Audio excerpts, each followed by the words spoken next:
as in pledge. I pledge allegiance to the flag of the United States of America and to the republic for which it stands, one nation, under God, indivisible, with liberty and justice for all. All right, good morning, everybody. Appreciate everybody being here this morning.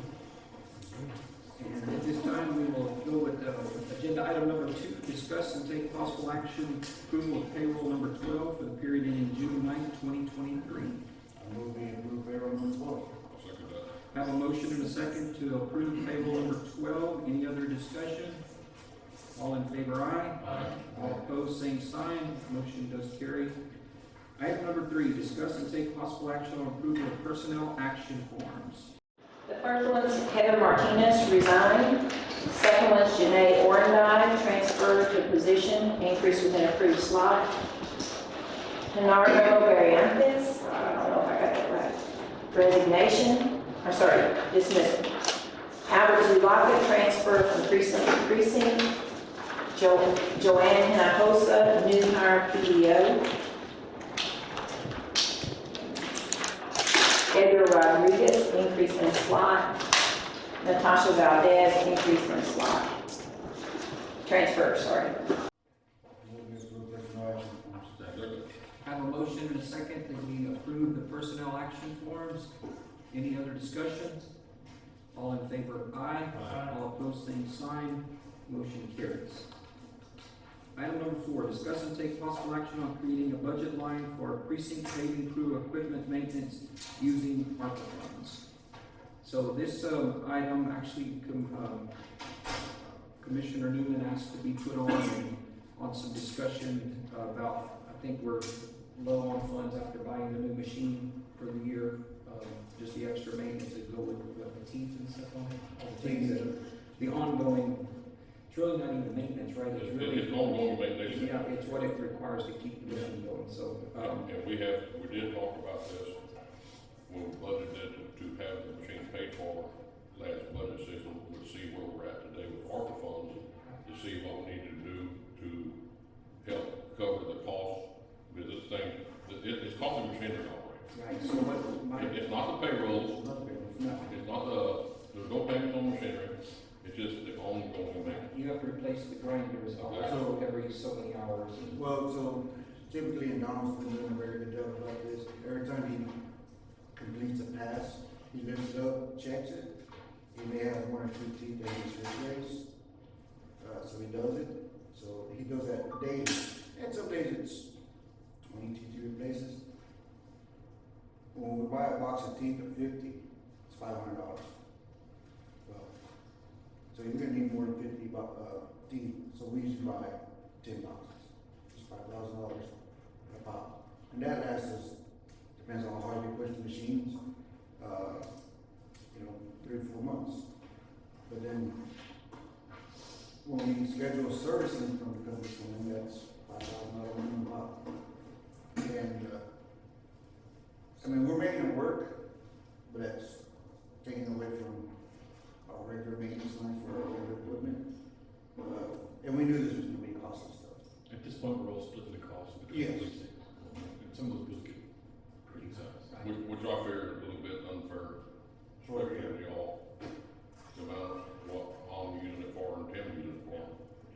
Yeah, and there was a couple times last year when we knew we were at the new budget and we had some expenses. Me and Larry shared it because we knew y'all couldn't handle it, which is a big deal. Like I said, we use it more than y'all do. And that's why we're kind of like, well, this isn't really fair for the other 2 precincts to pay for that, because we're using it like crazy. It's constantly moving. And that was the whole point when we did this, was to create a maintenance fund, and we'll go from there. So, just I did talk to Auditor about it. Of course, I did have a discussion with Commissioner Newman about this. My suggestion is that the moment that we would take $50,000, because we're in budget right now, I think that maybe this whole kind of what y'all were discussing about the machine and how we want to do that going forward and do all the maintenance, we'll work through it in this budget because we're in the process right now. But to give you all the funding, and then of course, as part of budget workshops, shop and all that, we're gonna be talking about ARPA funds, and we got these other projects that some of them we'll be talking about today. So if we could, you know, give y'all a pot now to make sure we're getting it through the budget, and then in budget, let you guys come up. We can reset. Yeah, with the rest, and, okay, how do we want this to work long-term? But I think, and I'm gonna let Edward speak directly, so if we just did the 50,000 at the moment, you wouldn't actually set up a whole new item, right? No, it wouldn't, it would come out of the ARPA fund. We're not using the recurrent maintenance right now, so we'll just cut all those out of that ARPA fund, completely separate from the OPS fund. The only thing I do want to mention is, since we're during budget right now, we bought all that paving equipment. Our spending was for us to decrease contract labor, so maybe we can shift around those numbers, because ARPA funds at some point are going to go away, and these missions are going to continue to require this maintenance. Well, and I think, We can understand that. yeah, and I think the original discussion, if I remember right, was Good. we were gonna do that, but then at budget time every year, we were gonna take 10,000 out of each precinct to keep pushing into that fund that way. And I think in the grand scheme, though, I think we are talking about the same thing. We'll be able to have plenty of time in the budget to figure this out, because I think that's more, I'm pretty sure all of y'all want to have more discussion about that based off your other workshop. Yeah. And we're at the time now we can do it, so I think with doing $50,000 to make sure y'all have what you need to get you through the end of budget year and charge those expenses, then I think that will make y'all work until we work through budget and come up with it. We're gonna do all three pieces of equipment, the reclaimer, the distributor, and the. Everything we want under ARPA fund. Including the truck and the trailer. Truck and Yeah. trailer. So that's 5 pieces of equipment. Everything we bought with ARPA money, for the paving crew, Yeah. not anything else outside that. And I really think this is gonna make your job one step simpler, instead of having to divide it in between 4 precincts every month, or whenever you send this out. So you just write one check and it's covered. No, it wasn't making it any difficult. There's no issues right now with invoicing. We split them, they get reported, everyone gets the 25%. That's not an issue. They've been reporting it into the fund, that's not gonna change. I think that will just be how y'all like going forward in the next budget year, you know, maybe that division's different. I'm just throwing things out, but through budget, I think we'll have a chance to discuss all that. Before you guys can say, yes, this is a good plan, and we'll figure out whether that's more money from this fund, or it's just different budget. I don't mind, say, put them in 30%, Right. and then at 3 and 4, you know, little less, because they're not using as much as we are. Yeah, so, I mean, again, I think that's just, when we work through these next several weeks of budget, we'll figure this out, and y'all have a plan, all right? Sound good? Yeah, between all of y'all. The only thing I'll ask is who's going to give us that approval, because right now every precinct's given us approval to hit their budget. This 136 months typically falls under the county judge. Do you Well, want that's to? fine, if y'all knows it, y'all just submit them to our office, then if that's where it's at currently, I'll just, If you got one already, okay. No, out of the, so now we're going to be coding these recurrent maintenance invoices to a completely different fund. Okay. And the county judge typically approves those. If you want to do that, or if you want to assign one of the commissioners to say, you submit these invoices, you sign off on them, and that'll Who give does us. the invoices now? You typically get them, or does I she do. get them? 'Cause I know we don't. I take And she it. handles it. Yeah, and I don't mind that. Well, she can get them to keep office. Yeah, I said, they can send it. yeah, we'll just give them to Jennifer, and we'll just process them, that'd be great. And like I said, right now, the way this thing is operating, and the way we're gonna operate it, will not affect budget funds. This is ARPA funds. Right, the This is 50,000. ARPA. It has nothing to do with budget. That's correct. It's not gonna have something that has to be rolled into the budget every single year, as long as you get some type of ARPA funds in it. That's what I like to move forward with this thing. Because there's gonna be more to come. Well, that's why I think it's going to be important that we Yeah, discuss. in it terms of in this budget, we're gonna have to process. look at all that. For now, right now, we need to get you guys through the end of your budget, Yeah. which this will do. Good enough. And then through the next several weeks of budgeting, we'll figure out how you guys Right will. now, we're gonna move 50,000. So, to answer your question, it will affect budget beginning October 1, but all of that's going to be discussed in the next. So we'll be our first one. Yeah, well, that and the ARPA, what's remaining in the ARPA fund. The 50,000 the judge is suggesting is going to be from now through the end of September. To the end of the year. Through the end of this fiscal year. Yeah. And so you'll send invoices there, and then you'll give us the. I'll get the boys, Okay. I'll office to take care of it. Sounds good. So, do we need the motion the way it's worded here? I'll make a motion to create a budget line for precinct paving crew equipment maintenance using the ARPA fund. Actually, I think, just to be clear, they're just transferring it to a existing budget line, and that So we're not creating a new line? No, we're not creating. It's called, what's the line called? It's just gonna be the same repair and maintenance, but a completely different fund. It'll be out of the I know that ARPA. we would pay for the repair and maintenance of this equipment with ARPA funds. Second. Really good. Okay. I have a motion and a second that we, use $50,000 from ARPA funds to, take care of the precinct paving crew equipment. Any other discussion? All in favor, aye? Aye. All opposed, same sign, motion carries, thank you. Item number 5 is being tabled, doesn't have everything figured out on, the sheriff's truck, so that is a table item. Item number 6, discuss and take possible action on approval of budget amendments. Also table, that had to do with the previous item. Okay, very good. Item number 7, county auditor monthly report. All right, Commissioners, Judge, this is the cash balance as of June 1, 2023. The graph shows a rolling 12 months, June 2022 through June 2023. And the graph amounts don't include any TAN or ARPA funds in there. Page 3 has a breakdown of that amount at the fund level. One that I want to point out again is the Fund 131. That's our Hill Country Regional Public Defender's Office. As you can see, we're in the red there, $800,000. That's at the beginning of June. We did receive $460,000 from grant.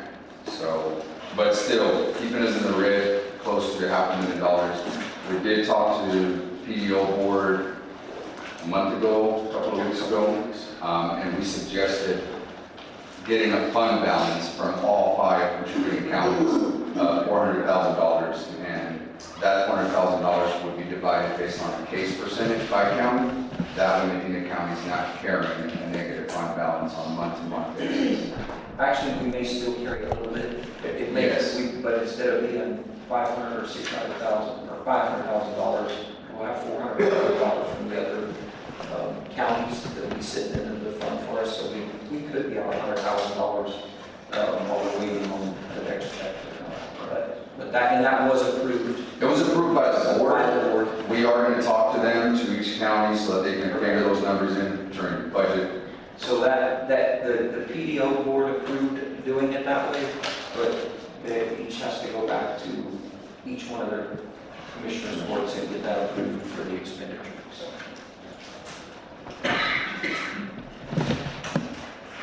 And then page 404, that's our warrants debt service. The only things I want to point out on here is next year, precinct 1, we'll finish paying off the dump truck. And then actually at the end, in August this year, he'll pay off your rollers, 4-wheel rollers. And then next year, well, precinct 2 will pay off his Mack truck. Well, the county will finish paying off 10, 16, 17 in November this year. And see, our 10 Series 2021, our Motorola, will get paid off next year in February. So we're driving a bunch of debt within the next 8 months. And then the bottom part is what the precincts borrow from the town.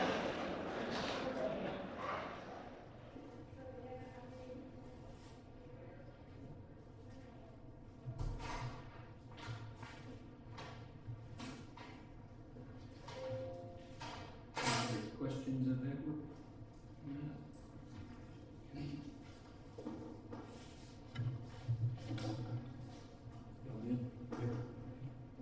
All right, thank you. Item number 8, discuss and take possible action on approval of accounts payable. Yes, for this period, the total is $679,670.18. On the cover page are the over $10,000 checks. We have jail, prison care, and 2 payments will be going out by wire transfer.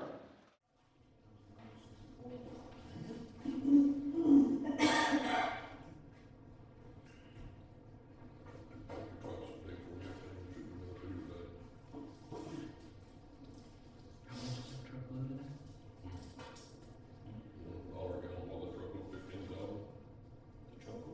Truckload of oil? $3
Okay, we'll go ahead and, on item 8, we haven't done the vote yet, so on the approval of the No, not yet. we all good with that part before we go to my disbursement funds? You all got what you need there? Still working? Have you got what you need on approval of accounts payable, or you need, you all good there? I'll make a motion that we approve accounts payable accepting the 53 fund sheriff's forfeiture on page 12. Second. I have a motion and a second to approve the accounts payable accepting the 53 fund on page 12. Any other discussion? All in favor, aye? Aye. All opposed, same sign. Motion carries. Item number 9, discuss and take possible action on approval of disbursement of funds since last commissioner's court meeting. Yep, these are for utilities. Total is $42,736.22. Move, we approve disbursements of funds since last commissioner's court. Second. Have a motion and a second to approve the disbursements of funds since last commissioner's court. Any other discussion? All in favor, aye? All approved, same sign. Motion carries. Item number 10, discuss and take possible action on approval of county treasurer's quarterly investment report for second quarter fiscal year 2023. Yes, this is for ending March 31st. On the third page shows the breakdown of our investments, cash, and money market fund, money market account cash. The balance at 3/31/23 was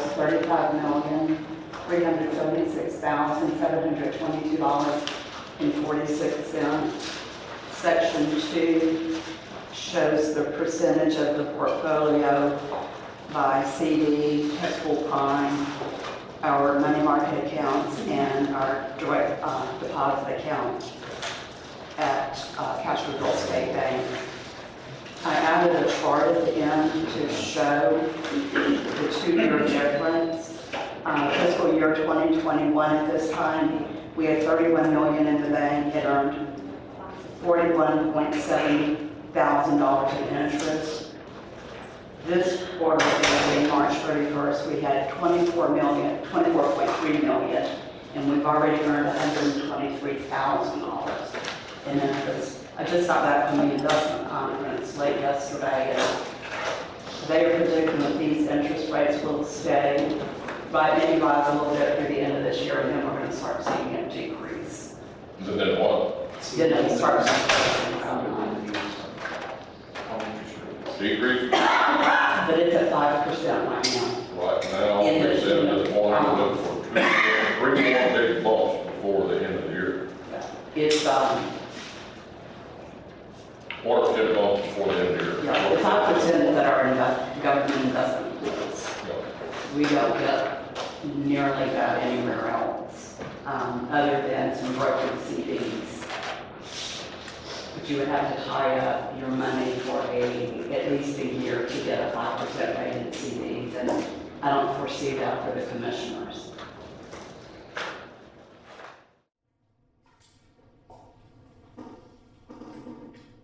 Anything else? I'll move here for the county treasurer's quarterly investment report. Second. Motion and second to approve the county treasurer's quarterly investment report. Any other discussion? All in favor, aye? Aye. All opposed, same sign. Motion carries. Thank you for that. Good job for you and Commissioner. Thank you. It's a lot better than it was. Item 11, visitors' comments or public comments. Do we have anything? Okay. All right. At this time, then, we will stand in recess until 10 a.m. And thank you.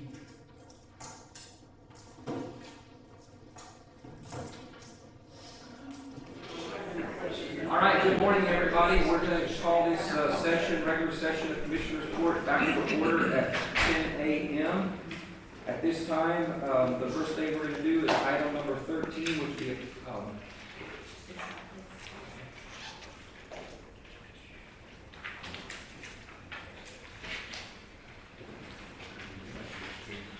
item 13, presentation of Lee County Historical Commission on earning a Distinguished Service Award for the year 2022, year of service for the Texas Historical Commission. And to set that up before the presentation, I'm going to just read a little information on it. So this is from the Texas Historical Commission, and it says, "We are pleased to announce the Medina County Historical Commission has earned a Distinguished Service Award for the 2022 year of service.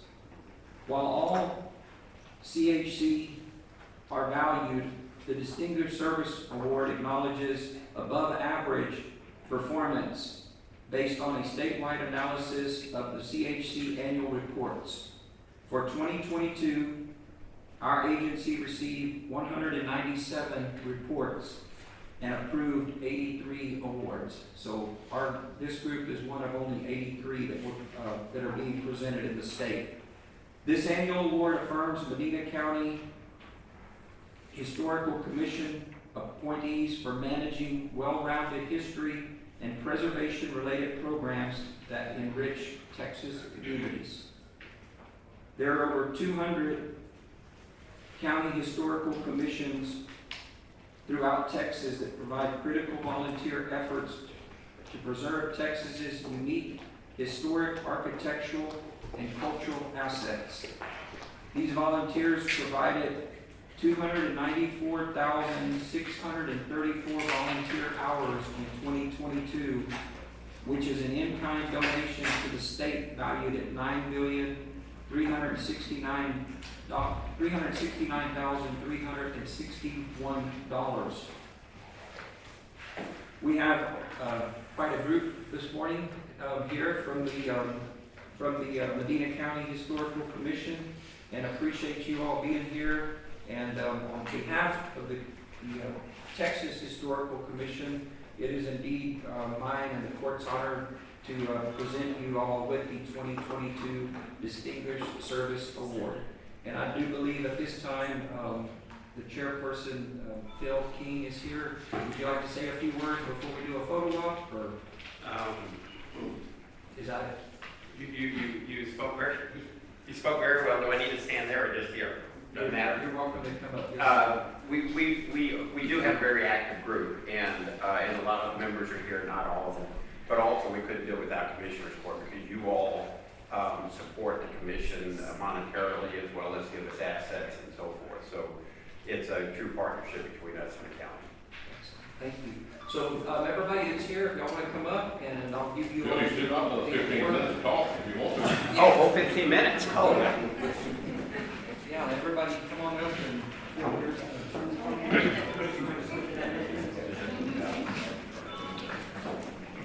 Thank you all very much.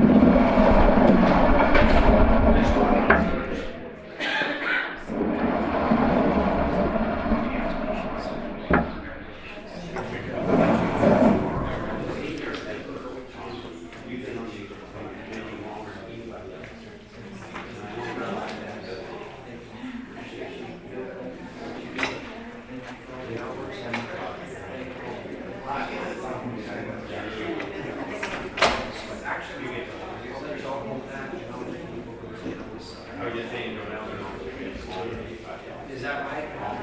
Not in Texas. You're talking about locally, right? Maybe both. Judge, let this row move towards you just a tiny bit. People on this side, give me your right shoulder, okay? You don't have to turn too far this way. Okay, and over here, the left. All right. Sure, I've got it right. Now, this is for one of the ladies, her camera first, so I don't lose it. And then I will do one with mine.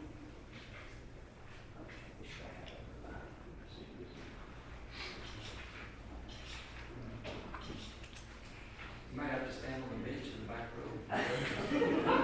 No, I got everybody. How do you? If you can't see the camera, it can't see you, and everybody's smiling, please.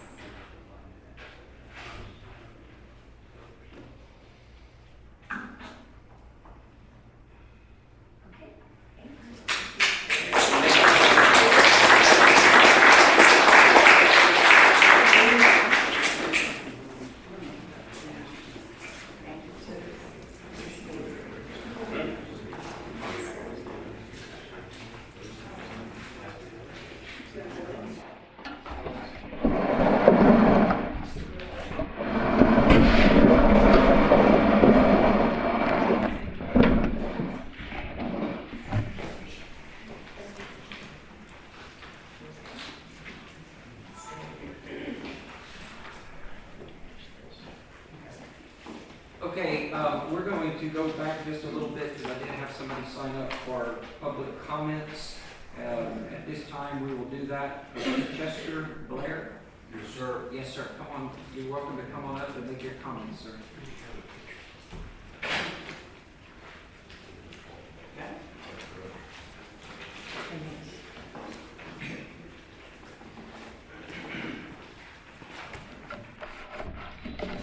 Morning, how you doing? My biggest concern, I live right across the road from where that landing's coming in, that new subdivision on 1957, Megan's Landing. And they've got the boulevard coming down from the subdivision top hill, and it's just right my gate's here and their boulevard's here. So my biggest concern when they're gonna come out, are they gonna put a lane, a turn lane out of there? I'm sure they will, because the rest of the subdivisions up the hill are putting turn lanes. My concern is on my side, they're gonna put a turn lane, because we've almost got it 3 times right there, trying to get them, because people, that's just a raceway. I'm sure y'all don't know, but the road is just flat in there. And we're coming home from a ball game with grandsons, and we go slow down, went to turn, and a Zachary truck went right around us just as we were turning, and just boom, almost got us. So, and several other things have happened. So my biggest concern is, are they gonna put a turn lane for the people coming east to the subdivision? You follow me? They're coming from the east, going and turn in. So if they're gonna have to stop, then they're gonna back up traffic, and then they're gonna wanna come around. So I've got a picture of how far the edge of the road is, because the pavement comes past this white line, and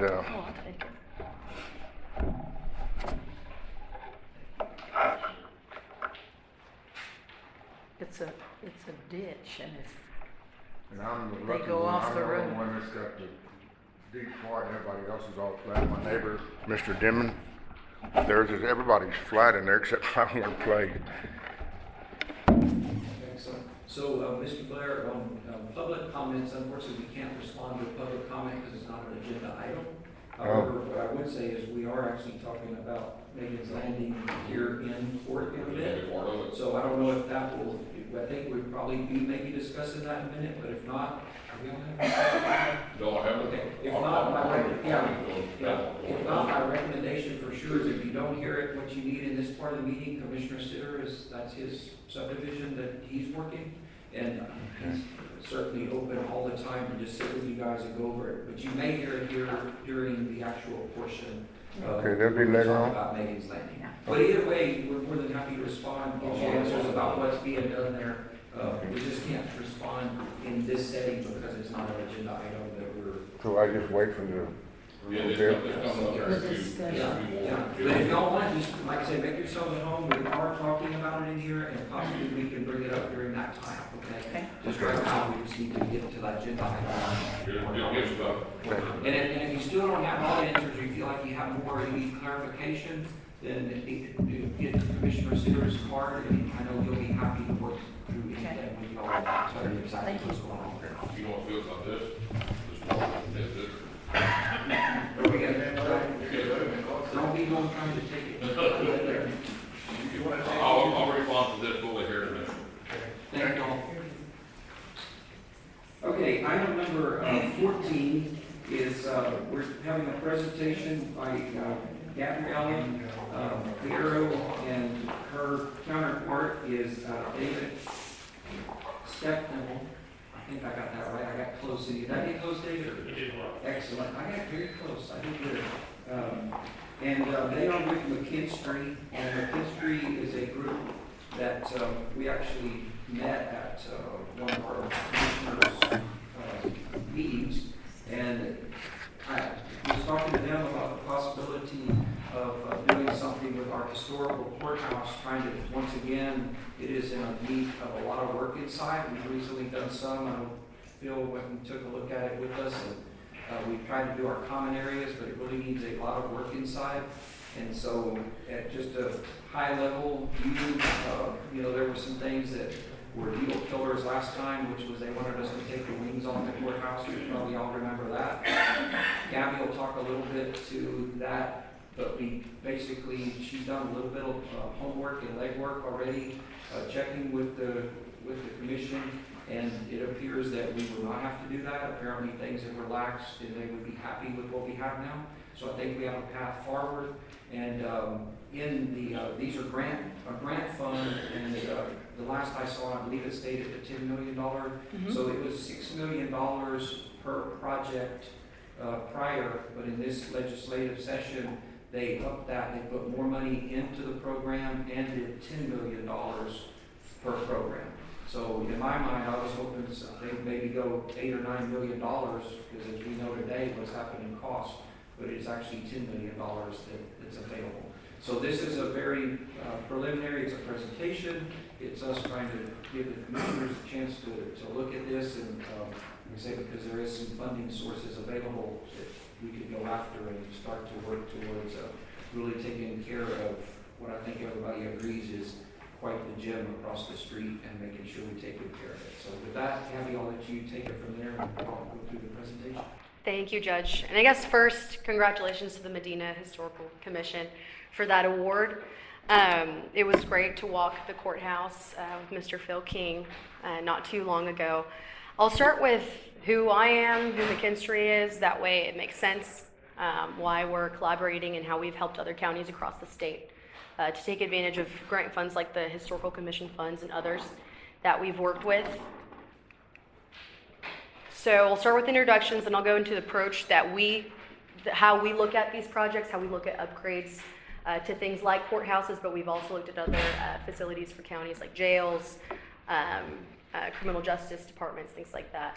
And then into the funding opportunities. Specifically, what are updates for the commission? As the judge mentioned, they did increase their funding from $6 million to $10 million per county, and if you haven't used any emergency funds so far, you are eligible for that full $10 million. So that's an exciting update. I'll also cover a few other ways that counties have funded different improvements. And then finally, what are the goals and what is our overall process?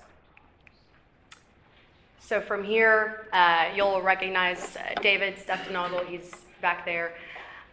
We have a large team here in Texas, although we do stretch beyond. I'm from Cypress, Texas, and before McKinstry, what I did was measuring willingness to pay for different taxpayers and voters and constituents for different capital projects for municipalities in Central Texas. After then, I worked on educating legislators in Austin on what the needs were of rural school districts in our state. And now I have the privilege of continuing to work with the public sector, with cities and counties, with McKinstry. So McKinstry is a high-performance design-build firm. What that is will make a lot more sense as I cover what projects that we've covered so far. But like I said, we're a local team backed by a deep bench. Our construction manager regularly comes out. I was just in Live Oak County a few days ago. We do a lot of work around the South Texas region, and we have a lot of engineers on staff as well. So here you'll see kind of the breadth of where we work. So we've done over 100 projects in Texas. Something important to point out is that over 80% of that work is repeat multi-phase work. What that means is that we don't come in, do something quick and get out. We stay, we have a reputation to uphold. We love working and having a long-term partner in the counties and cities that we work with. And that speaks for itself. I think in the first conversations that we had, I let the judge know, you're more than welcome to call any of the judges that we've worked with, any of the commissioners that we worked with across the state, and ask them what it's been like to work with us. This is a few of our capabilities. I'm not going to list them one by one. There's a lot there. But like I said, we look at your needs comprehensively. So we take care of everything from figuring out maybe it's precinct by precinct, what the county as a whole needs, holding things like this, workshops, talking one-on-one with you all, and making sure that we're pairing you with the right needs. We've also done backup generation whenever the grid was going down. We've done some generators and solar and things like that, but we do construction and renovations and things like courthouses as well. So here's where we go into a little bit more of the challenges that we know counties have from working across Texas, the funding opportunities specifically, the THC, and then the projects, just for you to see what it looks like in real life. So we know that local government has challenges with the built environment, right? You have aging infrastructure, which is natural. You need to increase resiliency, especially with issues that you may have with the grid, or we had a lot of fires in different areas in Texas, and they need to prepare their emergency backup facilities for that to host people. You also have attrition, right? Transferring knowledge and what has happened in the past, what projects have gone on, what are the needs as the staff changes a little bit. And then air quality concerns, resiliency again with storms. And then just funding. We know that there's limited capital. We are working with quite a few counties right now to prepare them for their budget season, for them to know what are your immediate needs, what's red, right? What's orange and what's yellow, and what do you want to accomplish in the future. So we look at things really comprehensively to what you need now, this year, 5 years down the line, and beyond. And this is a good show just of what it means to be a design build company. That gives a little bit color to what that term means. So on the left of your screen, you will see the traditional process. So you'll see you are the owner, right, Medina County, and you may interact with architects and construction managers, a variety of subs, and there's a lot of strings of communication. That's one way to do construction, to do the process. We operate under the second model, the one on the right. So we are your one line of communication, of accountability. Anything goes wrong, doesn't matter what sub that we hire is involved. If necessary, we will figure out what needs to get done, and we'll tackle it. This makes it easier if we had another county that had emergency needs during the winter storm. They gave us a call, we were down there the next day fixing it. So that just makes it easier on the county, making one stream of accountability. And we've also found that it's faster. You have more efficiency in the overall process. The handoff from the design to the construction is more seamless, and you don't have to go back and reiterate once, time and time again.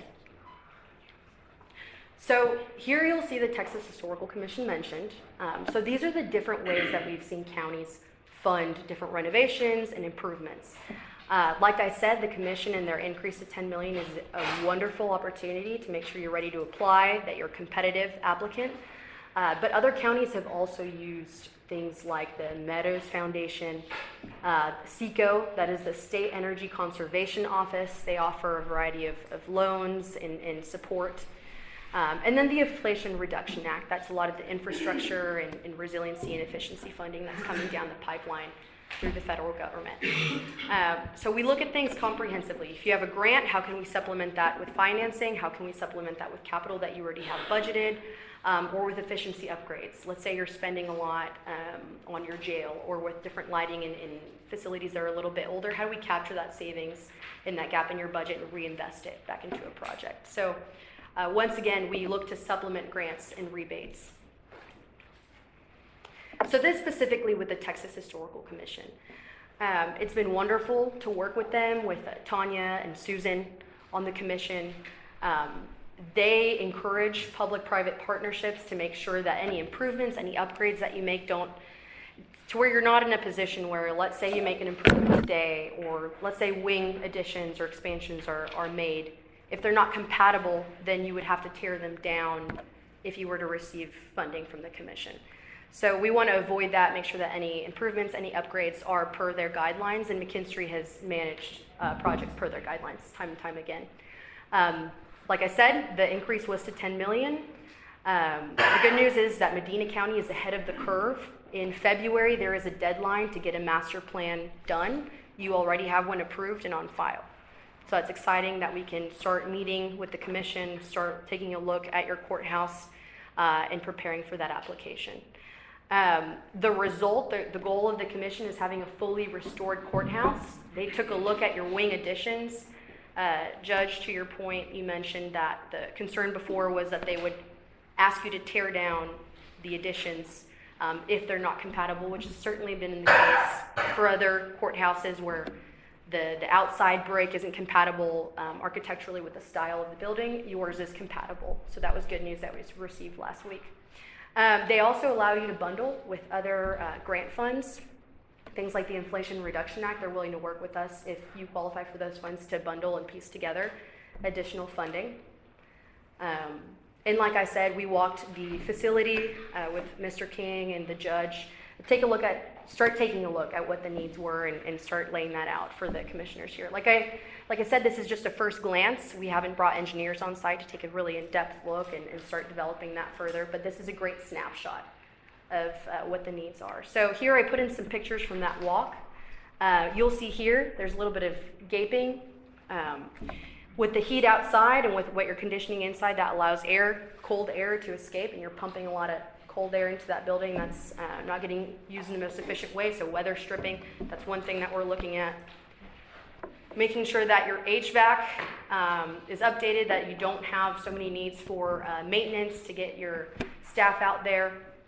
Also improvements with different tiles, ductwork, electrical upgrades, taking a look at the cracking as well. So this is just a list of items that may be included in this renovation. All of these are items that can be funded through the Historical Commission, which is great news. They are aware of this. We've been in constant communication with them.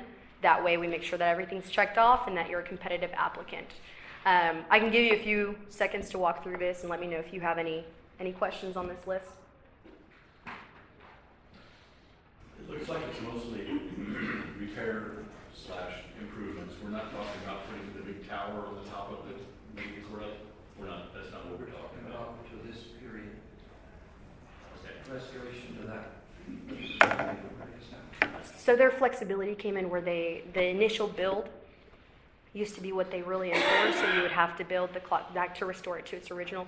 They've been more flexible with other historical periods. So maybe it's after the clock tower was removed, that's the new historical period, so then you don't have to do such an extensive renovation. We've also talked about things like inside, there's a balcony, for example, over one of the district courts, I believe, restoring that back to a full balcony. That's an item as well, office spaces. That one balcony in the big courtroom, it looks like originally that came all the way around the back to where you walk in already.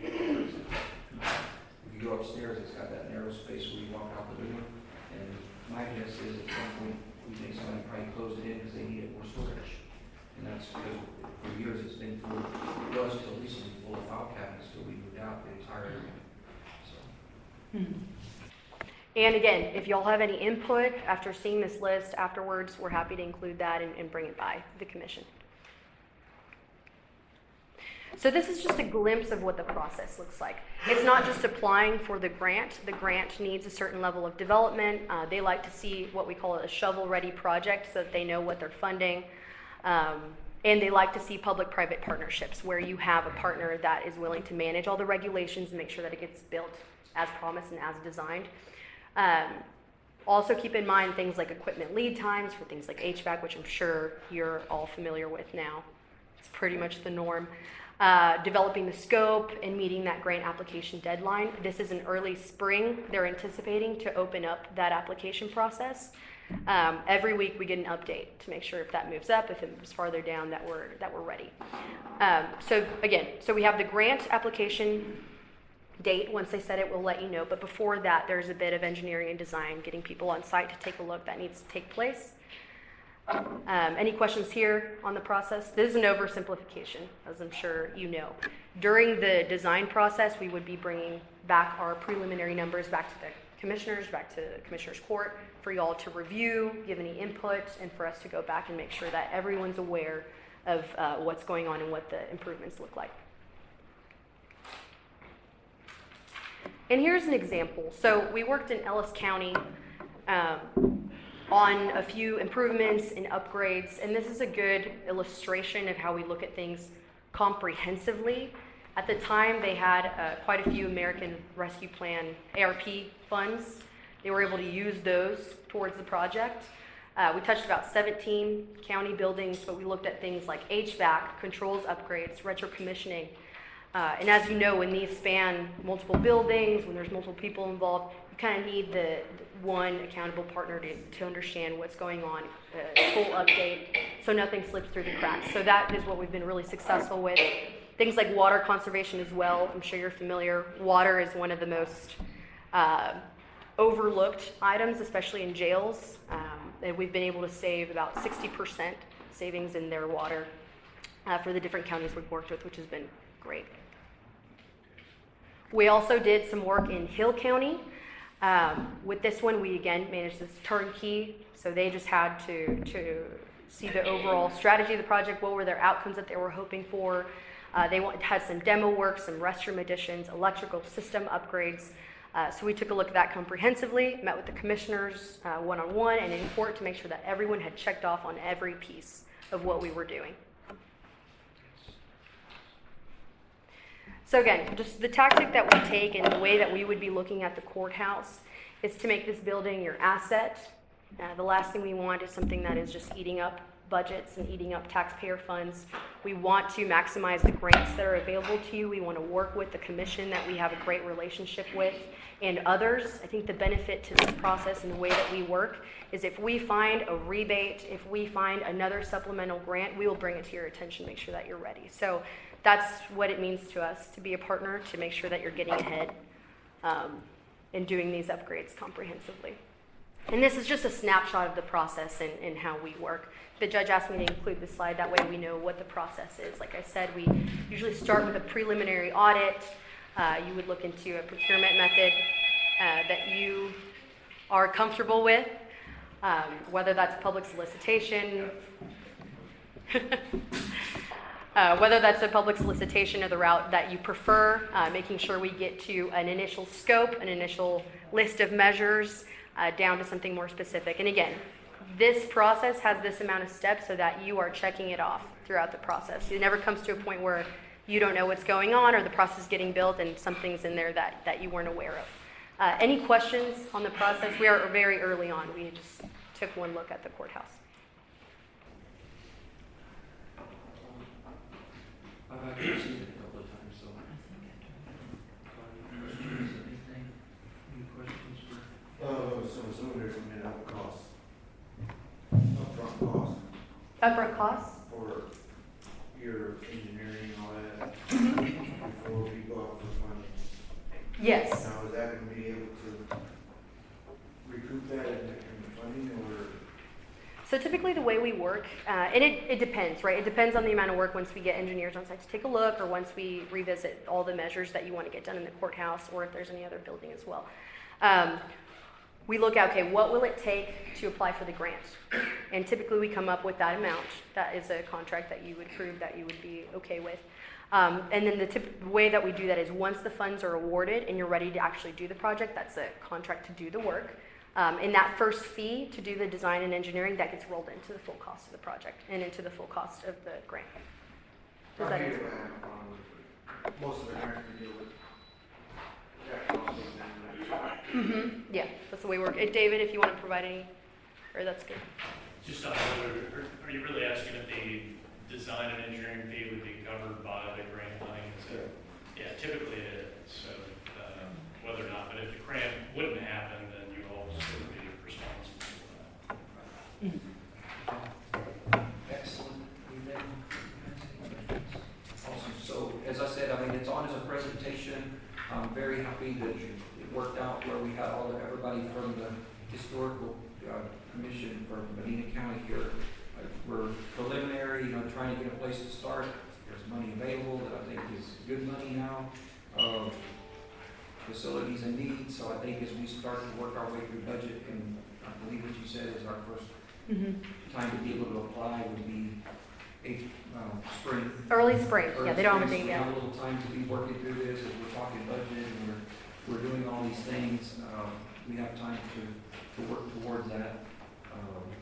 But I just wanted to get it in front of you all and show you what is available and hopefully, kind of move in a direction if it's something we want to do. So I think I appreciate you being here and making a presentation, and we'll be in touch and kind of work through it through the budget process and stuff here. Perfect. Thank you so much. Thank you. Thank you very much.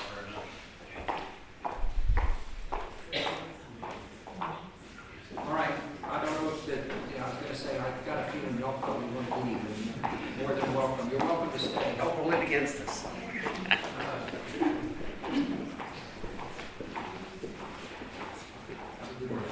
If I stayed, I'd go to sleep.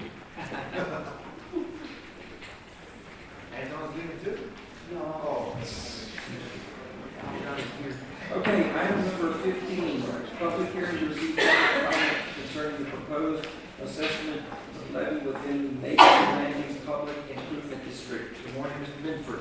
Good morning, Commissioners Court. Clay Binford, serving the County as Special Counsel. This is the declaration of a public hearing being open, giving the opportunity for citizens of interest that want to talk about the Megan's Landing development to have the opportunity to voice their concerns, and also gives you a chance to respond to them if you choose. If you want to open up the hearing and listen to their concerns, then we can present about the terms of what you're approving today. We can do that. Or I can go into a presentation and talk directly about what we're approving today, then let everybody come up and talk. Your preference. I'm good with, we can, of course, I believe we've already had, I think we'll open the hearing. Okay. That way we can open this dialogue back. Sure. The one thing I do want to talk about the context of today. It is not plating, it is not approval of anything that relates to the actual design. This is only the construct for funding the public improvements that will have to ultimately be presented for plat approval. So there's nothing today that is going to be done that impacts the concerns of you today that can't be, it's not right today for what we're talking about, but it's good that you're here voicing your concerns. That's exactly what this is for, so that you have time to communicate them if you choose to the developer before those designs are ultimately delivered for approval. So with that, I'll let you start the public hearing. Okay, so we will open the public hearing at 10:33, and do we have any comments? Mr. Blair, I'm sure you made your comments. If you're good with those, then we'll take those into consideration as part of the comments towards neighbor next door, we got going west, that could affect them too, so. I know they're making it wrong from the east, the subdivision going east, up there they're making it wrong. So, we can have this for safety reasons, but I've seen it happen, somebody will be killed one of these days there. I can answer it, maybe that. Well, I think because he's here. Okay, like I said, the picture you're taking out is actually, I say you live north of the highway, right? You live north of the highway? Across from Microsoft? Okay, what has happened, the right of way that they're acquiring today, and that's with TechStop, they have acquired all the right of way, and here's one of the attorneys for one of the developers over there. They have been gracious enough to work with the state to back off to make widen that road. We are planning for the last 8 years. Yeah. Or more. That road is going to be a 5-lane divided road all the way to 471 right past your house. The only issue I have today, Microsoft, as of 3 weeks ago, has refused to give right. Who's refused? Microsoft. They're the big people we got out there. And they have refused to give right away when every developer from there all the way to 211 has donated right away. If you want to see a real nightmare, go to Microsoft on the west gate, coming on 471 at 3 o'clock, when they block traffic going every direction and let 500 or 600 employees out. It's devastating.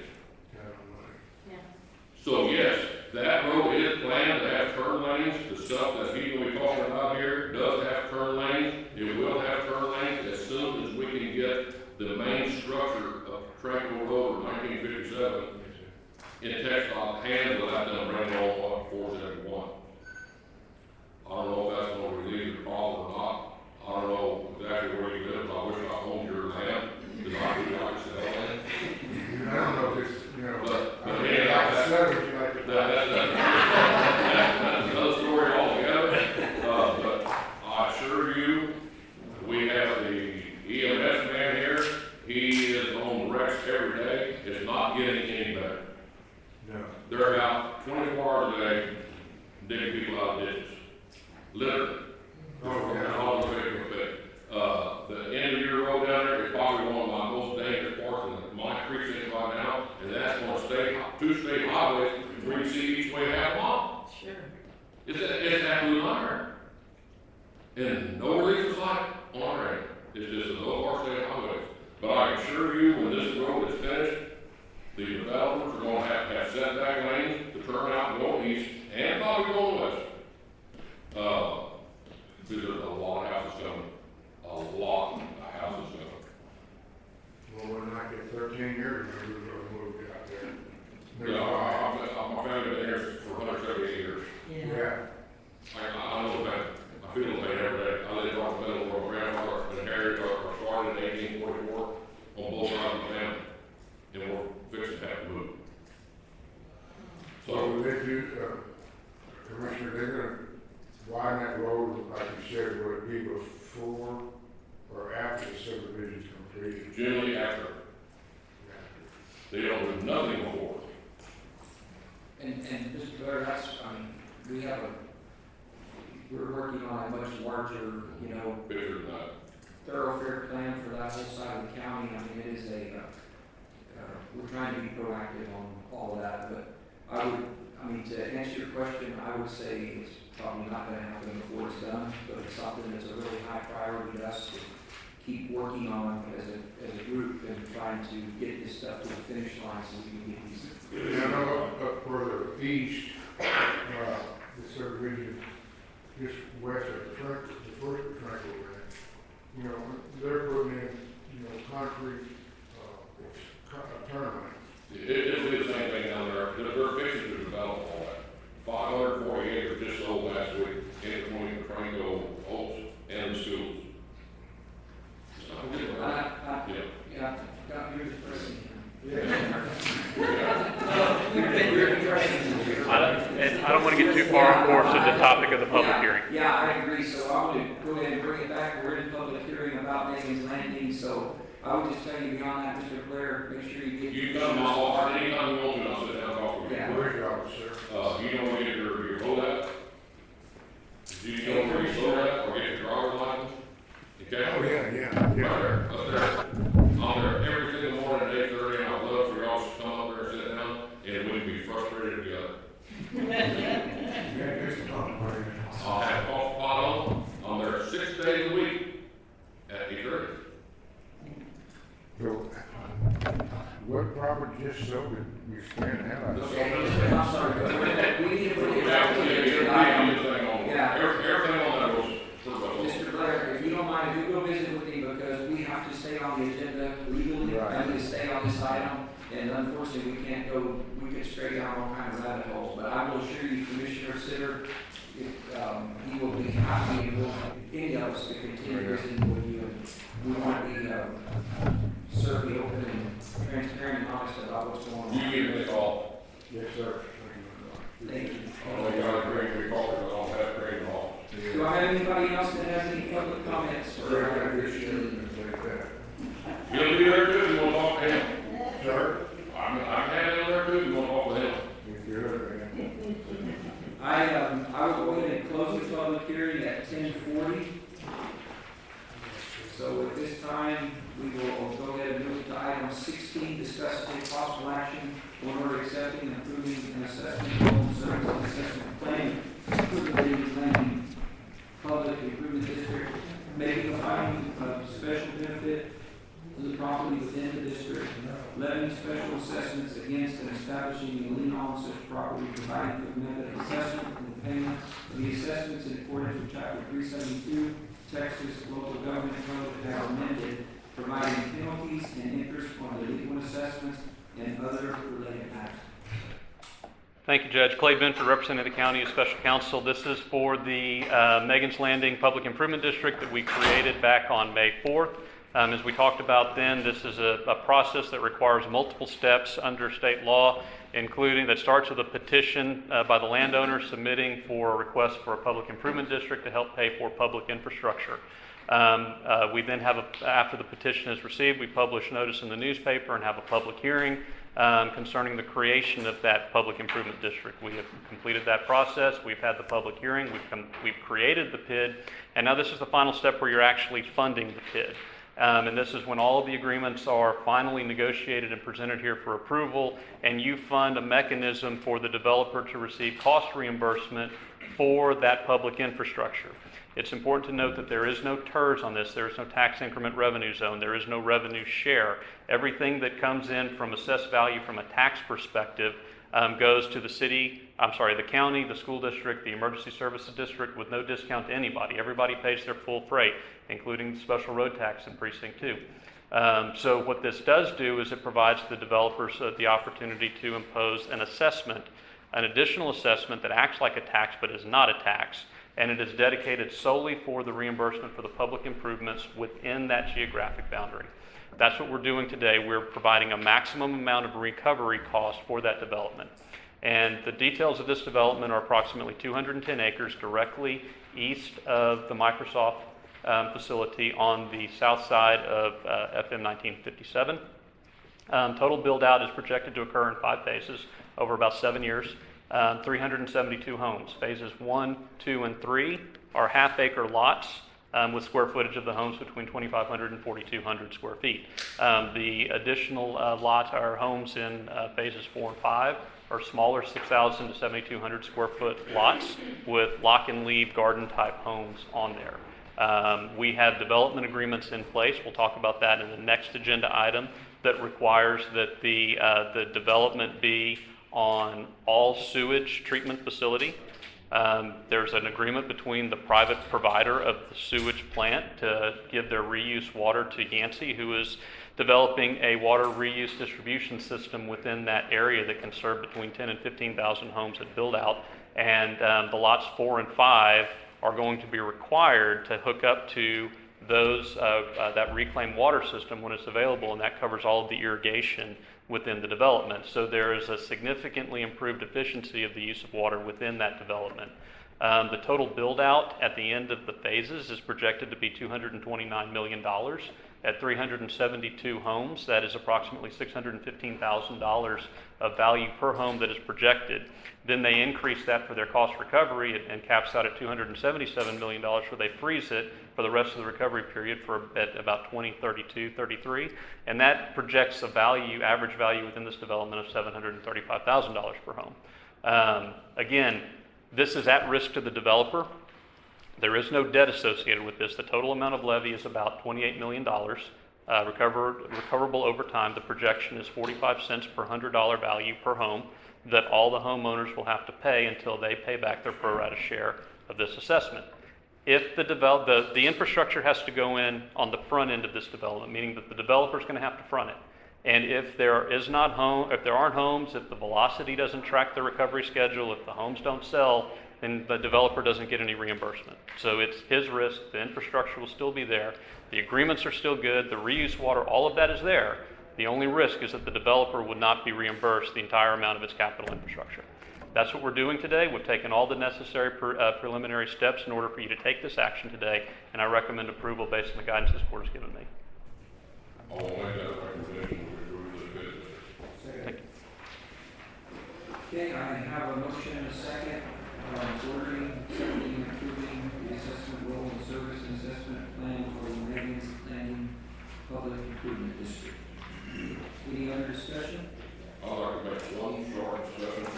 This is something that Keith, before he leaves Judge and Commissioner Newman, we have been working with these sewer treatment plants. We have today, after this one here is implemented, 100% of the sewer produced on that property does not leave that property. It's all used. Mr. Blair, is that your name? Yes. What this is saying, if you, on your normal home, in protected range, use 1,000 gallons of water, 620 gallons of that water that you use on your home goes on your yard. Goes where? On your yard. So that's what this is stopping, is we've got to do something in the Metro Oxford that is going to help us do anything, and why put the stuff in a pipe and send it back to San Antonio? We want to reuse it right here in Medina County to water the yards. And entryways are greenways. That's what this agreement and all the other agreements that we have put in place with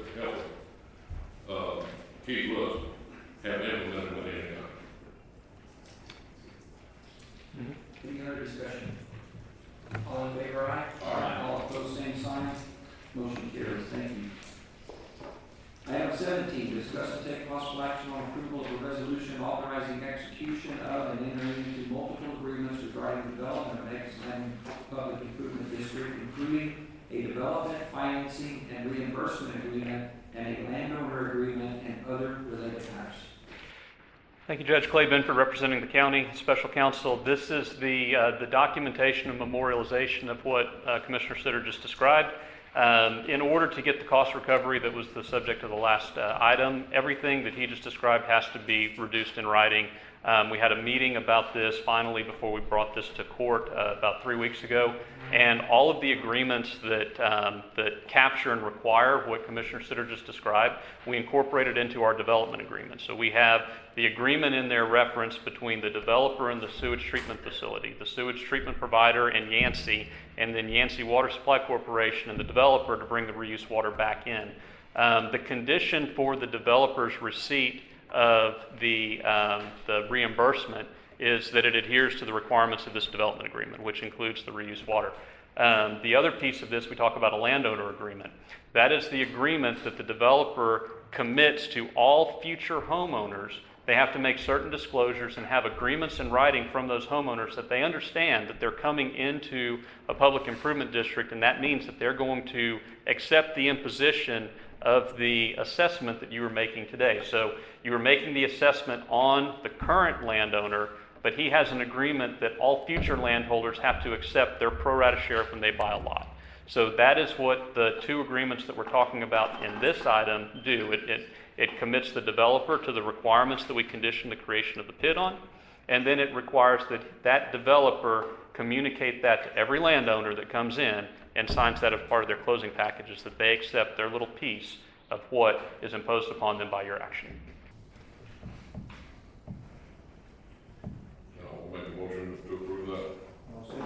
I have a motion and a second to approve the resolution authorizing execution of and entering into multiple agreements regarding the development of the X-Land Public Improvement District, development, financing, and reimbursement agreement, and landowner agreement, and other related matters. Any other discussion? All in favor, aye. Aye. All opposed, same sign. Motion carries. Mr. Benford, thank you. Thank you, gentlemen. Congratulations. All right. You'll be good. Item number 18, discuss and take possible action on preliminary approval of vacate and replat the west 20 acres of Lot 2A of San Antonio Trust subdivision located in Precinct 3 off of County Road 679. Good morning. Morning, Judge. Morning, Commissioners. I'm Stephanie Prosser with Medina Valley Surveys, and we are putting forth this replat request. The individual who has commissioned us has 20 acres. He would like to sell the East 5.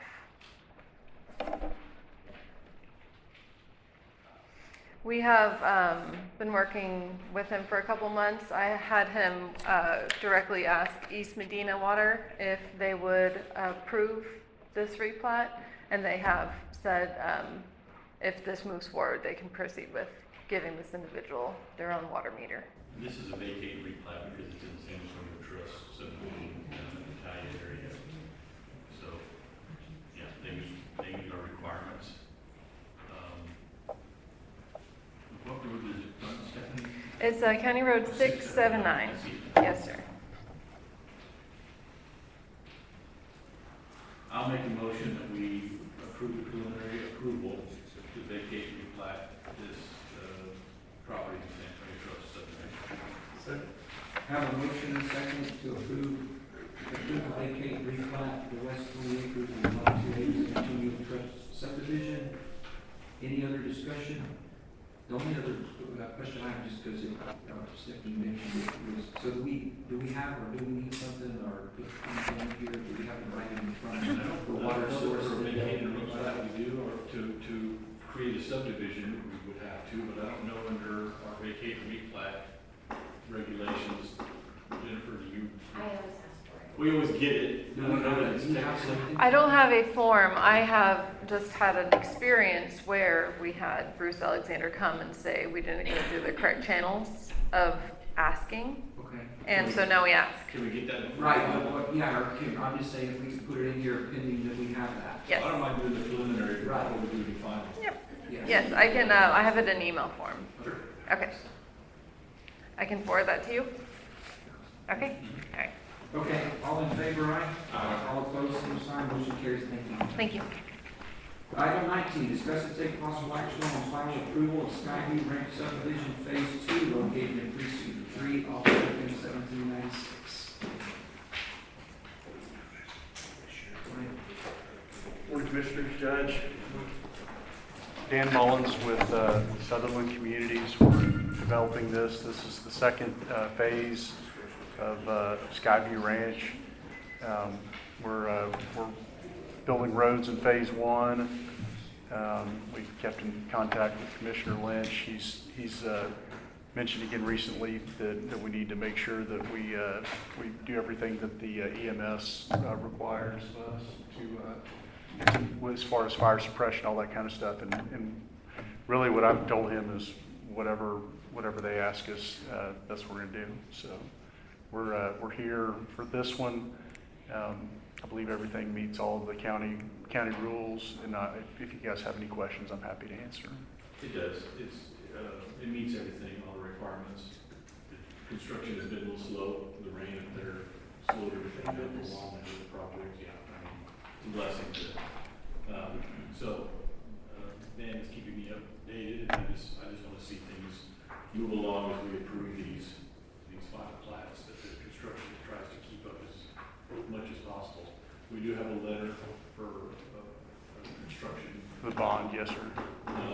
That Jennifer has, and so with that, I'll make a motion that we approve final approval of Skyview Ranch subdivision phase 2. I have a motion and a second that we do the approval of Skyview Ranch subdivision phase 2. Any other discussion? All in favor, aye? Aye. All opposed, same sign, motion carries. Thank you. Thank you. Item 20, discuss and take possible action on preliminary approval of vacate replat of lot 17 and a 1.018 acre lot in Quail Valley subdivision located in precinct 1 off of County Road 4614. Good morning. This is a gentleman wants to replat lot 17 and a 1.01 acre tract that he purchased later, which was part of the subdivision, but it was unplatted, into lots 17A and 17B, Quail Valley. His plan is he wants to deed that lot 17B to his daughter. That way there's something in her name, and that's that one that we're talking about, the end of that cul-de-sac there. Yeah, and the only thing Jennifer and I had questions was the unplatted area. Of course, we resolved that. He bought it, and now he's putting it into their property. It falls under the family. They got enough frontage. So, with that motion, I move that we approve it. Great. Okay. I have a motion and a second to approve the vacate replat lot 17 in Quail Valley subdivision. Any other discussion? All in favor, aye? Aye. All opposed, same sign. Motion carries. Thank you, sir. Item 21, discuss and take possible action on acceptance of maintenance bond for street and drainage improvements in the Hunter's Ranch subdivision, Unit 18B, located in Precinct 2. I'll leave it right here from the engineering firm, but I drove the streets, they look fantastic, and I will go ahead and approve this maintenance bond. I'll second. Have a motion and a second to approve the maintenance bond for the street and drainage improvement in Hunter's Ranch subdivision, Unit 18B. Any other discussion? All in favor, aye? Aye. Motion carries. Item number 22, discuss and take possible action on proposal to recognize a partnership with the Medina County Amateur Emergency Service Club and the Medina County Radio Emergency Associated Communication Teams for Operation Medina Overwatch concept. Mr. Chadwick. Good morning, Judge and Commissioners, and thank you for your time. This is about a partnership that actually I've been doing informally already with the Amateur Radio Club and the GMRS Radio Club. Both of their presidents are available right now. We've got Patrick Kahn and Donald Ingram here. This is a concept because we've already been testing to see what kind of communication we have through amateur radio and GMRS across the entire county. I can tell you that they've been testing it fairly regularly. We have found that we have total communications across this county with amateur and GMRS radio right now. So some of the great things that come out of that already, when we've been having the rainstorms that we had, I was able to get consolidated reports from eyes that were all over the county. Literally, I think between the two clubs, correct me if I'm wrong, somewhere in the north of 30 people that we have that are operators right now that are reporting what the actual impact is at their location, and then giving me a full report so that we've got a bigger picture of what's going on. So it's eyes and ears that are out there, but there's a lot of other things that we can do through this partnership. They could be involved in assisting with natural disasters, damage assessments, reporting on things that they see across the county, being, again, those eyes and ears, involvement in some of our large planned events that we might have to provide us another level of communication. And these guys are highly technical, highly skilled. I can't say enough about them. They've been really great, and they're open to being able to assist in other things. They've already been coming to some training, and I've offered to do additional training for them. For example, I want to train them on how to do damage assessments so that after we have a large storm, not when, because it's going to happen one day. When it happens, we will have people who can readily get out there and assist us and make those things happen.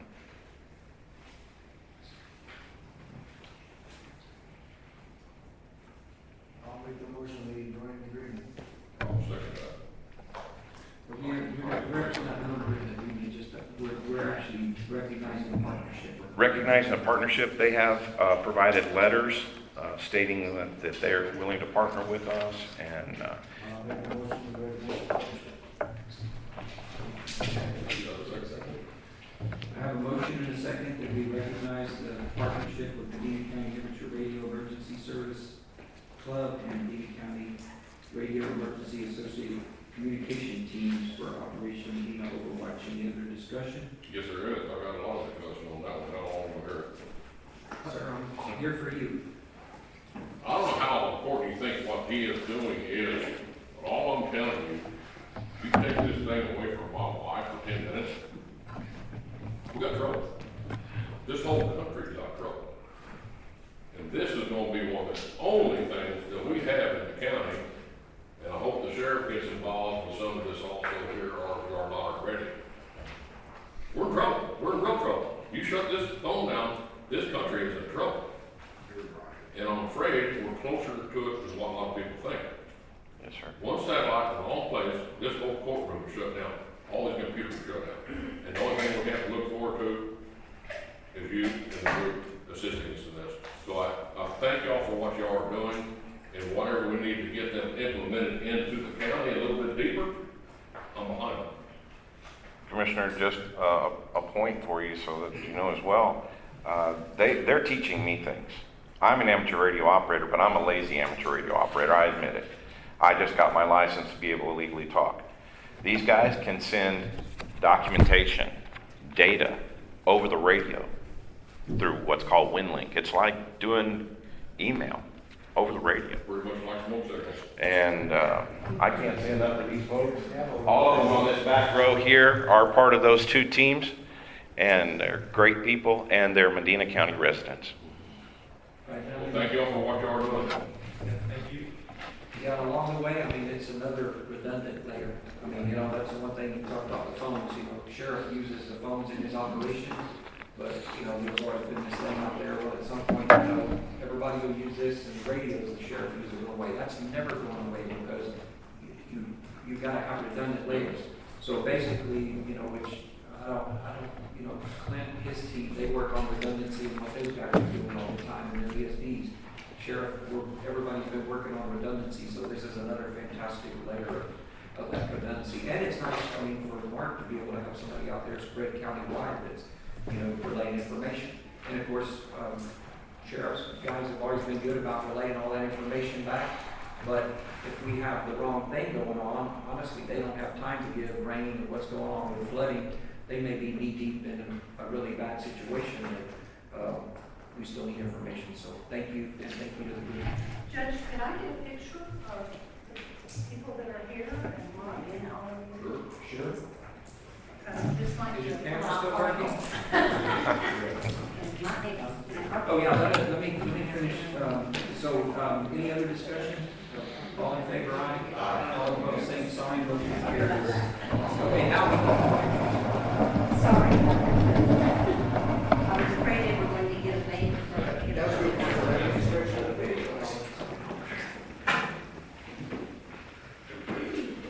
And Mark, maybe you can come over and see this at some point.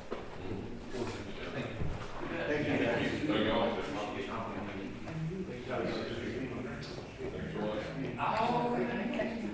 Mr. Chadwick, will you be able to give me the names of everybody who are on? I tell you what we're gonna do, we're gonna do better now. We're gonna make sure that they have your contact as well. Awesome. Can I get y'all to scoot, the group to scoot this way just a little bit? Commissioner Holler feels lonely down there. Scoot the group. Thank you. Okay, okay, Judge, you were hidden. Come on now. There we go. Thank you. 1, 2, 3. One more. 1, 2, 3. Okay, thank you so much.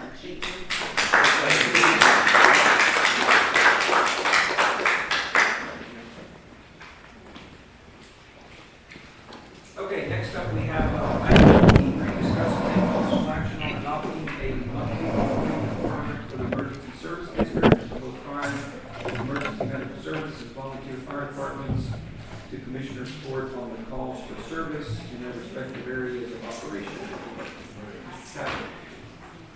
And this in some ways is it goes along with what we were just talking about, because everything we look at, whether it's real world response or exercise or anything else, communication is always the number one thing.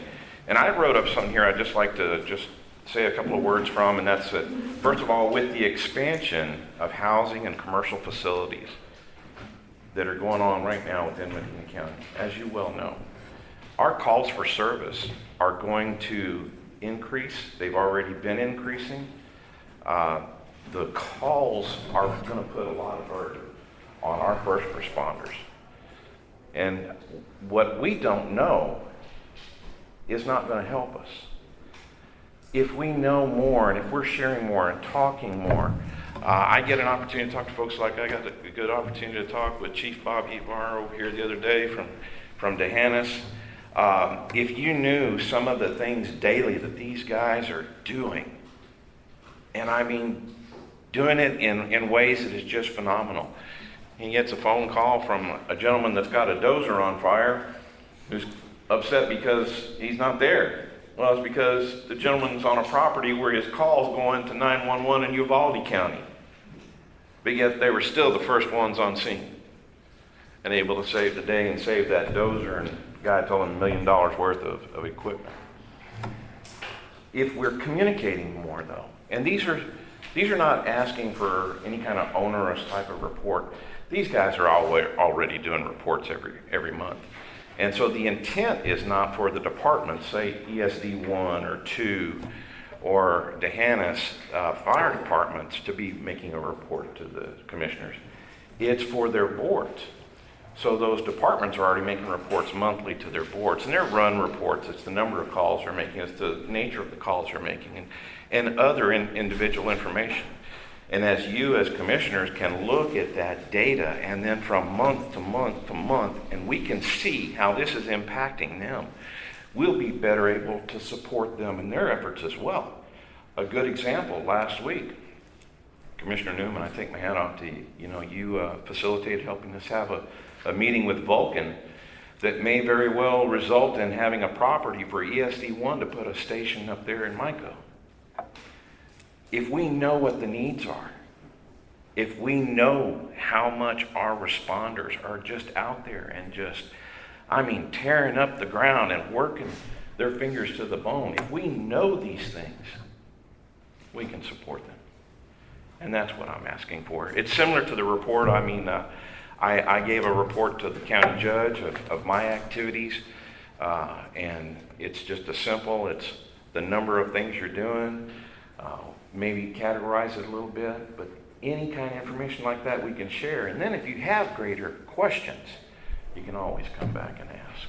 You know, and I think Commissioner and I both got phone calls about the need for a fire station on the ball. It's like, I don't know. After having a meeting with the chief and Mr. Hitchfelder, we kind of, okay, now we know why. I mean, it's not so much, like I said, we don't want to get in your business. It's, we get phone calls, how do we answer it? It's like, I have no idea, but we don't figure it out. I mean, so it's just kind of, and I appreciate the report you sent me the other day, and I got to see where your calls were at, and like, okay, you know, this is what, I can understand it now. But just being blindsided, well, why do you need a fire station? So no, I'm gonna call you back in about 20 minutes, I'll figure it out. Well, at least that way, we're on the know, and we can move forward. Excellent. Yeah, no problem. So good morning, Commissioners, Judge. My name is Clint, Cooke, Fire Chief from Medina County, SD1. So on the surface, this sounds really benign, right? I mean, we all ought to be communicating, and we do. On the surface, this sounds like there's nothing to hide. Everything we do is open to public record. The issue I have with this agenda item is I don't believe it to be lawful. I don't believe there's any statutory authority that would give Commissioners Court any authority over ESDs other than to appoint ESD board members one time a year. ESDs are governed through Chapter 775 of the Health and Safety Code. You know, the duties of the charter are listed as hold monthly regular meetings, keep minutes and records, give reports required by the state fire marshal and commissioner, and on written request from the Commissioner's Court of the county in which the district is located, received on or before December 31st, to a written report no later than February 1st of the following year's Commissioner's Court's district budget, tax rate, debt service, and preceding fiscal year. So the legislature goes on to recognize that in some cases, the Commissioner's Court should have a little bit more oversight over ESDs. And under subchapter K of the Health and Safety Code, it talks about districts in certain counties. And those certain counties are counties that, in subchapter Commissioner's Court means the Commissioner's Court of a county that borders the United Mexican States has a population of more than 800,000 in accordance to Board of Emergency Services Commissioners under this chapter. They then can request additional items from their ESD board statutorily. Do I have an issue? I'll send you reports all day long. It's actually very easy for me, but I'm still the only career fire department in this county.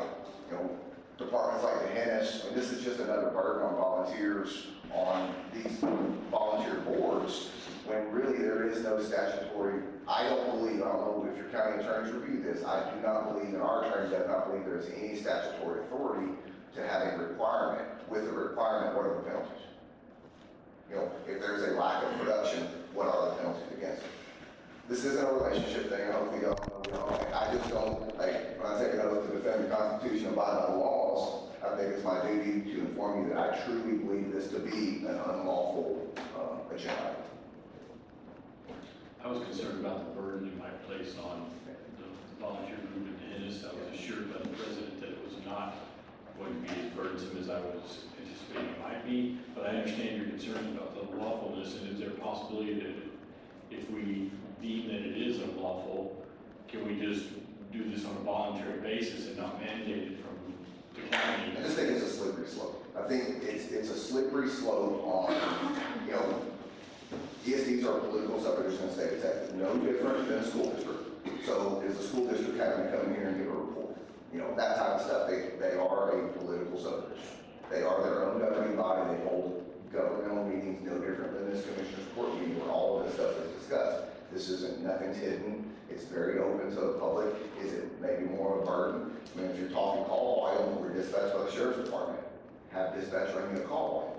So it's just, on the surface, it seems very, very benign, right? On the surface. I just believe it to be unlawful. Okay, my part of it is we don't have no authority to do one. We do appoint your bosses. And I will start changing your bosses as soon as I can. When the audit comes in, I'm just telling you, listen to me. When your audit comes in, I'm gonna audit that thing until the end of the world. I wanna know where every penny's going to, Clint. I wanna know where every call going to, Clint. Absolutely. Give it to us monthly, and we have no problem. For me, I'm gonna back that man out there 100%. I get it. I'm not, this isn't adversarial. I know where this is going, I know where it's coming from. When I talk to your people, I know where it's coming from. I think I don't. If they don't get it constitutional, let's get our attorney and y'all's attorneys, and we're gonna work this thing out. At the end of the day, I want your report. And y'all are getting it. We're the ones getting phone calls. He's the one getting phone calls. How come we don't have nothing up here? You're building a $5 million station down at La Costa. What's happening in, what is happening in La Costa? Other than you have a board member that wants it. Now, am I right or wrong? You're incorrect. I'm incorrect. You're incorrect on that. You are. I mean, we've had this discussion, Commissioner. I know where this is coming from. This isn't adversarial. I do not believe statutory. I understand. I completely agree that every 2 years you can reappoint the board, right? I completely agree. It's the terminology of requirement. Again, for me, it's easy. I've been sending you reports for a few months when we start talking about it. But when you start making a requirement of Commissioner's Court that I truly believe to be unlawful, I believe it should be, probably have a legal opinion on it. Well, and first of all, I would appreciate that you would say that part of it, because it is important. I mean, we don't want to do anything that is against the law to do. I do think to the other point of it, I do think on the other side of it, that I think that, again, because it should not be adversarial, because we have to mention that one thing we're working on together. I mean, this is a team effort. And I think all that the team is asking for is in order to do these things, so it's kind of, we know what's going on. Of course, I have some ideas in here too. It's like, I don't know that we need it every month, we need to make it less burdensome, it's quarterly. Maybe it's even biannual. I mean, to me, this is just a very transparent conversation about what could we do to just have some information. And so when we do need a system, whether it's finding other properties, and these things are happening all the time, we have a good open line of communication. But I mean, I do appreciate, I mean, I feel like what you're telling me is the legal aspect of it at the moment. I don't want to get too far outside of that, because I think you're just trying to say, I don't think you're doing that, that's not legal to do. So I think we can come back, and I would just recommend that, yeah, we table this item and we look at it. If not, then we come back and to ask for the same information voluntarily, then we, in the spirit of cooperation, that's up to y'all. If you want to cooperate, and that's a whole nother. Right. This is all open record. I mean, like, there's nothing that's being hidden. My issue again is the fact that I believe it's being unlawful. And I'm going to say one more thing. Your board actually thinks there's a bigger need in the cost than there is in whatever. Now, yes or no? So yes or no? Well, I can't give you that answer because it's not my board. It's a recommendation that I'm issuing. These are recommendations. No, your whole board needs to be replaced. And you go back and tell them that. I'm sure the newspaper will tell them that. We need some fire help on 1283. I can respond to that. Yeah, no. Well, there's no problem. They've got We don't have the agenda. We're not on the agenda. I don't know. I think, we had a meeting Friday with them. They pretty much assured us that they're gonna give us the temporary solution, like, I mean, basically, we probably move in whenever we want it. They got an office there, water's there, I mean, they just gotta do a clean up training, and we got a temporary facility, but the long term is what's going on. But, like I said, this whole thing here for, man, it's not even so much that it's, okay, we're going down to the Hennis a lot, and you can't get fire trucks under because of the brush, but we need to know that, so that way we can address that. I think we have that good communication. Well, yes. I believe we do. I believe we do. I come see you all the time. Oh, look, we're getting coffee. I'm getting coffee from you anymore. How you so mad? That's fine.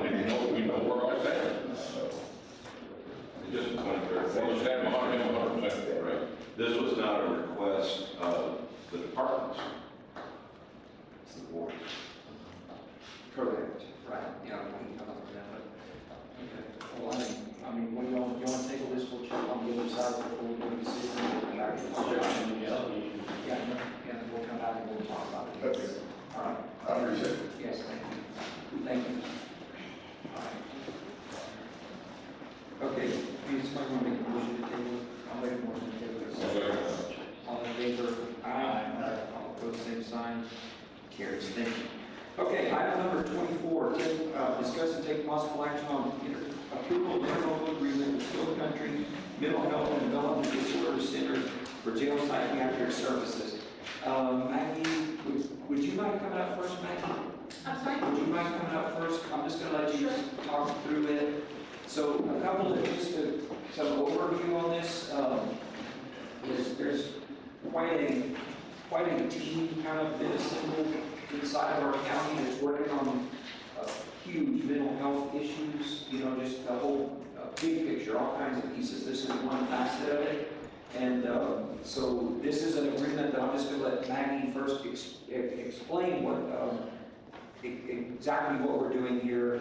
And then afterwards, I've also got Judge Rez in the audience that I'm asked to come forward and talk to us a moment about this item. So the larger context is for the county, and a lot of the stakeholders have been meeting periodically to try to address the issue. It's just the increasing number of inmates at the jail that are mentally ill, that in some cases have been determined to be incompetent to stand trial. The state isn't providing places to send these people for treatment. There's long waiting lists, sometimes years to get somebody placed somewhere for treatment. This agreement, it's the way the agenda item is worded is somewhat misleading, in that the agreement itself is actually for the administration of injectable medications. It's really step one of a two-step process.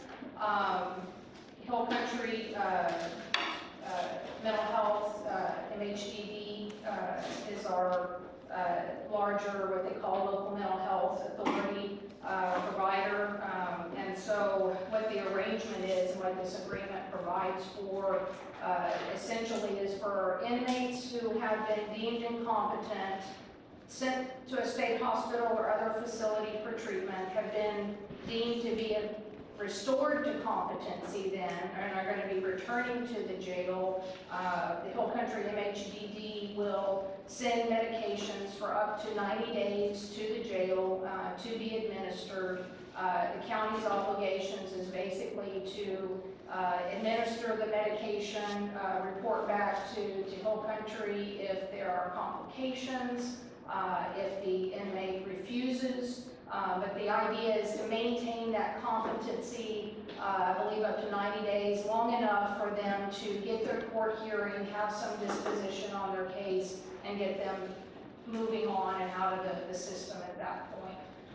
The template agreement that they sent, frankly, was a mess. I rewrote it and sent it back. They didn't have an issue with it, basically keeping the substance, but it was, the agreement was, I thought, kind of mistitled and just poorly written, but we restructured the agreement, and that's what's before you today is essentially step one of a two-step process. This is for the medications, and then step two would be a more broad agreement at some point for more in-depth, in-jail psychiatric type services, but that's not what's before you today. Thank you. So I'm going to have Judge Rez, if you don't mind coming forward.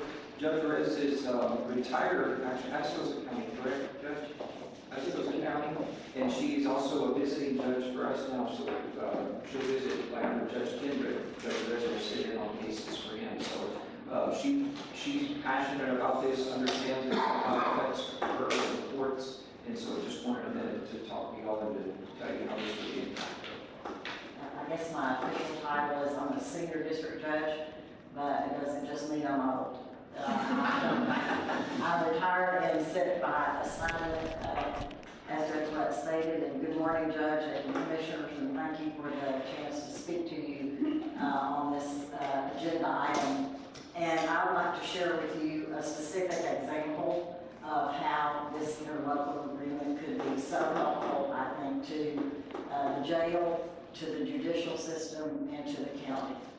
I am sitting by assignment on a case that was first indicted in February of 2016. It's a capital murder case, and in 2 different proceedings, the defendant has been found incompetent. What incompetence means in the judicial setting is that this person does not have a rational and factual understanding of the nature and circumstances of the charge against him and is unable or is unable to assist in his defense. So once a person has been found incompetent, then that completely stays any further proceedings until that person can be restored to competency. Now, when the person found incompetent has alleged to have committed a violent offense, the only place that person can be sent to restore their competency is Vermon's. The last time this person was found incompetent, it took 2 years for him to get to Vermon's. In the meantime, the sheriff's department, the jail, had to keep him in custody and try the very best they could to deal with his mental health issues. And I would venture to say that the sheriff would agree with me that the persons who are in custody with mental health issues are the most difficult for the jail to house. And I'm sure the commissioners know what the per day expense is to house an inmate. So, except for the time that he has been at Vernon's, this person has been housed in Medina County at the county's expense since February of 2016. In the latest restoration to competency that occurred, which has been within the past few weeks, the psychiatric team at Vernon's had certain recommendations for the treatment of the inmate once he got back to the jail, because they recognized that his competency was very fragile. And as part of that treatment was some very, very expensive medication. The jail just could not fulfill the recommendations of the psychiatric team, so this individual is on some different medications at this time, and everyone in the judicial system is concerned that he will lose his competency before we can get to a trial, which a capital murder case, you don't just prepare for that and try it overnight. So I'm just giving you this scenario as one example, a concrete example of how this interlocal agreement could be of great assistance to the judicial system as a whole, and I believe to Medina County as a whole as well. And so I'd be happy to talk about it. How does it help? How does the interlocal agreement help in this situation? Pardon? How does the interlocal agreement help in this situation? MHED pays for those expensive drugs. Okay. For 90 days. Yes, they get. For 90 days. They pay for them because they're like 10,000 a month. Is it monthly? 10,000 a month for the drug. And so they pay for that. They take care of getting reimbursed themselves. They do all of that. And then the only missing piece, I'll bring Sheriff in on this, that I'm not sure we know for sure, I'll let you answer this is, okay, now we do this, which I suggest we do this regardless, because we're working through all kinds of things, but I don't know 100% if we know for sure how we would administer that in where we are at this very moment. Well, I have one concern, if it can be cleared up, is are they actually going to send the medication? Are they going to tell us we have to take the inmate? Because sometimes what they say is not what they do.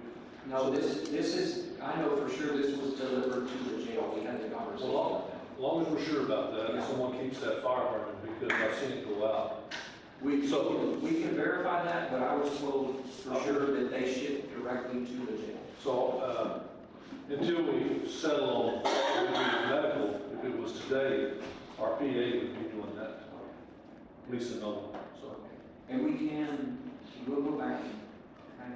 I think that's kind of what allows this step to move forward is, I think, before, if I'm correct, correct me if I'm wrong, our sheriff, I believe before, we didn't have the capability to go ahead and administer that locally, but because y'all do have that PA now, then this is possible. And so, because it's dealing, more with injectable medications, and before they didn't have someone there. Now we do, and so that's what's allowed us to move forward.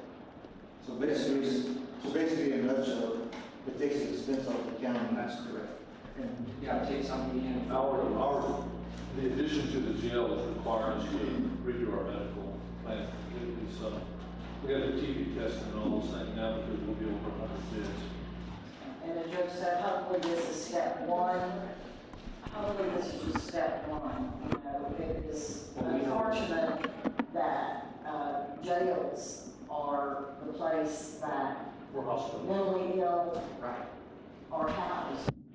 So, yeah, this is just one small component, but it would be a helpful component because, I tell people this stuff we're dealing with the mental health side.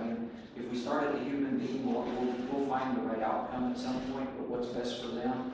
And what we're doing right now, when they lose competency and they go back again for treatment, and we restore them, and they get back here and they lose again, we send them, it's not right for the human being. We gotta find a way to get them through the process, get them through your court, and get a resolution on it. That's just what's best for them. So I think, like I said, this is one little bitty piece of, I don't know, I think we could probably, in our discussions, we'd probably come up with a list of 50 issues that are the mental health pieces, but this is one piece of, I call low-hanging fruit that we can do now. And if we could do something to help just the one get out of your jail and the one get through your court, then I feel like we've done a lot, just helping the one person. And it won't be the first one that we need this far. This is something we need on an ongoing basis. So. I make a motion that we approve the interlocal agreement. Have a motion and a second that we approve the interlocal agreement with Cooke Mental Health and Development Disorder Center for jail psychiatric services. Any other discussion? All in favor, aye. Aye. Opposed, same sign. And Judge Lewis, thank you again for taking your time to be here. Oh, thank you so much for listening to me. I'm passionate about this issue as well. We can all work together to help it. Thank you. Judge, I wanted to add. Oh, I'm sorry, Marcy. Well, I just want to make sure that the public and especially the media made sure not to miss over on the medical part, that it isn't just the cost, it was the fact that the jail is not able to do at this time the injectables. Okay. And it wasn't just the cost, it was the fact that at this time they're not able to do injectables. It was not just the cost. Yeah, thank you. We wrote an article about that sometime last year, I think, and that was probably the main thrust of it. And it's all small jails aren't able to do that. The jail was not able to provide medication for a particular prisoner that was a client that had been in there for a long time, and they couldn't get him into Vernon. Well, and you can look back on our 2 doors as well, and it's. Well, this will be an exception, but when we cleared up the injectables, because we do no narcotics at the jail, no medication with narcotics, period. So this will be new, and evidently it's needed. So we're on board to help those that are actually, they're mentally have problems.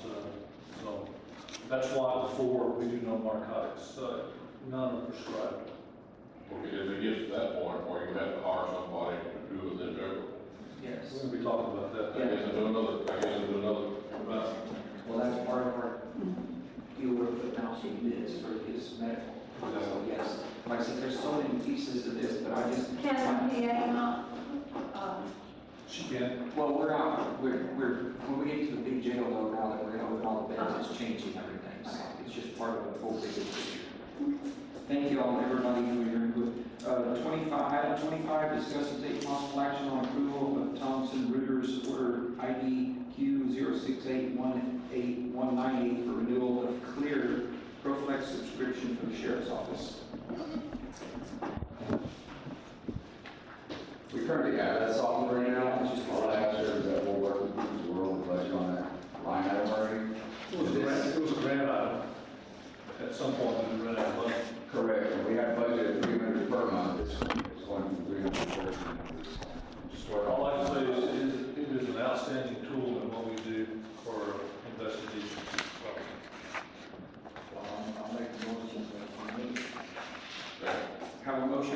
second to renew the Thompson Rivers Clear Proflex subscription. Any other discussion? All in favor, aye. All opposed, same sign. Motion carries. Item 26, discuss and take possible action on approval of an interlocal cooperation agreement between counties and cities associated with the Operation Lone Star for law enforcement services, and passing a resolution authorizing the county judge to enter into the resolution authorizing the county judge to enter into an interlocal cooperation agreement between all agencies that are involved. Sheriff, I'll let you talk about this for a moment, please. Can I stand here? Back to the people. I don't like that. Yeah. So Lone Star Task Force is a tool. Had a meeting, I guess it was about 2 weeks ago, and we went down. We met with some other sheriffs. Basically, what we're trying to do is we're trying to build a fence with law enforcement. So the border sheriffs are not as involved as what we will be. So we will have about 30 agencies in this task force. And I hate to say this, but look out Arizona, because if we can keep them out of Texas, they're going to Arizona. And I'm not, and with that, when they see what we're doing, maybe those that are trying to come will come legally. And those that are coming illegally is because they can't come legally, because they have problems. So the resources from that would be, if a county has a problem where they're getting saturated, well then other agencies would send help, the same as they would here to Medina County. So you could have 27 different, 30, probably 30 at this point, different agencies here in the county, and just basically shutting down that human trafficking completely. I've got 2 deputies that are out because of this. One of them is still in the hospital. He had a major surgery on his ankle, and it was all in pursuit of on foot with illegals. I have another one that's out that has twisted his knee around. We're praying he don't have a blood clot behind it at this point. And it's all because of the border issues. What the governor did, slowed things down just a little bit with the Texas National Guard and all the wire and stuff that they put along where they normally cross. We're seeing 17 to 30-year-old males. We're seeing gang members, fugitives from homicides in El Salvador, kind of strangers. We're not getting any Mexicans from Mexico. They're all from other countries. But this task force is, Hondo Police Department is pulling before City Council to join. We're trying to get enough agencies involved that we are basically a fence to keep it stopped. To keep it off your property, sir. He was talking about that this morning. Not only do they go on the property, they leave a whole bunch of trash everywhere they go. And I've got lots of pictures. Got a lot of vehicles, a lot of people in jail. We're backing up our DA's office with the arrest and the type of seizures we're trying to attempt to keep them from getting that vehicle out and getting that same vehicle 2 days later hauling again. So this task force is a really good tool. There's a lot of good active agencies involved that want to keep Texas, Texas. That's basically what it is. And again, just what you have in front of you here, we would be doing 2 things. It would be the interlocal, and then you also have the resolution. So it's the two pieces that you would be approving. Well, and on that note, with the sheriff and I have been talking about doing a meeting, town hall, we didn't ask for some. Did Ascosa and Lasaka. South County did it, Cooke County did it. So I think that's really important so that folks be aware of it. Actually taking place, even here, what they're facing. It's a good thing in this task force. There's money that grant money that we will be looking for. At some point, what I'd really like to see and what we've talked about is we have rotation tow trucks records, right? So we have a record or something, you call for a rotation if it's not an owner's request. They just used to be like a recipe box and you pull the card out, who's next? Well, now it's all computer, but it gives you who's next. I would like to see fence builders. We have fence builders in the county that are on rotation. So when they run through people's property and tear it up, whatever fence builder is on rotation They get a call, they go out, maybe they temporarily fix it for the night, but they go put it back like it's supposed to. And if we can swing it, that grant money is gonna pay for that project, which would really be good. I don't know how many, Frio County, they got a lot of high fences south of Frio County. I think everyone down there's got holes in it, it's been patched. And then when they run up, Judge Shewhart, they run through his place, Frio County. They weren't being chased. The problem is, you don't have to pursue them. They are told by the cartel, you run hard, you run fast, and you don't stop for nothing. You don't even have to chase them. You'll have a pursuit and there's nobody chasing.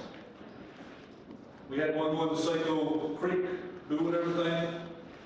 West of Deacon, the Seco Creek had a water bill big enough for a pickup truck to completely submerge. I didn't. Well, it did.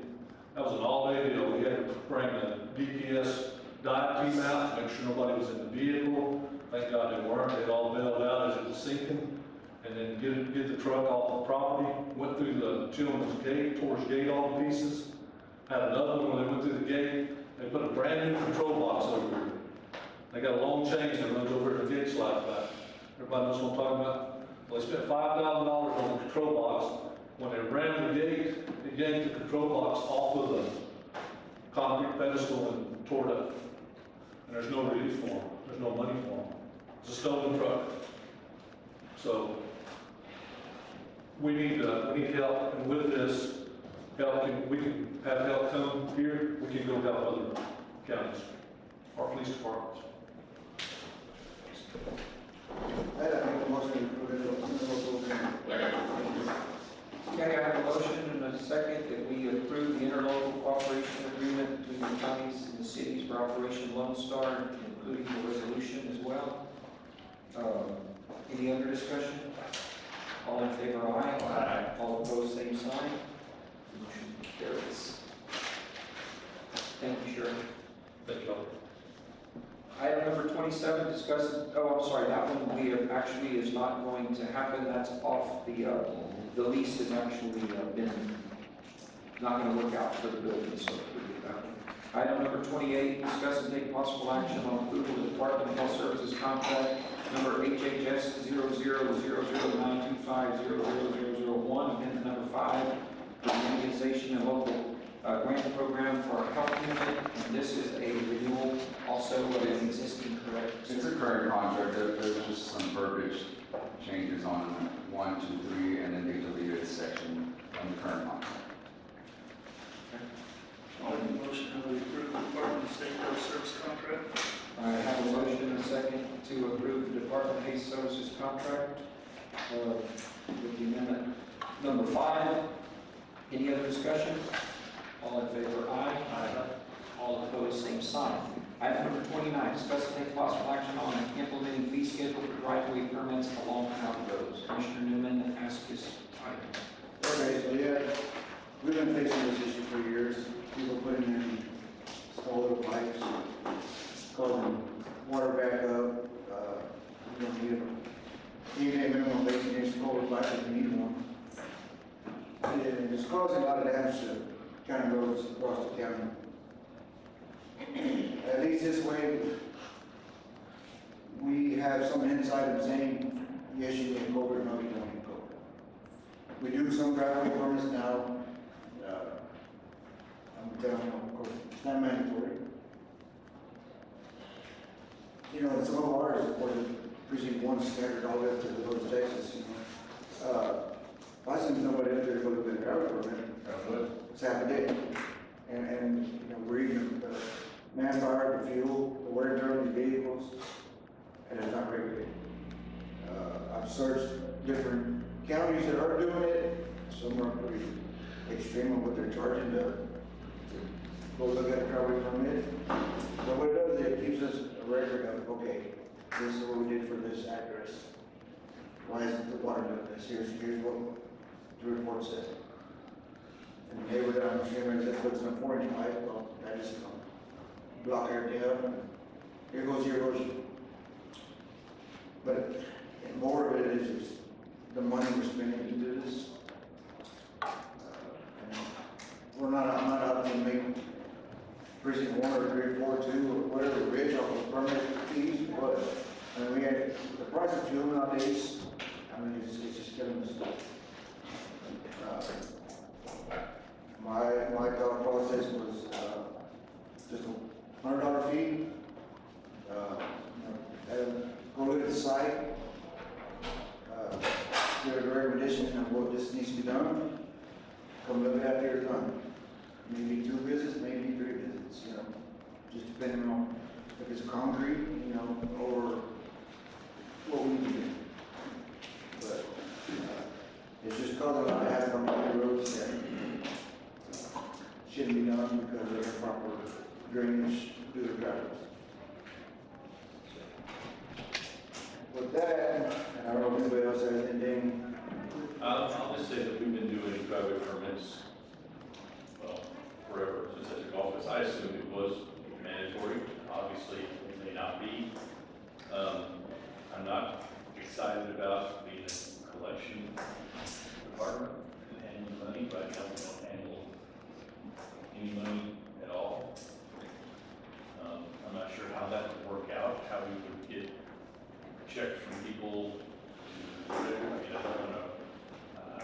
I'm not sure what's involved in that. So I've sat down with Ruby last week and we kind of went over this. We are looking at our system that the 3 precincts have to see if there is a possibility of having a receipt tracker on it. If not, we'll be suggesting to get a receipt book and it's check on money order only, no credit card, no cash. And have the receipt, turn one receipt copy turned into the treasurer, one kept with us and one with the homeowner. So there was 3 receipts out off of one book. And then, of course, we get, like I said, Angie's been trying to get a hold of the Dude Solution software to see if that is capable in that system, being we have that system. Or we're looking within another office that has a receipt system to program it into the computer. So, and my Angie said, if no problem, whatever we needed, she did. She has no problem coming back to. We do probably a half dozen a month, and the other 15 don't call. That's not the way it is. What we're going on right now, one subdivision, not saying which one it was, we went in and we spent probably $6,000 to $8,000 on brand new signs, posts, and you have everything brand new. Within 3 months, the signs have disappeared, the post disappeared, and then the post wound up being in somebody's culvert in their driveway. So there went $8,000 of signs, probably about 3 to 4 months for my crew to put all that up, and now it's laying in their driveway. What recourse do we have? Virtually nothing. Go to rip it out. And like Ken said, a whole lot of these are putting in a 12-inch pipe. You don't need nothing. Everybody thinks they got a culvert, they got to put a pipe in. No, you don't. I'm having more issues in the collection part of it. And like I say, my foreman or me do every inspection. So that's pulling him off the job. You know, where he needs to be on a paving crew somewhere or wherever he's at. It is a major issue, and the issue is, if we go to Charlotte, we're going to be tearing down more posts. I got 2 or 3 on Weehee Road right now, put in driveways, and they never got caught. They done more concrete. We're not gonna, it's either myself or my foreman that does these, and it's actually kind of nice to be able to tell people, look, you need a permit when they call. There's no charge, we're not gonna charge you for it. Either myself or my foreman will come down there, we'll set up a meeting time to go. It's an inconvenience, it's just something we always figure. This is a service we provide. I think the $100 might be cost prohibitive to a lot of people, and those that are out there doing it in secret are going to increase because they don't want to spend $100 when they find that out. I'm just going to hear a lot of people never mind, and then I'll see the driveway show up. This I'm just curious for my own education, who determines the specifications of what's required for the driveway in any given situation in terms of, is there any civil engineering or standards or anything? The foreman or the commissioner.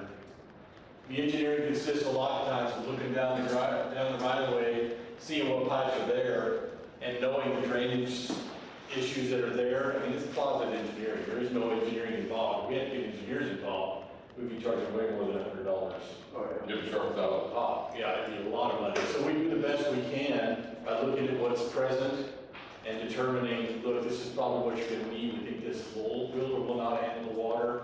These are the minimum specifications we require. We write it up for them and then check to see that that's the way they do it. Most people are understanding of that, knowing that there's not engineering involved. But yeah, it's. Are the minimum specifications stated anywhere? We write them. By the No, county? they do. No, but like by established by the county anywhere? In the subdivision? There's no established. She's asking, there is not I any. guess for a driveway permit, probably not, personal driveway permit. Well, and I think probably the reason is. Standards in our subdivision rules? For road building and for No, roads, I for the thought driveway. there's drawing for driveway permit. Oh, then we need to relook at that. Well, I think part of our problem is you go from Michael to solid rock to the Montez, you got a red sand, so. Right. If you got one spec for a driveway, well, that ain't gonna work on there. No.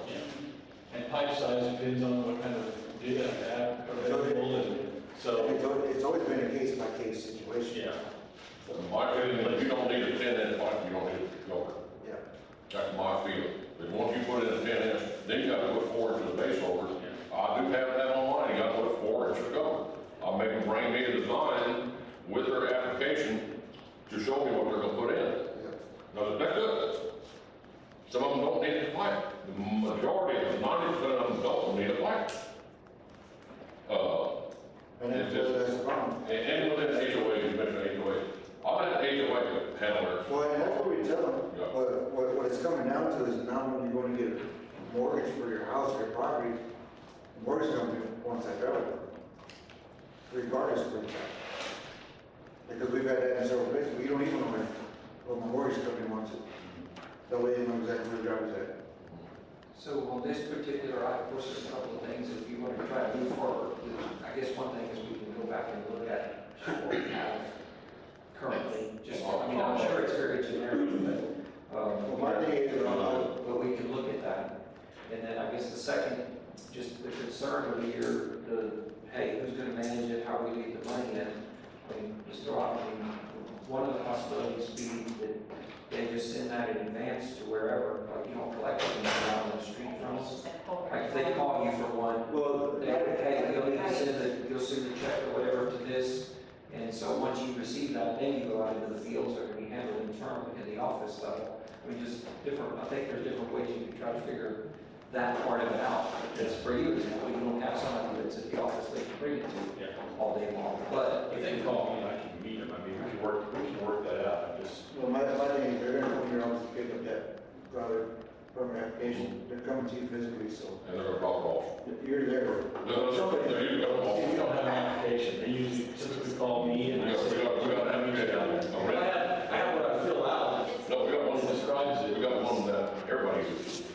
I mean, maybe the same thing, but what I have is not, for every meeting, it's supposed to be bid. You gotta get that, have to fill it out. Right. Well, they come and pick it up, they fill it out, and they ask for a schedule, what they wanna do, and it shows it, and then. Well, I need to see that. well, I think we ought to do is get all three, whatever everybody's using. Let's get all that together and see what works. Well, they're all good with Are that. y'all good with that? I'm good with that. Are y'all good? We table it, Yeah. bring it back. We'll go ahead and if we can get, we'll just gather all y'all's information, share it with each other. That's fine. And that way, the next time, okay, I think this one of the 4 or 3 forms, whatever works the best, we'll look at just what's in the current rules. But my thought was also maybe, Mark from Rhodes, being we're working on some subdivisions right now, so driveways and stuff like that, and just kind of sit Yeah, I down. still have that in the subdivision rules. Yeah, The HOA. well, yeah, No, but, I mean, just, that way we leave this alone. well, no, yeah, but, I mean, that's the other thing, but for our part as a county road, kind of give us, what are your recommendations for different areas?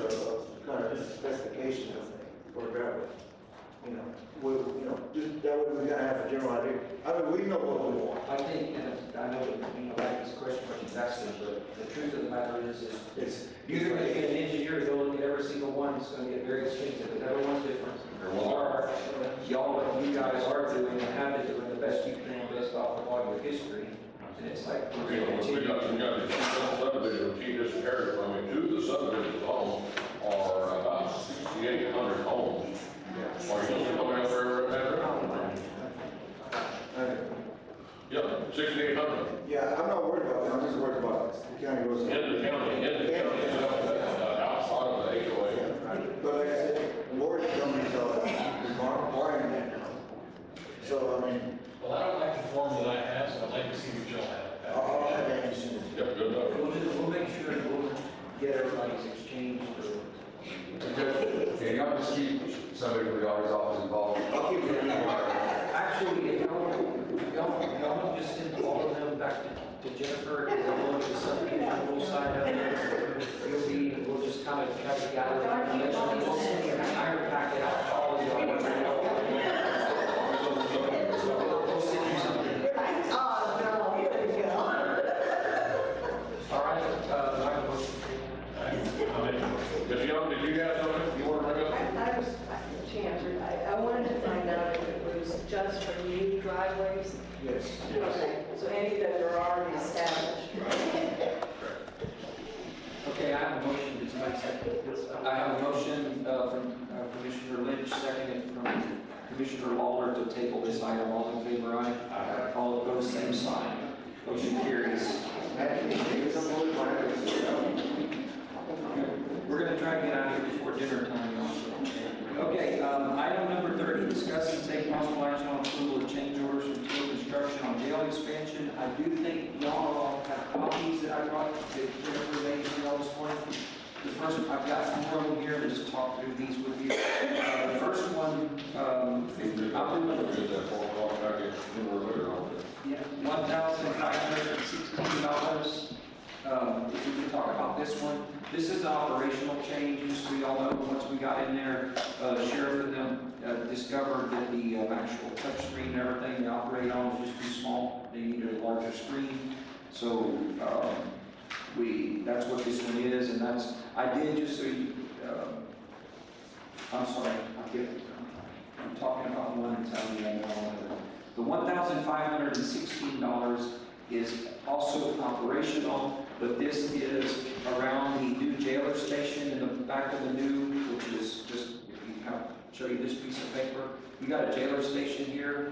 These lights around this need to be able to be turned off so they can see out of this and through into the tanks where the people are.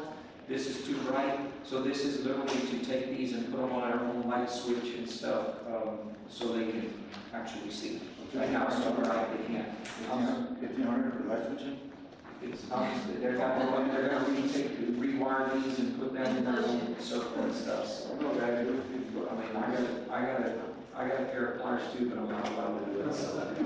But that's what that one is. And the second one is $4,247. This is also this is the monitor.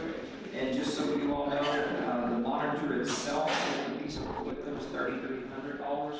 I did get on and research this. If I was trying to buy the monitor by itself, it was right at $3,000, so it's not very much difference. And this is actually part of Stanley and a huge part of equipment that we wouldn't even want to buy on our own, or else we're out there. If there's a problem, we're going to be pointing who did it. Oh, well, that's the county's monitor, and we do not need to be in that situation. So that's what that one is. Then, so these are just operational changes, and then the next two actually get into the old portion of the jail. Once we took everybody out, and I think most of y'all have had an opportunity to see it firsthand, so you would understand what we were looking at. Jennifer does have some pictures up. This first $6,894 is actually 4 windows, and she's going to put it up there for you. Most of the windows inside the facility, if they've had inmates around them, are scratched, but these are like really, really badly scratched, pretty much gang insignias and stuff that have been carved into them. And so we feel like while we're doing what we're doing, we can kind of see that glare on that screen there. I mean, that all of them are stacked up like that, just really badly.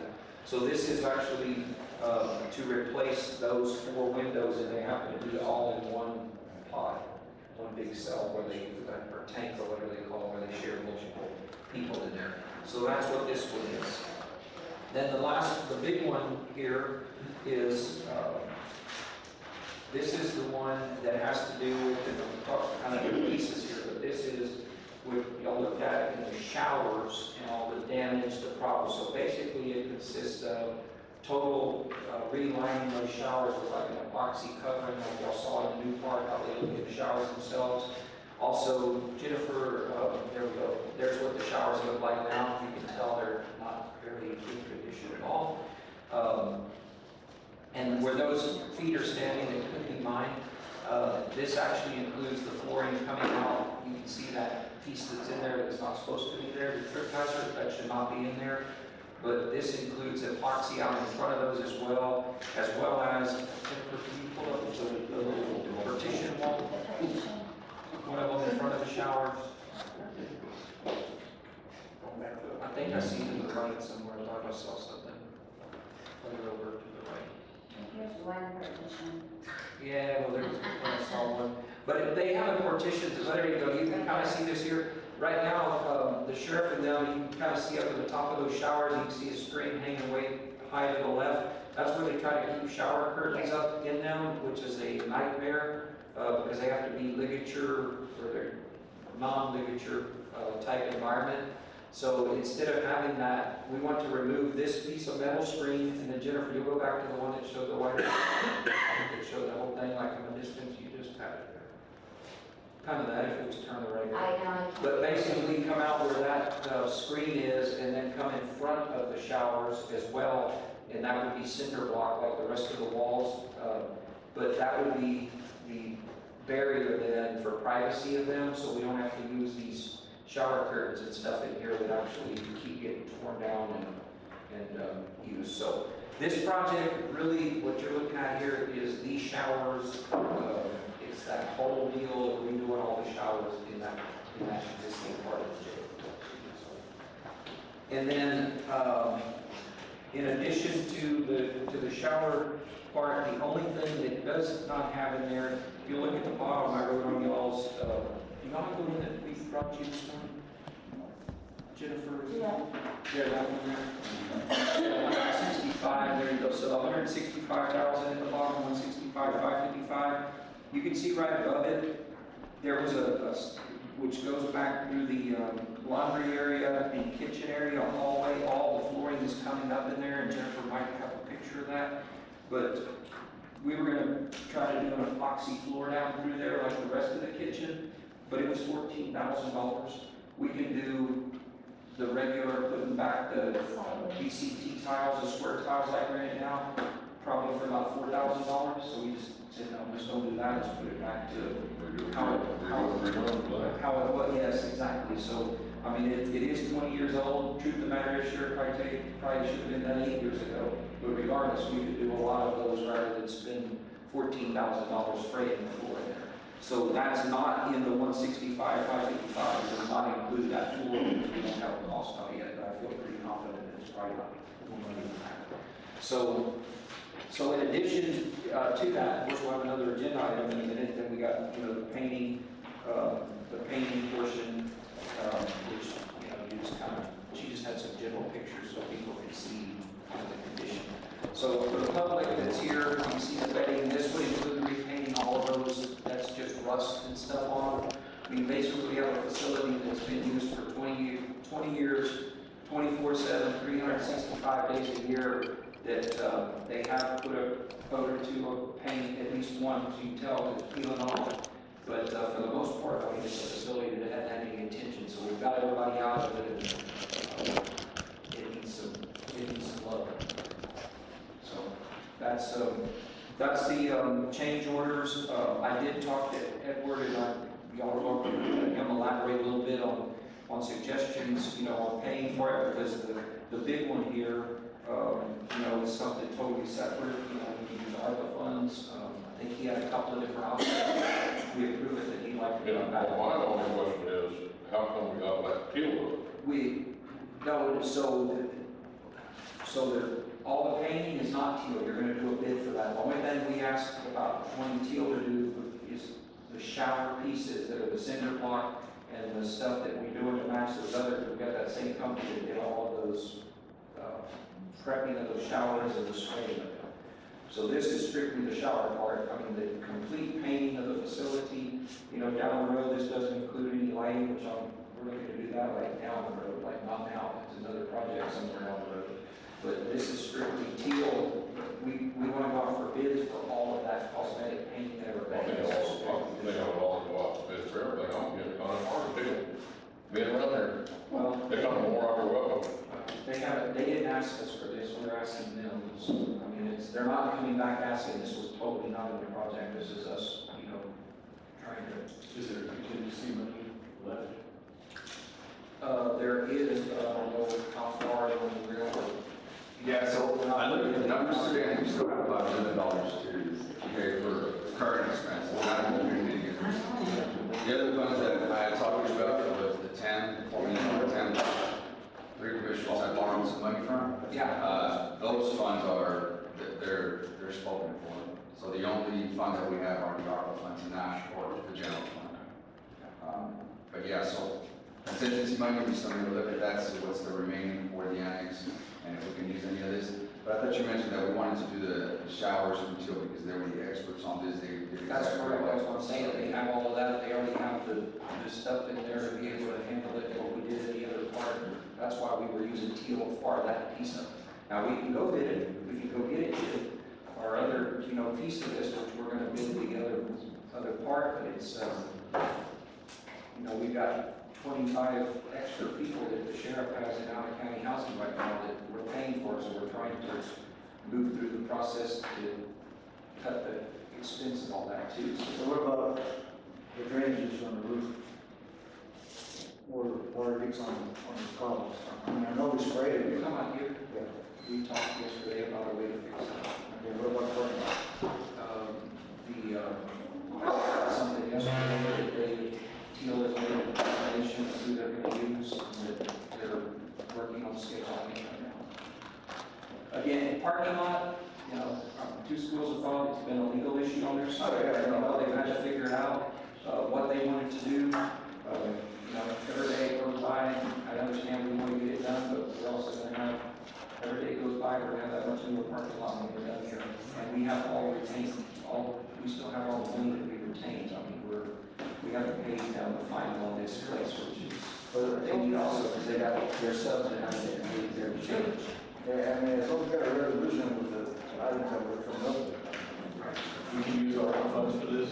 We can use our. 2.6 million, is that what I saw? No, we have 2.6 in cash, but we have 1.3 that's now obligated. That's not spoken for. And so it's 1.5. Yeah, and my guess is- 6,000. My guess is, you know, it may be $250,000 for that whole painting project in there. Number two, they're I not. agree, I mean, yeah, I mean, But that one is straight up in the seconds. So that's where we are. I mean, I can go bid this. Like I said, I'm worried about time on this, because engaging on this piece, because this isn't just get in there and start painting. This is requiring a lot of work in the shower. So if I go through another month of trying to bid it, we're going to be pushing out. Yeah, we bid it out, we'll have to put it on the next agenda. County housing. And 2 weeks to bid. so he doesn't like 2 months on a road for it, and then schedule.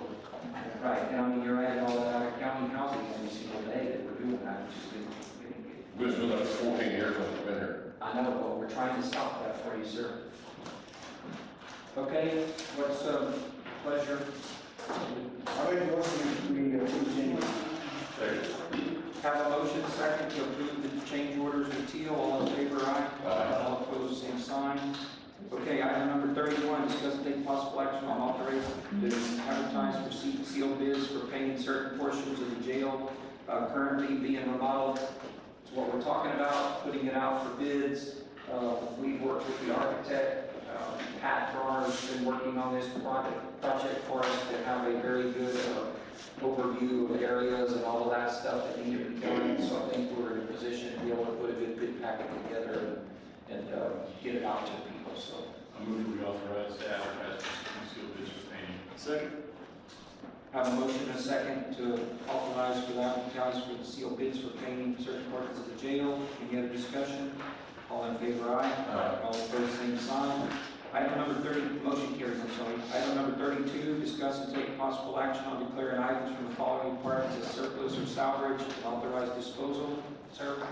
Yes, we have to, just for the commissioners now and for all other departments, we added a section from the OGC to the disposal list where it breaks it down, what it asks for, what the requirements are, so 2 pieces to that, the definition of what the piece of equipment or item is, and then the more important one is the disposition, which the commissioners report of account may, whatever, sell it, trade it, trash it, whatever it is, so it's in there for you. The first one is chairs that they're salvaged, we're gonna discard, we're gonna throw those away. And then the second one is for county clerk. She's had some cabinets in storage for how long? Several years. And the OGC does allow the commissioner's report to sell it to another local entity, county government, city. And they've made her an offer, $200 for a large cabinet, and then $100 for the smaller one. They're black cabinets, is what they are. And I know y'all probably need them for you. So, I offer them to you, that area clerk. Okay. Make motion we authorize disposal or salvage. Get rid of it. Second. We have a motion and a second declaring the items from the courthouse and county clerk as salvage and surplus respectively. Any other discussion? All in favor, aye. All opposed, same sign. Motion carries. Item number 33, discuss and take possible action on canceling or rescheduling the June 29, 2023 regular commissioners court meeting due to 3 people being at conference. So this is the one in 2 weeks, and so looking for some guidance on if you guys want to The next weekend, do another July week. the next one, 6th would be July. July week, we're all like On July 6th. that. Last week. What am I doing next Thursday since we're here? What? Yeah, we're gonna do it this early. Yeah, that would We got budget in here. correct. Yeah, we either do that. Is Or, that a problem? yeah, or, I mean, we can do that, or, because it doesn't matter either way. The next day, we're all back on that Friday. Anybody want to do Friday morning? It would be just a day later. I mean, give us some more time to. We got a lot going on. Just We got a lot going on. It's hard for us to. We got a lot going on. Next week's kind of quick to get it going. I mean, I don't know if every. Well, there's only 2 of y'all gonna be gone for the commissioner meeting. We can have a commissioner meeting. Who? And 3 are going? Yes. I thought we didn't have room. well, like we did in that time, we scheduled outside the conference. But are y'all good with the Friday? Would y'all go on the Friday one? Just for one? No, I don't have a problem. You saying Friday? Either next 23rd, either next Thursday or No, the 30th. The 3rd. So it's supposed to be the 29th, and do it on the 30th. No, you're right. I'll be gone. You're I'll be gone over it. I'll be back after 4th of July. well, I'm saying a week so before unless it be. Yeah, that'd be fine. And I mean, we can keep it, I think we can keep it to limited, things that we just really need to get taken care of. Yeah, either next Thursday. Oh, you know. Next Thursday, you guys do it? Well. What we got? I won't be here on the 30th. Yeah, One minute. 30, You guys like to take notes? no. So I take care of that. Thank you. Recorded. Thank you, Jim. You're welcome. I'll go over there. Okay, so what we're gonna do, next, you want to try? Want to do it next Friday then? That way we're outside. I said do it Thursday, don't we? Yeah, I said, we're gonna be here, why not go Thursday? Well, we can, it's just gonna be 3 weeks, we have the next, it's 3 weeks. We've done that before. Right. So, okay, we'll do that. Okay, all right, then that's it. So next, we'll have it next Thursday, and the alternate do, But that's, there's stuff scheduled Oh. starting at 9 o'clock.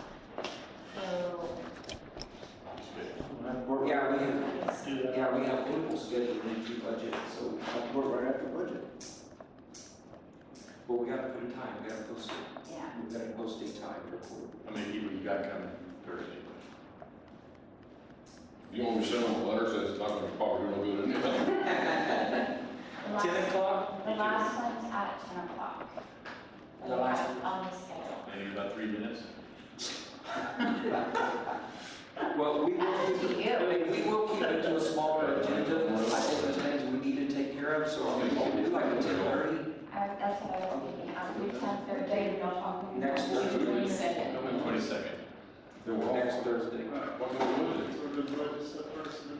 Yeah, and the reason for, I'd say we just put an agenda item on there that we feel like we need to do another, we talk about it then. Depending on how things are looking in the office and items coming.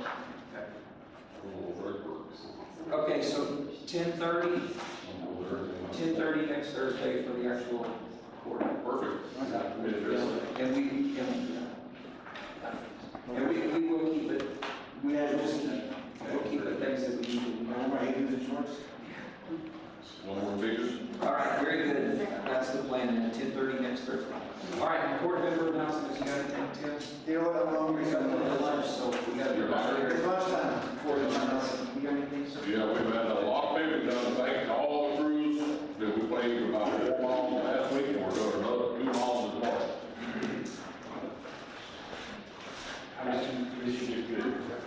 You're good? No, it's just. We're just looking. Commissioner Walker? Well, I can add to that, so, okay, so we will, I'll take a motion to adjourn. Take a motion to adjourn. All in favor, aye? Okay, motion seconded by Commissioner Waller, we're adjourned. Yes, sir.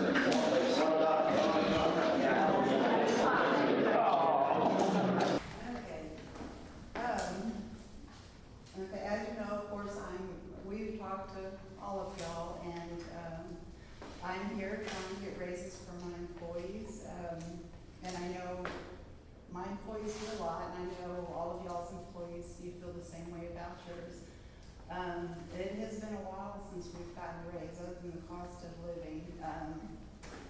And I can tell you, I've included a list of everything, they tried to touch on base of everything they do in the office, just to give you an idea, because I know that y'all aren't aware of the things that we handle in the office. And I ran some numbers, and just this last year alone, we filed over 1,200 new cases that we handle day in and day out, all the processing for it. And as of right now, we have over 1,600 pending cases. And the difference is, the first number I gave you is cases that came, new cases that were filed. The pending cases are cases that continually are reopened. So not only are we filing new cases, we're reopening old cases because they're coming back to modify, or in criminal cases they're revoking. And so we reopen those or handling those cases again. Really just basically, my employees have been there a long time, and I would like to give them more. They deserve more, and I understand there's a plan in place regarding longevity and possibly that you are looking at, but honestly, my employees need the money now. I mean, day in and day out for living, buying food and taking care of their kids. While the longevity is great, it doesn't help pay bills from week to week. As you can see, many of my employees that's been there longest is 28 years. And it's been years since we've given them raises other than the cost of living raise. And so I was just hoping, that we could meet somewhere in the middle and possibly give them a raise to show that we do appreciate what they do, and I want to keep them. I've lost an employee already, and it was pretty devastating for my office, and it takes a lot to get a new employee back up to where that employee was, and a lot of training, a lot of things can get missed with new employees, and so it hurts when we lose somebody. So I don't want that to happen again. I have employees that are looking for second jobs right now. Some that have second jobs just trying to make ends meet. So anything would be appreciated, any help that y'all can give us. Other than that, if you have any questions, I'm not to mention also I'm asking for an additional person, because right now with the people we have in our office, we have a lot of training, but I am unable to bring somebody with me to train because we are swamped. We have court almost every day. We handle 4 judges plus all the visiting judges. So we constantly have court, and trying to manage court, have people out of the office, plus send them to training has been very difficult. So I've not been able to send anybody in a while, and they need the training. And so we really need an extra body to help with the duties in the office in order for me to allow somebody to go with me. Because we have constant jury trials set. I mean, y'all have probably seen all the people coming up and court every day, the criminal docket. We now are not having to go to we don't have an AG docket, it's all done by Zoom, but CPS has just started in person as well, so we're going over to the old courthouse with CPS, on top of all of our civil dockets, our tax dockets, again, our criminal dockets, so we stay extremely busy. And then, especially on jury days too, everybody is doing something, trying to get the jury moving. So an extra person would be very much appreciated in my office. Is that request in, do we have that request in? Or was that requested through y'all's office? Or No, I was told to bring everything. Got it, I didn't. So that's on one of your pages here. Okay, so you may go. Back to 4th page. What salary are you looking for? I'm sorry? And what kind of salary are you looking for this new employee to start at? It would, just whatever the minimum, it would be that y'all would set. $7.25 an hour? I'm sorry? $7.25 an hour? Set? You're crazy. You didn't know it yet, no. Okay, so this is just, you're requesting another clerk? Yes, on top, yes.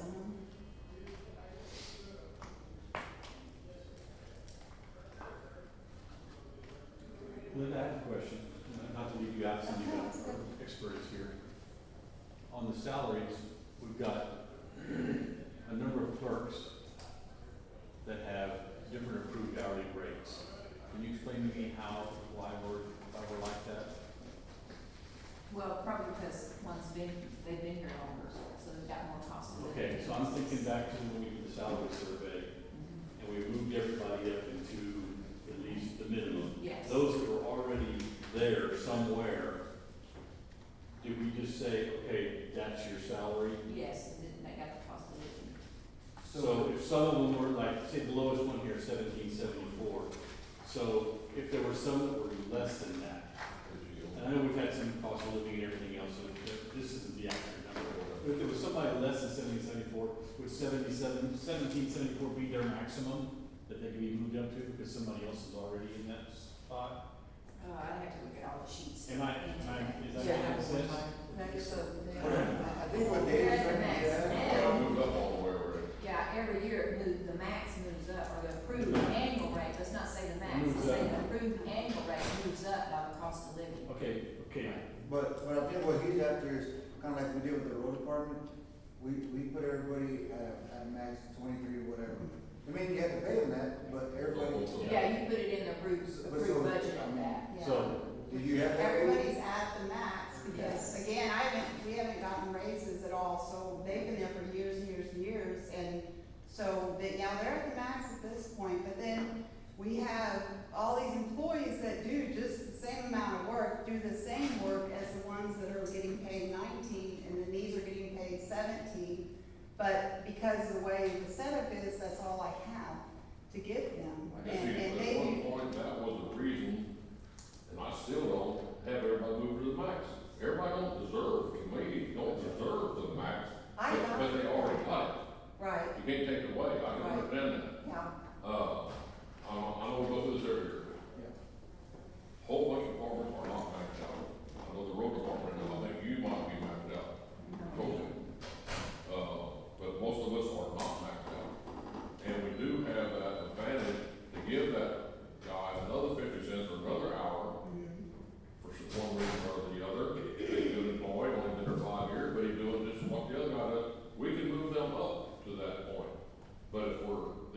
back because to get you guys to the bottom of, in Cindy's kind of question today, we probably get there because we don't have all those numbers for you all.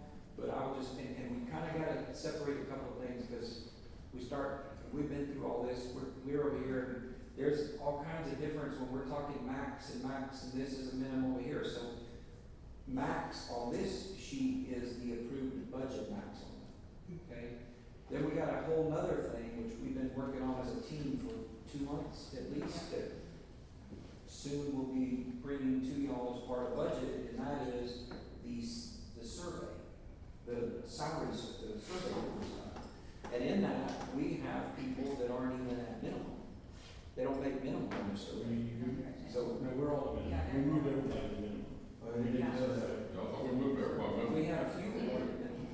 We had a few that were under, but once they got the cost of living, that put them at minimum. Right. We may have. But they have to get a cost of living to get them. So, you know, but we have, there's a couple of different targets in there, and, you know, what you're gonna approve is max in the budget, you know, I think that'll all come back and tie back in there, and because I do believe, I mean, personally, I do believe that just because somebody's a clerk doesn't mean they all make the same money. Which is, but if you're maxing everybody out approved on this sheet, maxing out on that sheet, then you're paying everybody exactly the same, which I don't, as a manager, and I spent years of managing, it's like that person based on experience makes $2 an hour less. Maybe they're brand new, they haven't never done this before, just as an example, and so they're making $2 an hour less than we do. Well, see, and that's why we look at Bexar counties, the way they classify their employees, they have equipment operator 1, equipment operator 2, equipment operator specialty. Same way with clerks, they have clerk level 1, clerk level 2, on and on. So when you get a clerk, just sheriff department, for example, well, she's dealing with 5 different things. Well, she's no longer a clerk 1, she should be a clerk 3, but she's getting paid minimum. And she's doing the same as what these other ones are, they're making $5 an hour. We tried that classification one time before, and that was Well, I mean, that's an example. But, I mean, what you all are doing is relying on that department head to take care of that in there, but, you know, in that thing, so, you know, really, I would think that your sheet of paper here is the people that, you know, oh, this person now has been here 5 years, but because of this class can't move up at all, right? Right. We should really be saying, hey, that person, that one person, because they've been here now 4 years and I can't move up beyond this, maybe it's that we need to look at the person. But, I mean, because if you go, the other side of it that I think you're alluding to is that you go over here and you set them all up at the max, and everybody goes in and they all max them out. Everybody's getting all the max money, the budget's completely eaten up, and you're not managing inside of that. In some places, some people do manage that and don't pay what the max is, but they're doing it based off of how they, So my thing is, every position, and I'm not talking about individual people, every position has to have a maximum amount of that position. Whether it's, well, this is what we're budgeting, but our survey said it's worth more than that. The max they gave, they That's gave a minimum. correct, that's why, that's correct. So, my question is, how is it determined that for clerk 132, or 1232, that 1961 was the approved budgeted amount So, of the maximum? I might have an answer for that. Yeah, me too. Several years ago, we had that merit pay, and so the departments were able to determine which employee got, and so I think that's part of the reason why it threw the maxes off. So why you see some of the clerks that are a little higher than others at the maximum rate, because of that merit pay was factored into their salary. Okay, because I know that all my heavy equipment operators have a maximum amount that they can receive. None of them receive it. They're all over the board.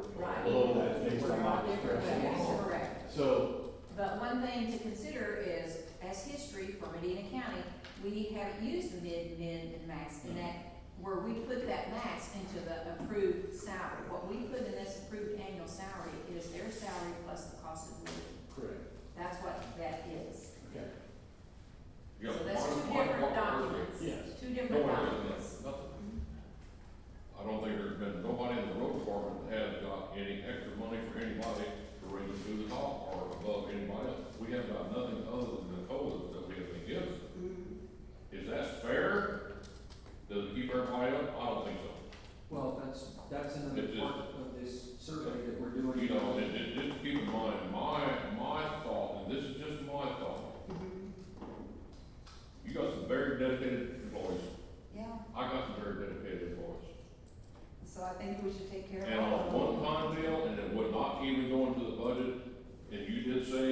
state is in, the county is in good financial shape, we're in fantastic financial shape.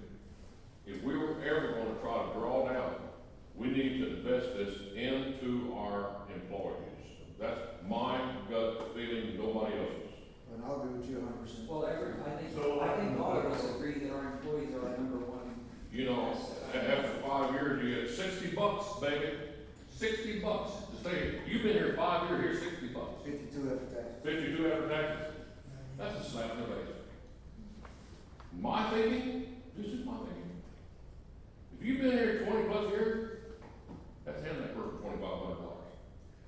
That's handing that person $3,000. That's my thinking only. There's a brand new longevity sheet that we just did as a plan that's gonna tell you all that does exactly that. Thank you very much. So You got 10 years, we're gonna give you this much. You got 5 years, we're gonna give you this much. It's just like Lydia, my secretary, at one time, we had decided to give Gina and her, whenever you're curious, a one-time raise of the $21.95. Y'all have never gotten another penny over that since. Still, $21.95. Is that fair? When you're running a whole complete building as big as this building here? No. She has never got another penny. Other than that whole.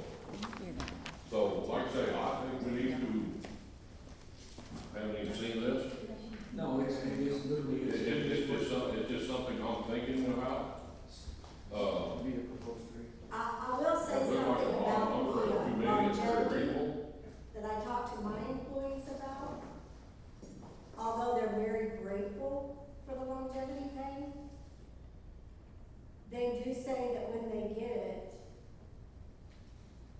it's nice, but a lot of the taxes that are taken out is a big ding. And it hurts. It's gonna be 30%. It's 30%. At the And end of the it's a day, big at the end of the deal. day, everyone's gonna be And they 30%. would much rather see a change in their bi-weekly checks than a yearly, Instead of a $5,000 check handed to them?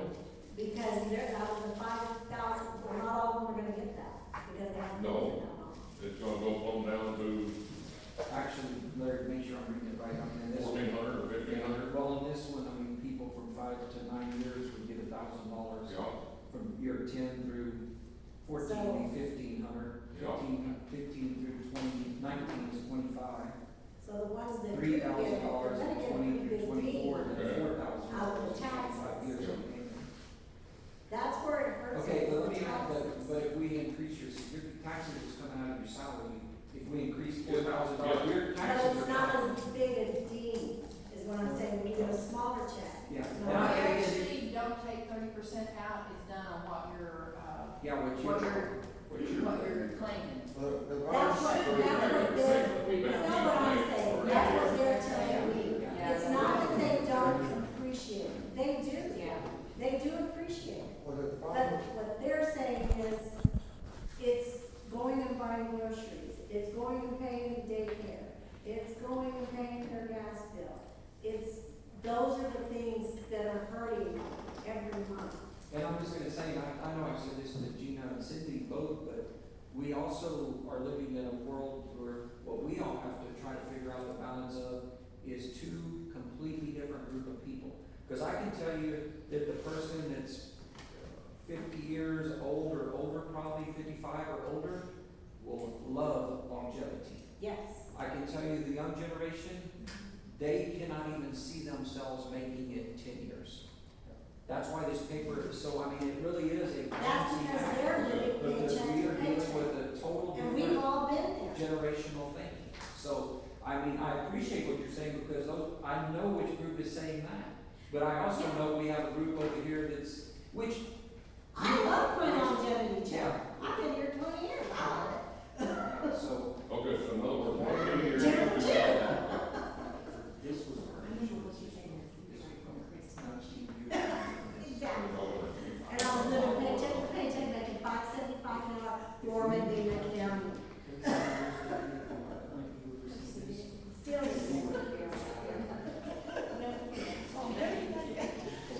$200 That's it, learn.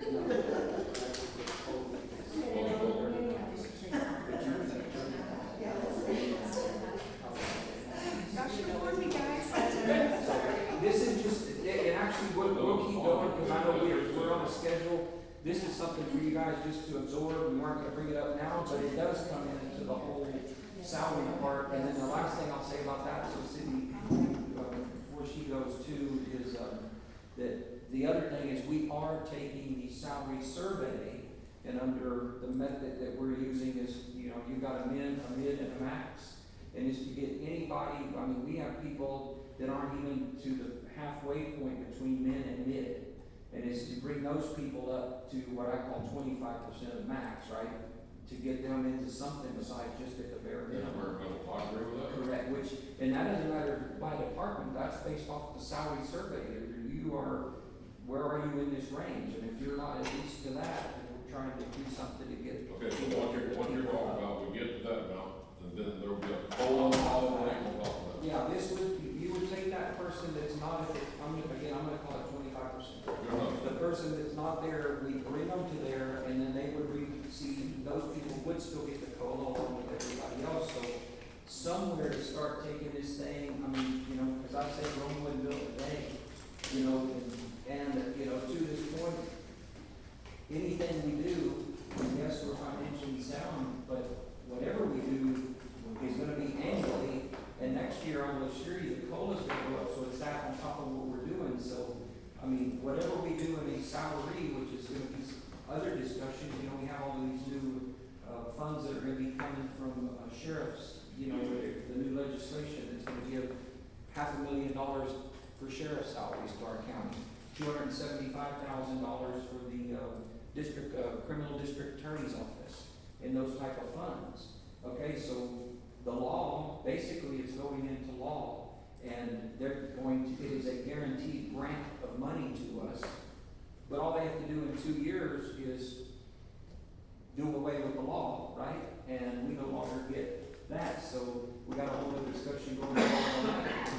That money, talking to our group, is like, I think we need to put that more like as a stipend. Here's your salary plus the stipend, because if it ever goes away, if not, we're committed to $500,000 that we flat didn't have and we can't budget. In other words, when the county's doing good, you're doing good. Right, and well, not the county, the state keeps funding that extra money, which is what it's there to do. But, I guess my thing on the court is, I'm just gonna tell y'all, we're gonna bring y'all something, you can shoot holes in it, but I feel like we worked really hard to try to address it. I think that people in the long run are gonna find out that people are really getting addressed. And the first one's getting addressed are those that are not even making, at the minimum and getting them up. And So Cindy did this for your first 2 people up here, like they got handed over for being here 26, 28 years. They're asking $2. Well, this here would be $4, that would be $2 an hour raise. That COLA. It'd be a check handed to them. So, on the longevity. On the longevity. So they're pretty well taking care of that. And you want to get down to a little bit lower, it's just, in years, that's what I'm talking about, in years. Yes. What makes this county unique with the amount of people we have working here, and this is going on my 14th budget. We're not having people living like we had before. Well, that's a tricky. When I talk to these other counties, y'all pay what for insurance? I think it's $50 to $75 plus their spouse is $75 or $100. Man, they're paying $800 for the spouse, $800. They don't take kids. Once you figure them kind of things in, this healthcare thing, when I started here, we had 41 something insurance companies to pick from. We're down to about 4. We got a good one. We got a plan. I hope we never have to look at it again. Just what little bit I've used. It's cream the crop. Our retirement system. There are very few counties that match 2%, 2 times. Most of them are 1.5. Canal County and some of them other ones are 1.25. And we're getting 2. And I would just say to that, again, I'll go back to what I said a minute ago about the same thing Gina brought up on longevity. We're dealing with 2 mindsets out here today. 2 mindsets. Because that same group that doesn't see longevity doesn't see the retirement value either. So it's just something that I think we all gotta be aware of, even as not just us, but department heads, is like, how do we work to figure those things out where somehow you try to appeal to both sides of that coin. And it's hard, because I mean, if this was 20 years ago, I can tell you that the longevity, everybody in the building would be like completely excited. It's the best thing ever. But today, I know there'll be a part of them that's not, but I think somewhere we gotta try to capture both sides of it. But that doesn't, you know, hopefully at a department head, if we really have something good too, that, hey, you really wanna leave, how do you leave here when you're getting $2,500, $3,000 check? $4,000 check. And the thing is, I think your people that got sitting there with 19, you got the year below 13, 3 more years, I get that $4,000. You know, 2 more years, 1 more year, I get that $4,000. And I get it. That's a good one. I know, and we do appreciate it, but. Yeah, and my problem is, with this whole process, we went out for 2 of these mind-boggling, make her work her butt off, make everybody work their butt off, these salary studies we call them, and we, every year, I know Commissioner Lynch, are we gonna follow this? No, it never happened. Well, we are this year, that's what we're working on. We know it because if we followed it, we would budget to the max. Correct. And the department heads. Yeah, we never had all To move them between the minimum and the maximum. The maximum. But the the maximum is so high that we can't budget like that, so, but that would be all. Yeah, but that's, it's saying we're gonna start to move.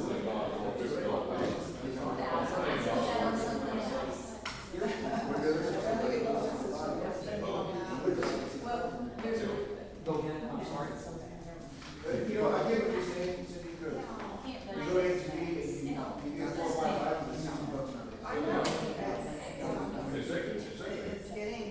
So my thing is, let's work on what we went out and tried to do to get a salary study, which is now a 3-year thing, and I am totally against going out for another one. If we're not gonna follow, don't do it. At least move the thing up a little bit. And we do need to move on to the next running lane, but what I would just tell you, Cindy, is we're gonna work through this. Everybody's gonna have another opportunity to look. Y'all as department heads, I will assure you, matter of fact, that was what auditor or HR, we all talked about. You know, we gotta get all the numbers plugged in. We gotta come back to look at all of those. We'll see, once we start to plug this in, what it's doing for your people, right? Because as a department, oh, okay, I see this is helping my people. This is gonna be fine. If not, we talk about it, I think, at that point, but we just, we don't have any of those numbers plugged into this yet to be able to say, well, here's exactly what we do for that person. Well, and I appreciate it, and I do want the opportunity to talk to y'all, because before something is decided and that we can, hash it out, but, I do appreciate everything you are doing. And we're gonna try to take care of our boys. I assure you that's the bottom line. Can I ask one more question? Yes. There is that, I just wanted you to explain kind of why we put a $12,000 travel, just so that they know what you're looking at. Okay, yeah, I did, I forgot about that. I added that in because, quite frankly, I do a lot of traveling back and forth. But right now at court, not necessarily what happened here, but I'm back and forth to court, I'm back and forth to Walmart, to the bank, I pick up all the supplies for juries, supplies for our office. I do a lot of traveling that I never bill for, just because it's a headache, because you have to fill out these forms every single time, and conferences, and while I submit, I do submit for the conferences, because those are pretty big, but the day in and out, I'm constantly on the go for our office, and so I put that in my budget and asked for that because I don't get compensated for it. And I use my own vehicle. You're putting wear and tear constantly on your own vehicle. What do they go back and forth to Walmart, to a Whataburger for? Huh? Lunch, you go to Walmart? Walmart. Oh, and the restaurants, because I have to get food for the jurors. So I'm getting their I think supplies for the jurors. $12,000 for taking food for jury. I put 48,000, 105,000 miles in 3 years on my pickup for $12,000. Right. Well, it's just there, so you can. That's 3 sets of tires, 2 sets of brakes. And if I go in his district where it's rougher roads, it takes shot. I got a shot. But like I said, we're barely getting that a little bit over, and the thing of it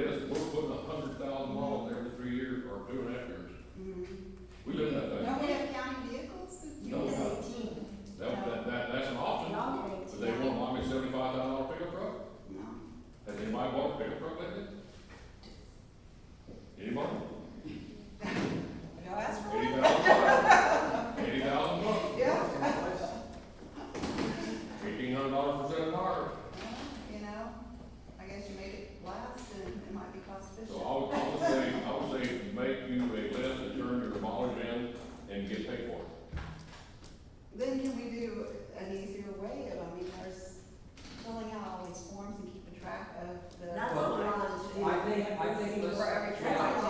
think let's do this, you explain, which, thanks for bringing it up, Glenn, that's good. Let's just kind of brainstorm about it, you know, come back, we'll talk about it. If y'all have to do that, To it's your really question, just then, hey, is there a way to something streamline this thing to Right. make our reimbursement easy? Let's just talk about all that and we'll bring something back. Is that fair enough? To answer that question, we chose not to, because you're right, it's a pain. However, I know how much we drive and I know the area that we cover from end to end of the county. And I'm doing 12,000 a year on mine. Mhm. And so, to be. Well, to be fair, I put the same thing in mine, because I drive back and forth to work every day. I don't. Mine's not driving That's every not our fault. We don't care where you live, do your job here, you knew that was your job. Same for you. Yeah, but You know it's gonna after be you your job. leave. Y'all can get, I'm not the whole time. y'all can get a vehicle purchased for you. Can I get something straight? I'll take it. Do the same thing. I'll take it. Do it. But you're getting 18,000, not 12. So, yeah, there is a big difference. But there is room for that. All right, we will look at it. Cindy? That's something to talk about. Good. All right, thank you. Yeah. Appreciate it. We will work on it. Yeah, whatever you first. Lucky you. Hey, I guess, we'll wait for Commissioner to come back. No problem. Apparently he drank too much tea in his 35-minute break. I'm in deposition full of water. I don't But I can wait, so I'll be the next one. But I'll leave for that, so. It seems like an awful lively discussion.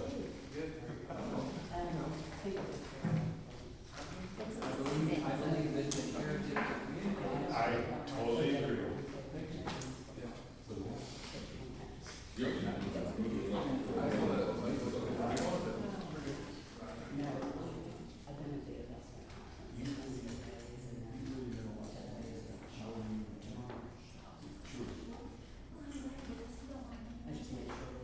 You told me everything I knew was a disaster.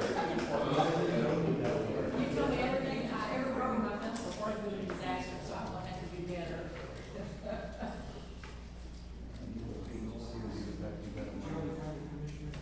Yes, comments on page 13.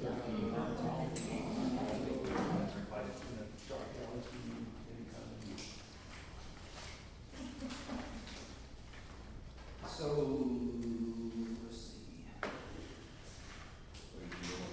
I'm okay, how about you? We're still here. Stop calling me Judge, we're not in court. Tell me, please. Hey, Judge. Hey, Judge. Yes, sir. You mean Tommy, right? No, you always got to be respectful, so Judge.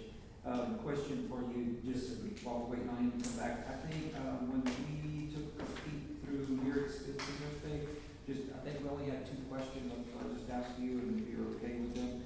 Telephone service, we've been doing $8,000 a year, but we're not spending that. We'd like to bring that to 6. Is that?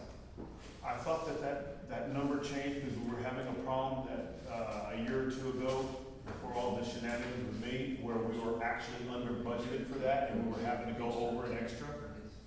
So whatever number is needed I don't care if we go down on that, as long as it's sufficient to cover. Okay. Don't care. And then I think the only other thing we had is well, last year it got missed in the budget, but this year in general supplies, we have 2,500 in there, but it looks like our history is the year before was about 800 and then 1,200, so we're just wondering about. Yeah, and I think I'd like to leave that because some of the equipment that we have is outdated and we're having to replace. In fact, I just bought this because the other one I had before this one, and this was $800 by itself. That being equipment? That's equipment. Oh, is that different from office supplies? Yes, sir. Well, general supplies is what I'm looking at. 4330 account. We put 2,500 in there, right? Yeah. Is that news? Well, don't we just back that to 15 then?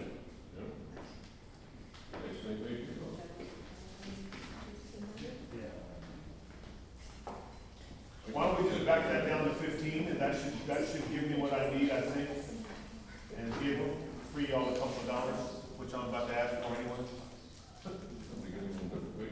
Well, this is the one from yesterday, it's not the reprint. You got the first one. And I apologize. That's okay, no, that's okay. So tell me, what was the synopsis? Pardon? What was the? So why don't we just back it to 1,500? Okay, I'm good with that. And that way, I've got generally what historically I've needed. I was more concerned about equipment that was just starting to cause us grief. Okay, so we should be good there then, because we have 1,500 in equipment. I think so. Okay, all right. At least Okay, well, at that point, Commissioner's back, so I'll let you do your. Okay, well, thank you for the opportunity to be here. I know this is not a fun time of the year for y'all. It's not a fun time of year, I don't think, for any of the department heads. We have to come in here and sit here and try and justify why it is we need more money for our salaries. But I agree wholeheartedly with what Commissioner Sitter said, and sometimes I don't agree with what he says, but I did a moment ago when he said that, hey, if we're gonna invest the finances that we have in this county, they really do need to put back into our employees. Because when we have the best employees and good employees, ultimately we're gonna get the best performance. And I think the county will thrive when we have good people here instead of constant turnover. When we have constant turnover, then it's really hard to get an office with traction, and it's hard to get that office really honed. In my office, and I hate to say this because I'm sure everybody does, but in my office is the truth. And I pull numbers and I've shared them with Keith, or Judge Luke, sorry. And if you pull up the figures on Icon for the criminal cases that each precinct in the JP courts handles each year, this past year, we were at right around 3,800 of them. The next closest county was about 900. The next closest precinct, rather. They average between 700 and 900 per precinct. Mine is 5 times higher. So I have got 5 times the work. Each one of those individual cases has to be input manually by staff. One person has to take that one case and work with it in the system. So my office has a much greater load to carry. And we're not complaining about it. And in fact, I was telling Judge Luke, if you ever take the time to go to my office and you drop in whatever you want, what you're going to find on the 4 clerks' cubicle desks, each one of them has different little sorts of foods there on their corner, because most of them work through lunch.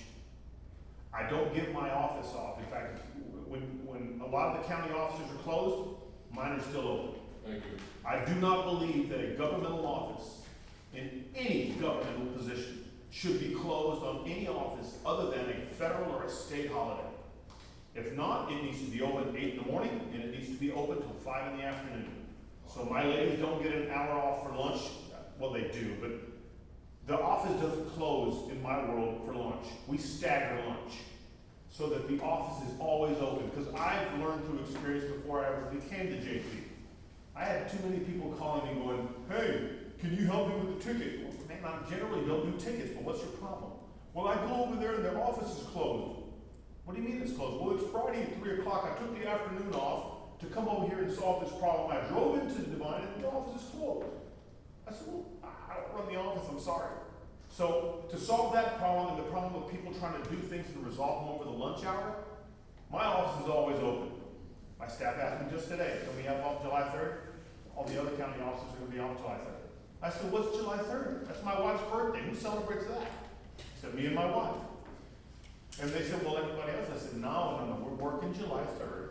You're off July 4th. And that's the way, so my staff not only has a bigger load to work with, they are there more days and more hours than probably most of the staff in this county, because I don't let them get off.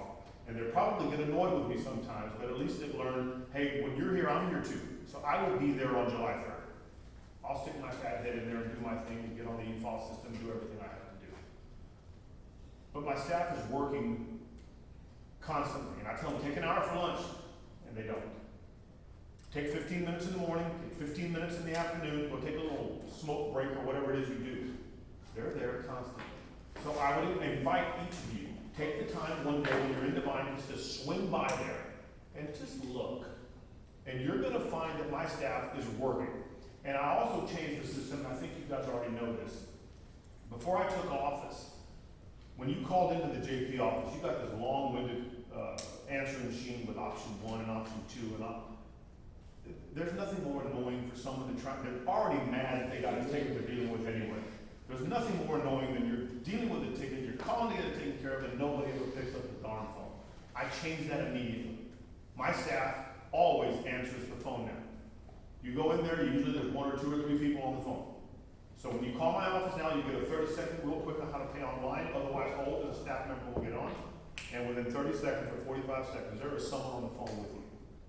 So my people work. And I know that the other ones do too. I'm not bad-mouthing anybody else's office. I'm just saying that the load that my people carry is heavier. And it's not by design, it's just that we have a I-35 and we have a way station. So we pull in about 10 times the income from everybody else, which I don't care about. As far as I'm concerned, the income is just where we are.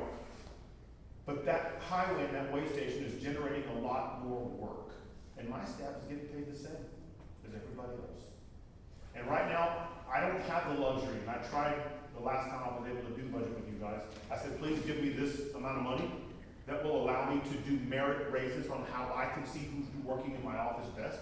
Because nobody knows their department like the department head. I know who's the person that needs a raise more than, and my office knows I don't play favorites, I love them all. But I'd like the option to be able to say, I want to see you in my office and get someone in my office, you've been doing an outstanding job, I'm giving you $1 a raise, $1 an hour raise. I'd like to be able to do that, I can't. We are maxed out to the hilt and have been since I got there. Now, I would like, we have budgeted just under $153,000 for these salaries for these ladies. I'd like that bumped to 190. And I can tell you I'm not gonna use it all. I will not use it all. But I will take that and I will work with it, and then I will be able to give incremental merit changes as they come along and are due. I would like these ladies to not feel like, you know what, we need a transfer to somewhere else where they get off at 4 o'clock in the afternoon, and they get to go home on Fridays at noon, and they don't have to work July 3rd. We don't want to be here anymore. It's easier there, it's less work over there, and they don't work as many days, and they still get full pay. I'd like the ability to be able to do that. So I'm asking for $190,000. That is $38,000 to $37,000 more than you have there now. And I give each of you my word, I will not max anybody out, but I will certainly use those numbers to be able to work with merit performance in my office. And I think my ladies absolutely deserve it. They have to put up with me. And I'm not Maybe you should give them $2 extra from you. Hey, for putting up. You say that as a joke. I actually offered that 2 years ago. Take some of my salary and let me hand it out to them. And I was told I can't do that. So I say it in all lightheartedness, trying to be as lighthearted as I can about this difficult subject. But my ladies really do work with 5 times the load, and we generate 10 times the income. This county makes up a lot of money from what those ladies do. And I'll be frank, it ain't me, I don't do it. I try to streamline it and make it better for them, but in the end, I can't pay their electric bill. I think 3 of them have side jobs because they can't make their ends meet on what they make. But they love me so much they haven't left me. So that's. Can I ask something real quick? Yeah, sure. Just because I know y'all are gonna be looking at this as well, so now that you're here, I would like to ask a quick question. Sure. On your revenue lines, if I'm looking at, if you go, What page? page 2, and it has JP4 fees, and it's the first line, 12/34/19, and I'm actually looking at, on my computer, you're not gonna see this, but we did budget $575,000 to bring in for 2021, and only $400,000 was brought in. 21-22, we lowered that projected revenue to $500,000, and only $370,000 was brought in.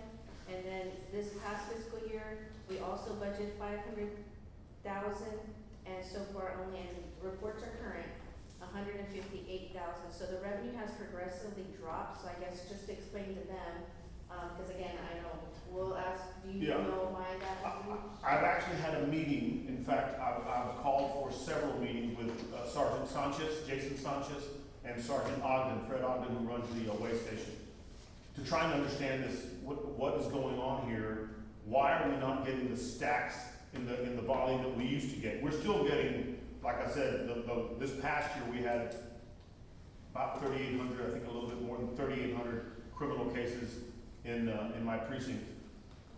But it's still not what it used to be. And it's because they're telling me that the governor has pulled a lot of those troopers off of the highways here and has moved them to border security.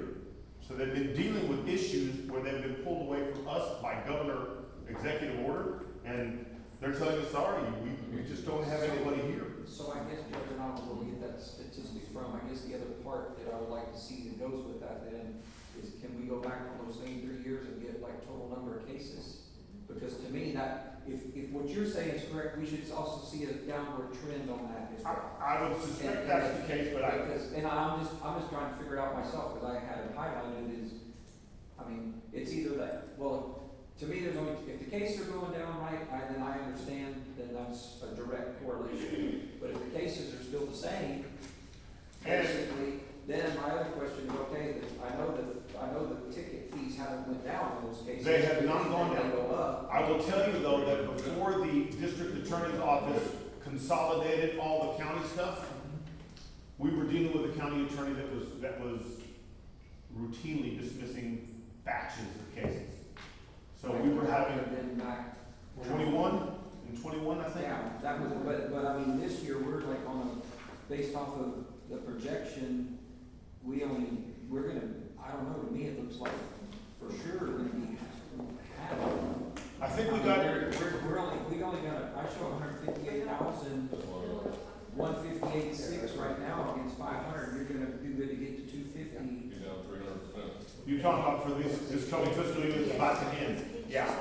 Yeah, that, so I can't explain any of that. It's either that, we just need to figure out that's part of it, and if it's the trend, let's just get that other piece of it, because if not, I mean, how did, who did, when a tick, you know, when one comes in, I mean, are they paying the full rate, or can somebody discount that ticket out?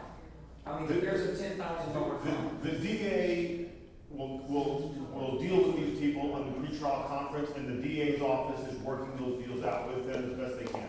I will tell you that I was the instigator behind legislation in the last legislative session. I went to Representative Murr, and said, we have a major problem here that I need someone to sponsor a bill on. And I dealt with the issue of, we have all of these overweight tickets that are coming in under current Texas law. If I work for Keith Luke's gravel pit company, LLC, and you overload me, and I'm the little poor driver that my job is to drive this, and I go and I look and the tires are awful low, and I say, Mr. Lutz, I'm sorry, but the truck looks awful heavy. Are you sure that thing's not overweight? And you tell me, look, sir, do you want that job? Get in the truck and drive. It needs to be there by 4 o'clock. Go.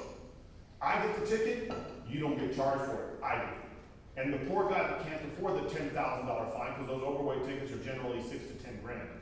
The guy that can't afford it is the one that the law says has to pay. So I told Representative Murr, we need to make the company liable. They're the ones loading it. They're the ones that can have incentive. And so he moved legislation forward. I drafted it. His people tweaked it. They submitted it. It never got out of committee. Now, a lot of the problem is a lot of these tickets come in that way. And if you've driven to Divine Lake on 173, and it's not near as bad as it was in 21, it's becoming a pothole again. But it was a giant pothole in 21. All of that stuff is because of these overweight tickets, and those guys can't pay them. And they come in and say, sir, I make $13 an hour. I can't pay you $8,000. Where am I going to get that from? And so they file an affidavit of indigency, and so I go, no, hold on, don't claim you're indigent. Let me see what. And so I'll try to do something, but they can't do it. They can't pay those tickets, and the company's not like it. I know about overweight trucks, and every one of the trucks on 133 has a scale ticket. Every one. So don't tell me they don't know what they're going for. Oh, I know. I'm with you. I'm not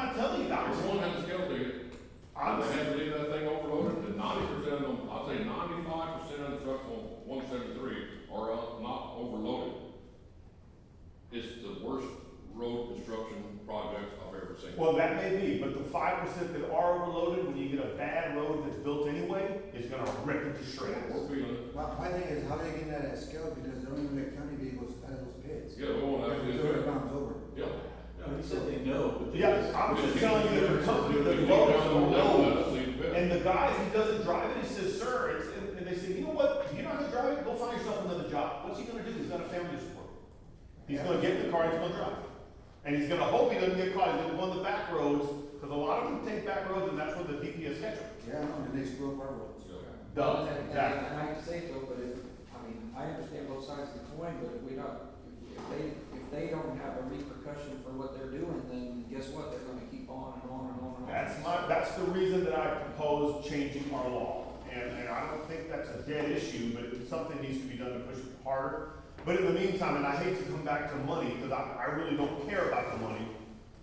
I am more concerned with the workload that my people have and that they're dealing with compared to everybody else's workload, and they're getting paid the same.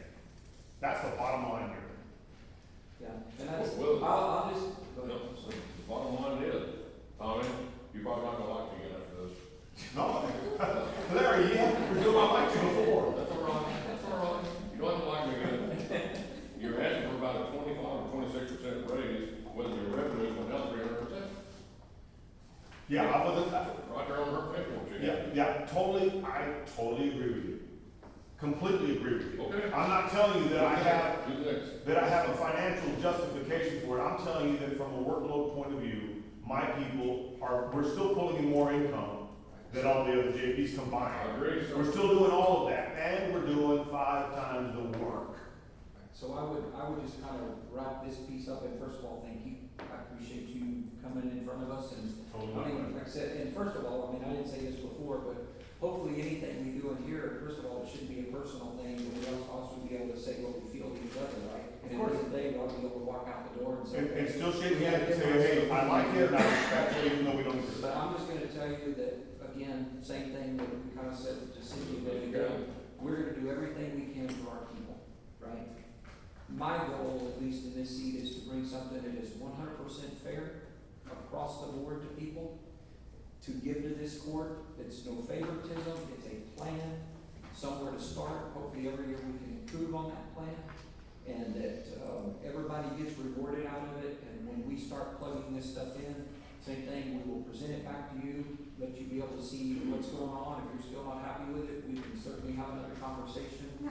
But if you're not happy with it, we can certainly have another conversation about it. But this court, I think, has already sat here and said that we are 110% behind our employees, and we will do what we can. That's all I can At ask. the end of the day, though, what we do has to be sustainable. I totally understand. And of course, you know, when we go doing COLAs and it's, million, $1.2 billion, just that, to give everybody COLA.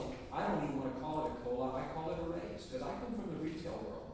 Let me assure you that in what I call the real world outside of government, you may not see, forget calling it anything, that is a raise, annual raise. We call it cost of living adjustment, it is a annual raise. You may not get that out in that world for 4 or 5 or 6 or 7 years. That's true, not because I used to be in the corporate world too. However, when the cost of living raise doesn't catch up to the cost of living increases, you're losing money in the end. That is correct, which is something that I think as a court, we want to do our best, and that's kind of where we're down here, but how do we start bringing this thing up and how we do it as long as we can sustain it, because the last thing we can do is, you know, at $1 million, say we bring on $1 million in debt, and we're trying to just do a balanced budget, and we got our 12-month supply, well, guess what? Next year, we're gonna have an 11-month supply, and the next year, we're gonna have a 10-month supply, and that is, I'm gonna just tell you, in my position, we're not gonna go do that. No, I think This y'all- county's been there, right, under Judge Barton, and I know, first of all, everybody in this room is department heads, appreciates that, and we have noted the desire to go there. But what we do have a desire, I think, as a court to do is every single thing we can, because we do and should value our people first. I'm totally with you on that. We're gonna make every whack we can. And frankly, I've known you long enough to know your heart. I have no issues with any of that, and no issues with any of y'all. I just want to make sure that my people, it's clear, it's on record, video, or whoever's recording this. My people do 5 times the work. They need to get some sort of compensation for that, and I won't let them close early, and I won't let them take extra days off. I don't think it's that. It is totally my pleasure, but it's right. So I want to thank you all for your time, I really do, and whatever you do, I know you're doing with your best interest at heart, and that's not an easy job you do, and I don't want that job, and I don't envy you for it, but it's your responsibility, and I'm hoping you guys will do what is ultimately going to be best for everybody. We will, we're not feeling like it, I agree, we all have one point. There you go. There you go. Well, I want to thank you for your time. Thank you. Have a blessed day. All right, Mr. Chadwick. Come on.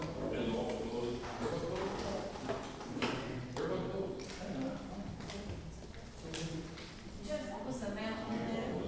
30 or 37? I'm sorry, what was it? What was the amount? Dollar amount? And he was asking for 30 or 37? 37. 37, okay.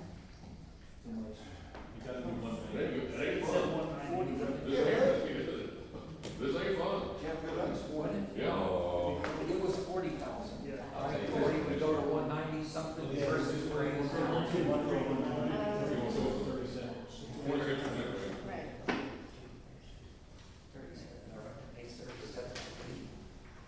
We're in there.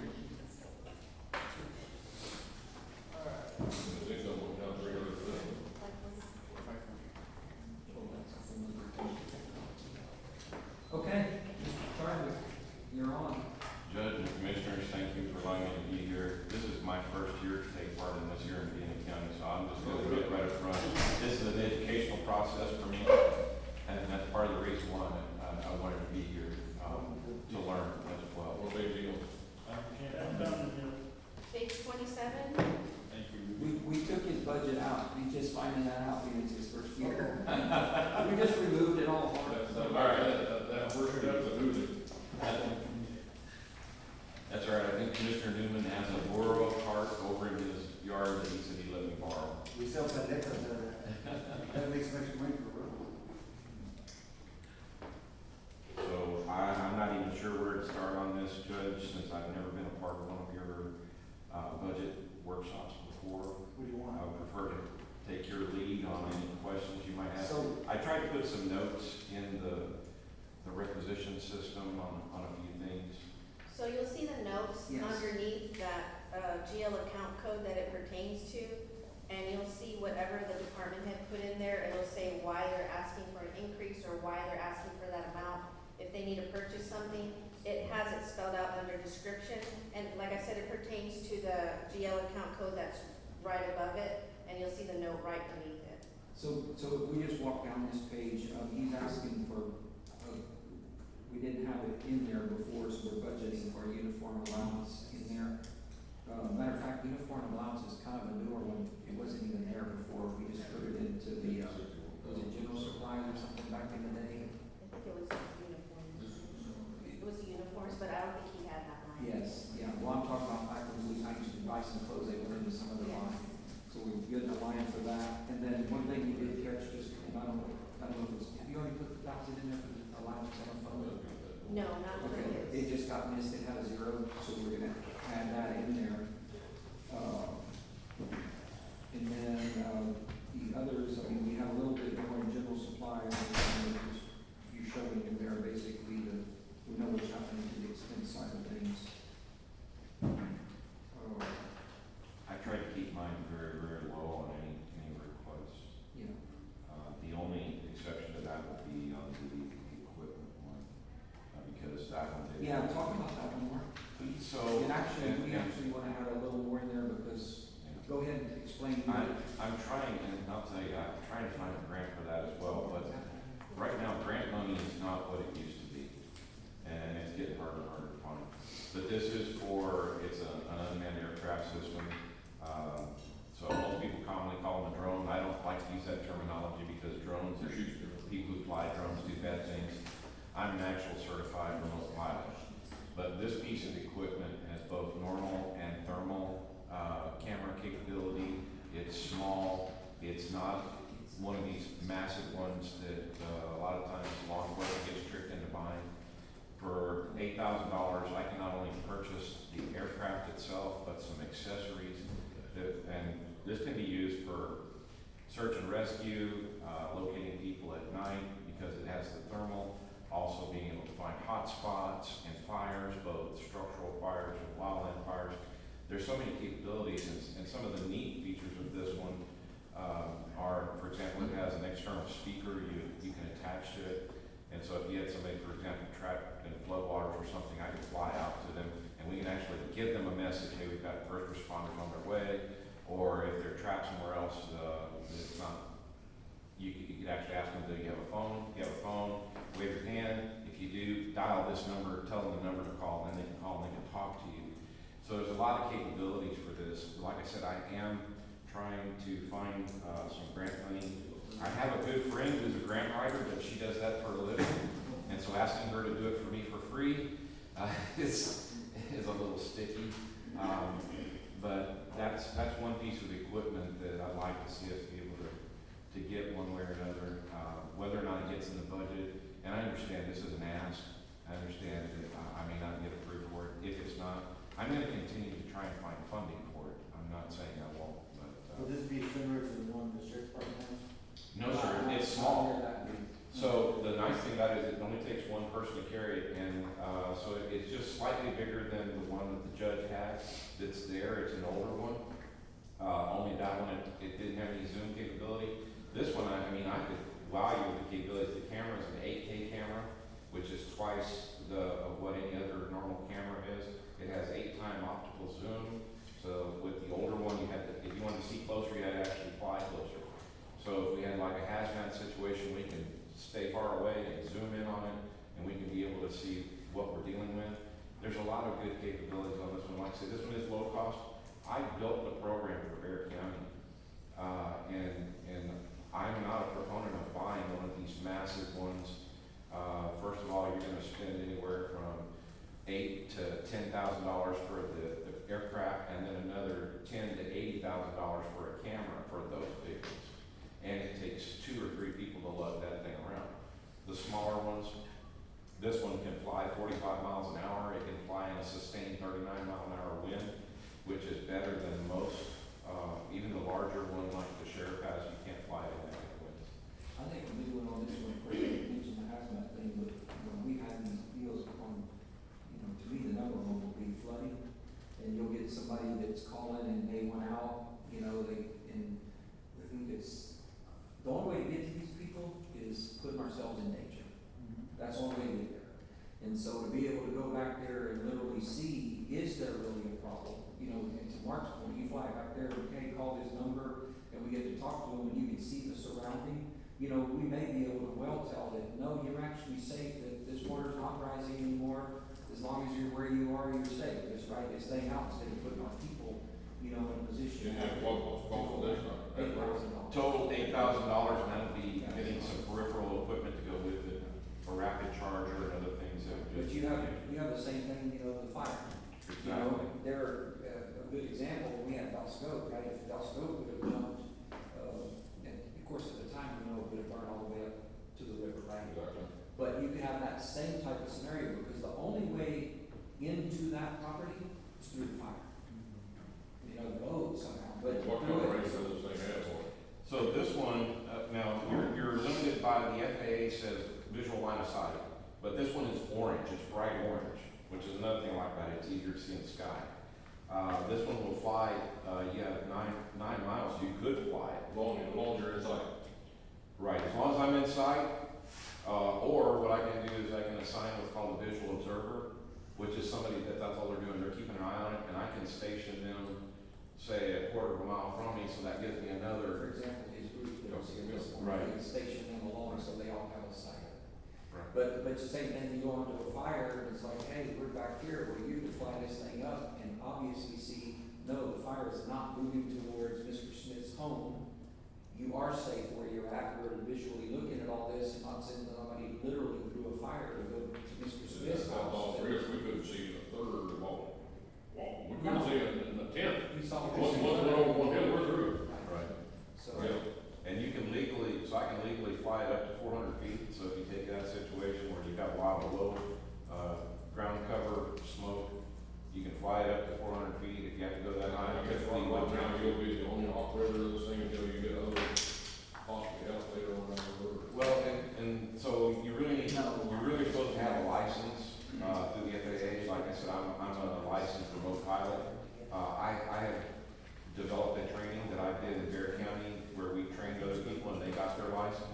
And I've already, had some discussion, the police department here wants to do the same thing. And so maybe between the police department and sheriff's office, we can train up some more people. What typically happens, and I'll just say this, is you'll find agencies where somebody is flying, they don't have a license, and that actually violates FAA regulations, and all you need to do is have that one time, did you have an accident or something while that's occurring, and on a government agency, there's never any excuse. So in other words, if we call Mark out with this machine, you're not gonna have to read the instructions to get it off the ground. Exactly. Exactly. That's a big help. Yes, sir. That's kind of what I'm getting at. We need to have somebody, hey, I got the machine right here, and here, we're going. Yes, sir. I'll tell you one thing we did with them in Bear County, and I don't know if y'all would be interested, but, when they had to I work with Public Works there, when they had to go out and repave a road, so you get people who complain about their roads are bad. So what they would do is they'd schedule with me in advance, I'd fly the road before they even started, and videotape the road and the condition it is. Then they would invite me back while they were in the middle of the project, and I would fly it again. And then at the end of the project, when they were finished, I would fly it again, and I would turn over that to the Public Works people, so that they'd be able to have that on file to show the progress that was made and what was actually accomplished. Well, I think it's something we do. I think there's a couple of things on that budget that is a little off. First of all, that salary. Right, that's what I was gonna explain. It was the 3 months. First of all, what I wanna just reiterate, all of the salaries in here are the exact same as last year's salaries. Last year, Mark's salary and mine were in there when we were overlapping for a while. That's why this one showed 92,000 instead of just his salary. Unless you didn't ask for. I didn't have access to the top portion. I couldn't even. Literally all salaries on this sheet of paper are the same as last year, so all of that will get adjusted out, is what we're doing, so. And then the second. Yeah, I've had two commissioners, I got it from both sides, what's this on this side? Hey, appreciate it, it's great working with you. The second item was we were in discussions with Judge looking at changing that $8,000 under equipment to $15,000 to allow for any other. Yeah, because we literally would necessary be able to expenses. bring the equipment, it would be just the 8, so I suggest we put like 15,000 in there, because something comes up, just like every department, you're gonna do something on equipment at some point in the year, because to say zero is probably not practical at all. Like I said, this is a learning experience for me, but I want to keep any asks that I have as well as humanly possible. So really right now, all is that for another 15,000? For that machine? I don't have it on the list. All I can do He's asking for 8,000 for that. Eight for Okay, that. and he's at. The other gentleman, We're just getting percentages or something. yes. Okay. If you adjust the salary, change, but otherwise it's about 60,000. Right, so he got a promotion, so that covers his, And as you have heard, you're probably gonna get the COLA, she don't like ongoing, and very possibly, you're gonna get an increase or something. I'll call it anything, as long as everybody Call knows it it's a anything, raise. don't call it COLA. I'll call it anything, as long as you know it's a raise. Yeah. If we call it a COLA, then you can't call it a COLA. Call it the big thank you. Which makes it bad, last year, we did give 5%, and we were at 8.7 inflation. This year, if we do give 5%, I think we're at 8.1 inflation as of yesterday, the day before, so we've only lost 6%. No, and that was, I think that was the point you were making earlier, it's like. We didn't cover the cost of living last year. But last year, you tried to get it higher than that. I was trying to get it higher, Yeah. I say we need to be at 7. Yeah, but like I said, last year, I wanted it at 7.5. yeah. I agree. And that wouldn't quite covered the inflation, But it would have been as bad. so. We can do it, man, we're going all the way, bro. You need to vote on it. Like I said, all I can tell you is bottom line is here, everybody, we're gonna do everything we can for our employees. Hey, on Mark saying he came over to the shop, we had CPR class and then Mark came in, brought some hazardous materials, looks. Knowing the guys, it is what it is. It actually, I think he kind of scared him a little bit, saying, everything under 90 green here will kill you. And they were like, so they were actually sitting there thumbing through that lunchtime, like, I said, comes that time where, hey, you better be ready to go. You better know what we're doing. The old days of just, we're gonna wing it, it's over with. Well, and more of these things out on the road, we're getting more and more hazardous things out there, so. Awesome. Anything else from Mark? I think just one more question, Oh, sorry. I'm sorry. For capital outlay, we were gonna question whether he needed, because it's a zero budget, and last year we budgeted 20,000, so we weren't sure if there was anything needed under that line. It's on page 29, the top. Well, I think, I don't know of anything major, Mark, do you know of anything major? I think that's what we were trying to get into that equipment line to compensate that and give another, 7,000 in there, so basically you would have 7,000. But I mean, I can't think of a major. I don't know of anything off the top of my head. Okay. I think we're good at that. I think so. Think about it, if you think of something short, this is let us know. For capital outlay. Yeah, we've just taken the 15 up there, which is, it's actually easier, what we kind of talked about before, let's just say he does come along and needs a $7,000 item, we'll just do a line item transfer down to the right place, but it makes it a lot easier to manage the budget in this equipment line, versus the capital outlay lines. And we kind of, you'll see that there's some other departments, we kind of moved it up there rather than move it down to the big line. So what is that used for? So you can do these small items and stuff. Most times it's a breakup of a lot of small items. Commissioner David reminded me of something, I had given you that commodity quote from Union Pacific. I had mentioned I haven't got it to you yet, and what I'll do is I'll just send that to each one of the commissioners. And it has a code you have to use to log into it, then you can see from Union Pacific exactly what they're moving through our county every year. It's quite something. Yeah, it is.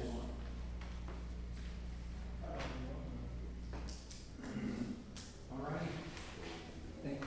Thank you, Mark. Thank you, appreciate it. Thank you for being easy on me and teaching me this year. Won't be that easy next time. Hey, there's more budget workshops, don't, we may call you back, so don't get. All right. What's your number? Oh, thank you. I just never have seen you. Yeah. Okay, Sheriff, I think you're. He won't take that. We'll walk in.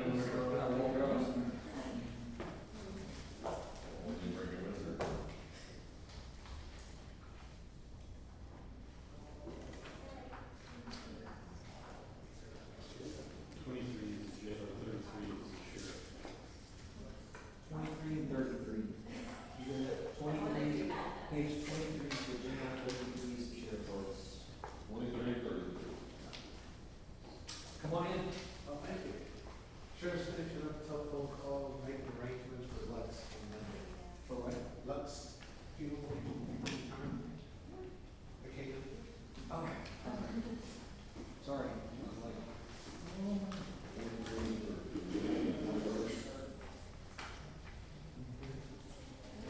Hey, so while sheriff's coming in, we got room, y'all can all three sit here, but, this morning, sheriff wanted to stand over there, he didn't want his back to everybody, and I'm not sure why, he doesn't trust your shot or what, you were over there the whole time, Dr. Troop. Are you a bad shot, or do we need to go check your? It's all about ankles. Okay, I was saying, I don't know if we need to go check his certification or what, because he wouldn't trust it. We turn the lights down a little bit. It's fine. It's all that knowledge.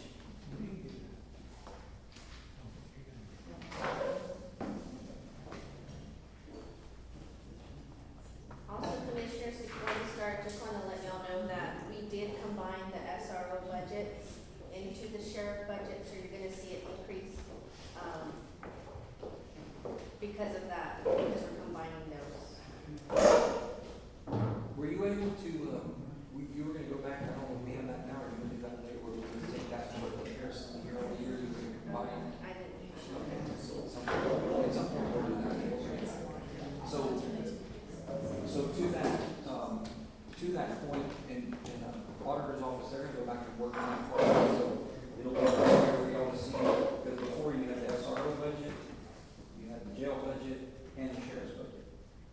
now, inside the sheriff's budget, it has SROs in it. So at some point, Rudy's gonna go back and do a comparison, just so y'all will be able to see the true difference once with them separated before, Jesus gonna crunch all that together. Well, that's like, after pass the bill, he's gonna be handing a bunch of money over for it. So so we can talk about that, real quick. Well, $100,000 purchase is what Peter's gonna get. well, I haven't seen that though, so I will tell you this though, just because it ties into what we're talking about earlier. So this one says it's going. What is out there, what has been approved on Senate Bill 22, is that the sheriff's office, for deputies and sheriffs have to make it, it's part of the requirement, they have to make at least $75,000 a year. Your deputies have to make at least $45,000, and that being deputies that in a regular day-to-day occurrence, do traffic stops. So it's kind of the first requirement. Well, we already there on both of those deals, which then opens it up to being able to hire more personnel. You can give the other people more money, you can do all those things. But Medina County will be $500,000 annually in Senate Bill 22 for the sheriff's office. When we're able to get it, so section 1 says this in each one of them. You got 3 programs. You have the sheriff's program, you have the DA across the street, which will be $275,000, and you have a constable's program, which really just says you can get them to $45,000, I think it is a piece. So it's 3 different programs, and all the programs say the same thing, that you will be able to submit your application. You may submit your application between the first day of your budget year and no later than the 30th day. So for us, we have to submit during the month of October, okay? For the conference. All 3 programs, sheriffs, all 3 are the same. The caveat to that, and when we're first gonna be able to get it, is section 2, that's only about this long, but what it says is nobody can apply for funds before January 1st, 2024. Which means to Medina County, we don't get to do it until October of next year. So this entire budget year, the 500, the 275, anything to do with constables has nothing to do with the budget cycle that we're in, because we will not get that money. Now, the good news is, all of the programs are a shall award the money. It is not a matter, so he will get his $500,000, we will get our 275 to be able to use, it is a shall happen. But we will not get that, is not applying to this budget year. And my first look, and I hope was, it did apply. And, of course, it sounds like a whole lot of money, because I told the sheriff, if we gave a $500 stipend to each one of sworn law enforcement in our county, $500 a month, $360,000 of the $500 is gone. Yeah. So, I mean, while it sounds like a lot of money, and first of all, I think everybody would be thankful for whatever we get, but that is not inside of this budget. Okay, going back on, are you keeping up with that, SRO at the high school? Is that like SRO? Yes, that's right. From what he told me yesterday, there's going to be plenty of money, but it's going to cover $100,000 per officer. So that one, I don't know about that one, we'll dig into that. That was passed yesterday or whatever the stamp is Sunday, yesterday or day before. So my guess on that program is gonna be exactly the same, nothing will apply to this budget year. That's Because in these cases, they're literally have to put people on staff, create the program, create the rules and all that, which they're gonna give them between now, basically, and January, or December 31st of this year, to be ready for people to start applying in next year. So I would bet you that it's probably coming, and hopefully it's the same shall award if you have an It SRO. all depends on if it comes out of the Senate or if it comes out of the House. If it comes out of the House, just like that tax bill that I like, it has to be voted on November. So that won't even come into effect until next year. The Senate bill, they're not changing the Constitution. It'll go into effect this year, but I hate it so bad, I think we'd better off waiting a year. Well, this one here, It's all politics. this one was signed on the 7th by the governor, as far as the one we're talking about, But So really, it's great. budget is, nothing to do with the budget we're talking about. It'll be for the following year. even if we did, say, January 1, if we We just can't. self-fund, we can't self-fund. Well, you, in January to October. That's right. No, you can't, we can't apply for this grant until October of next year. 2024. Nobody can apply till January, but it goes by your fiscal year, then the rest of the rule is you have to, between the first and the 30th day of your fiscal year. So in other words, it's fish bait. It's, well, no, it's real money, but it's just, now some people have a calendar year. Yeah. And on January first, in January, they're gonna start filing and they'll be able to get their money, but we're in October fiscal. And what you're talking about, sir, is there are superintendents that are still waiting to see what legislation's gonna do as far as funding. Maybe it's gonna add another SR, but we're kind of waiting to see what kind of money might come down. Up to $100,000. Yeah, they don't know yet. Yeah, I don't know what we're paying, I don't know if we're like $150,000 like we did. I don't know, what we've been doing historically, every one of your employees will figure $150,000. That's about what it costs to build it. Okay, so with that, Sheriff, you wanna just, dive in? I got some. Sheriff, would you please, I got some handouts.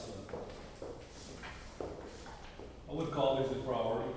If I put them in priority, they'd be beside each other. They wouldn't be stacked. So, but it gives you some pretty good ideas of. It's also included in the spreadsheets as to added monies to finance each of these requests. There's a justification with each. Any questions, I'm happy to answer them. How many animal control people do you have right now? Two. Two. The two summer heavies, two temporary heavies. Okay. Hope they were getting lunch, not delivering. I'm there, go for the back.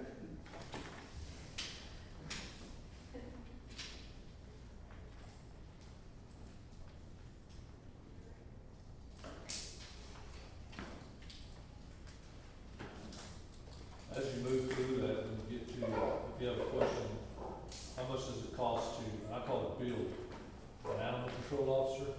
It's broke down, every single thing. We did deputies to the bullet that it takes for a year, for qualifications, what they carry on them, so from their badge to their flashlight, we took every item and put it into that, so. Okay, this what you're hoping for, if they get at the end of the year, kind of work all through? See, I can tell you right now, your cost of living, whatever we'll call it, and probably any type of, service longevity will probably be more than that.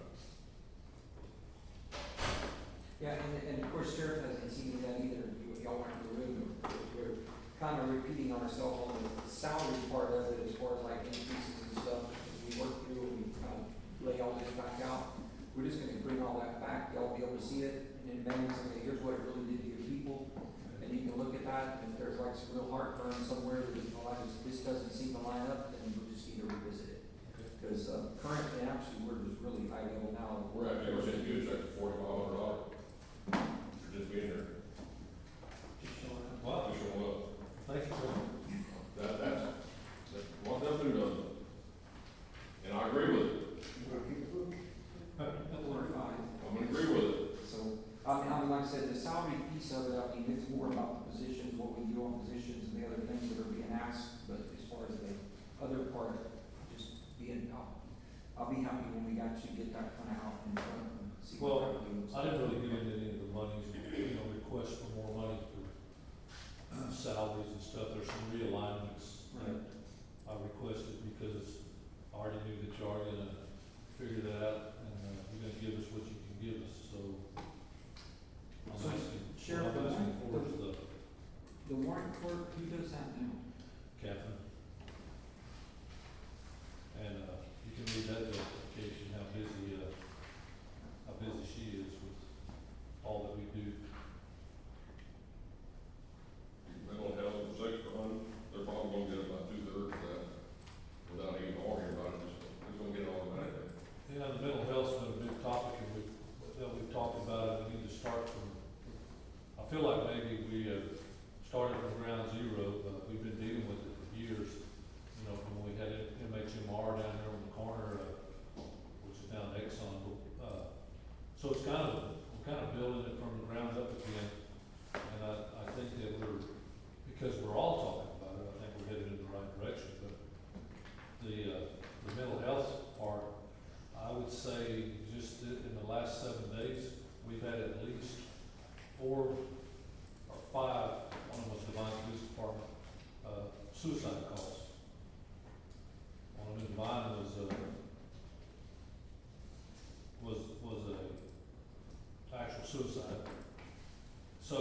dealing with those people.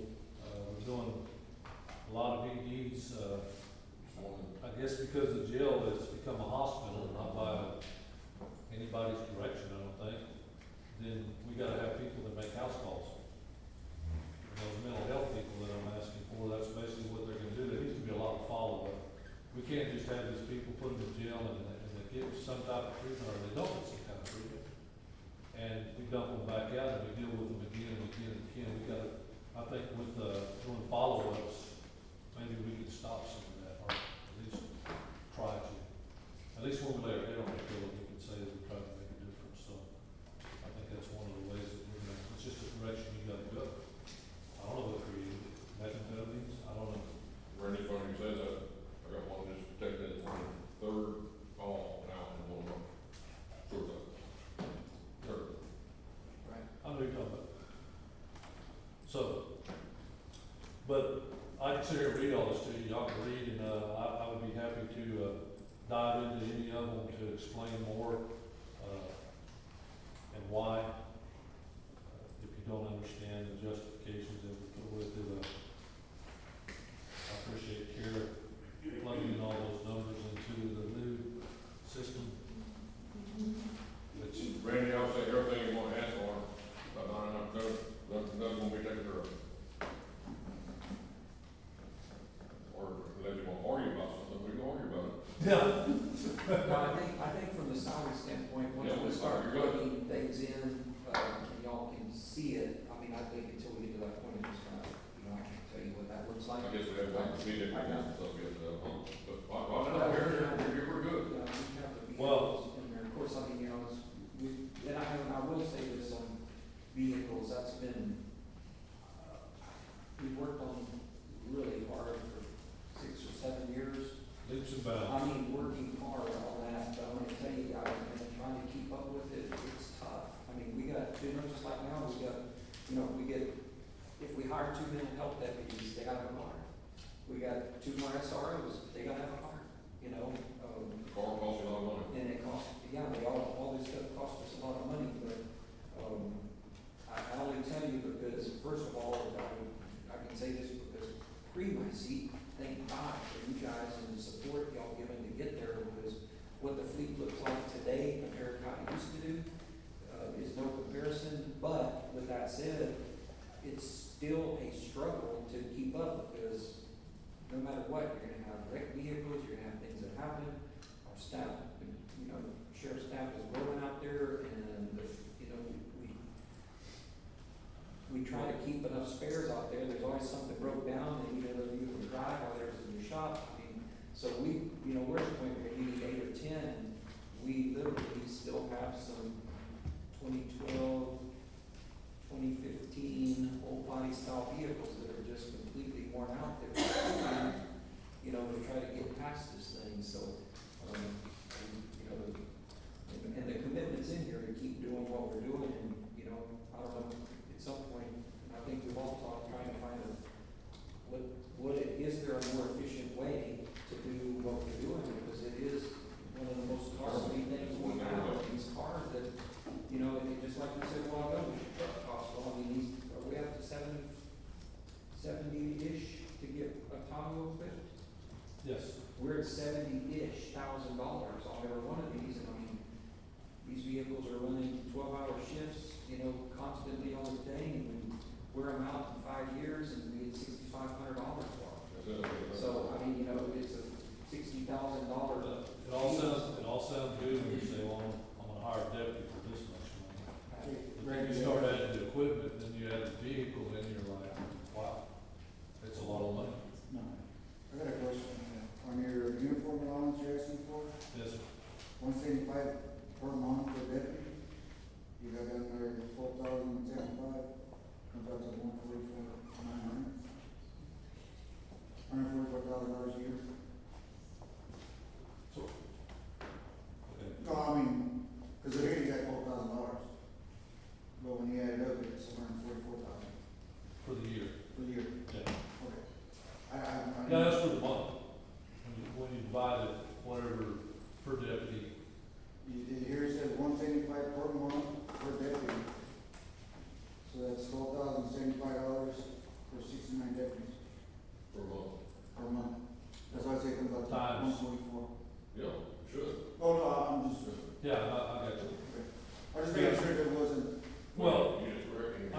this, Yeah. I can tell you this, that amount of money does not cover the uniforms, and what it costs, I don't know if any of y'all use the cleaners, but, $6 per pants? yeah, $6 fair. And I wish that we could do what y'all do, but they don't make a uniform for Okay, us. Randy, we had a brief talk the other day about cell phones, is that in there? Yes. So, yeah, let's talk about, if you don't mind, talk about that, and also I'd like to, talk about, I just want to talk about it, I just want to know what's in there. Well, no, it is in there, but I think that is one of the big items. It's extremely explanatory. Well, we've been kicking this can really hard for years. So what do we do? 5 or 6 years. Yeah, but, we have the same vote. Yeah. So I just, well, I'm against it. Our phone issue becomes, open record request and then Brady, that we lose our phones. You know, I got guys and girls out there with their personal phones doing their jobs, so if I text the deputy and say, hey, send me a picture of what you're looking at, well, both of our phones are subject to procedure. Because of Brady. I've been in that position before, they can ask for my phone, I still gotta get it. Yes, sir. If it's got anything on it or not. Yes, sir, you're familiar with one in a school board meeting, they're still trying to take the SRO's phone. And, so we battle that a lot, and, that's the reason. point being, we wanted to take the county's phone on this. Well, they're taking both. Well, if you. All they can subpoena both.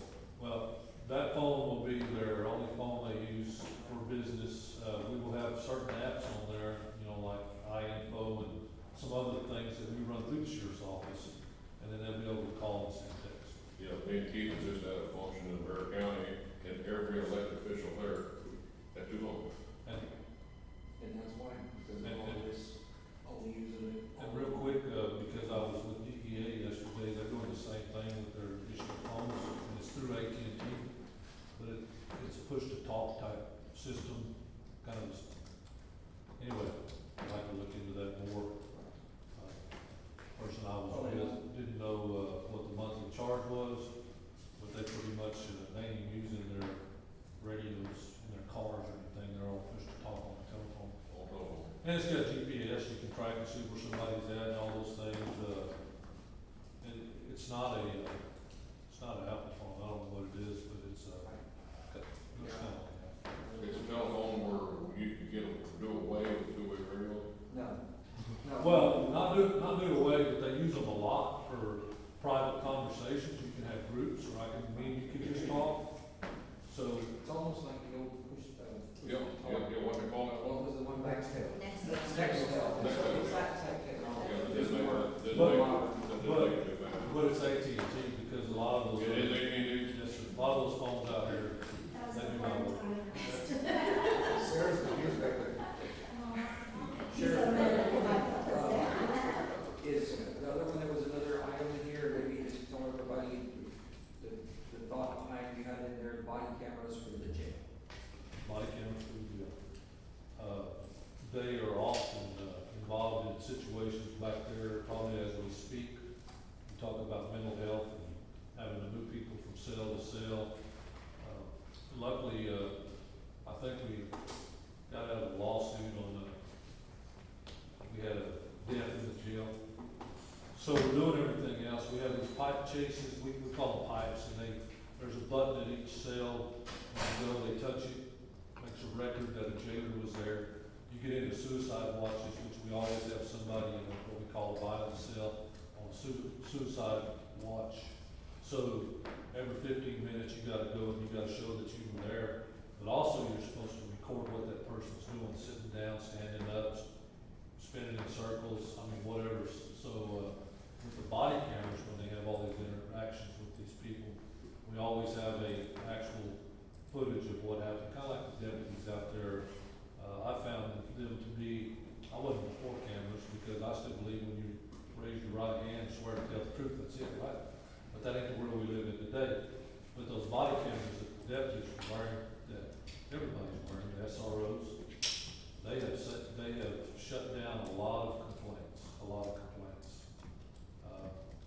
And at the schools, out on the road, same thing in the jail. The jail is no different than working, a deputy working in the city, big building, because they're having the same problems back there, the fights, and people making shanks, and all these things that happen in the jail, and they're having to move these people around. Sometimes they have to go on, they have to do a use of force report, because they've got to go hands-on a lot. So, that's my thought behind the body cameras. It's just another tool to show we're doing what we're supposed to be doing. And whenever there's someone's mom saying, you know, that their son was beat up or whatever, we can shut those type of complaints down. And I found that 99.9% of the time you can take a complaint and you can just stick it back to them and say, hey, you tell me what we did wrong, because we did nothing wrong. And if we do something wrong, we want to know that we did something wrong. So, body cameras, it's I don't know, $85,000 or whatever it is to fit everybody with body cameras, and then we have enough batteries for the body cameras work 8 and 12-hour shifts, or the batteries weren't, so we've got capability to switch out batteries mid-shift or whatever to make it through your shift. And now that we go to our storage is in the cloud, that's a pretty amazing thing.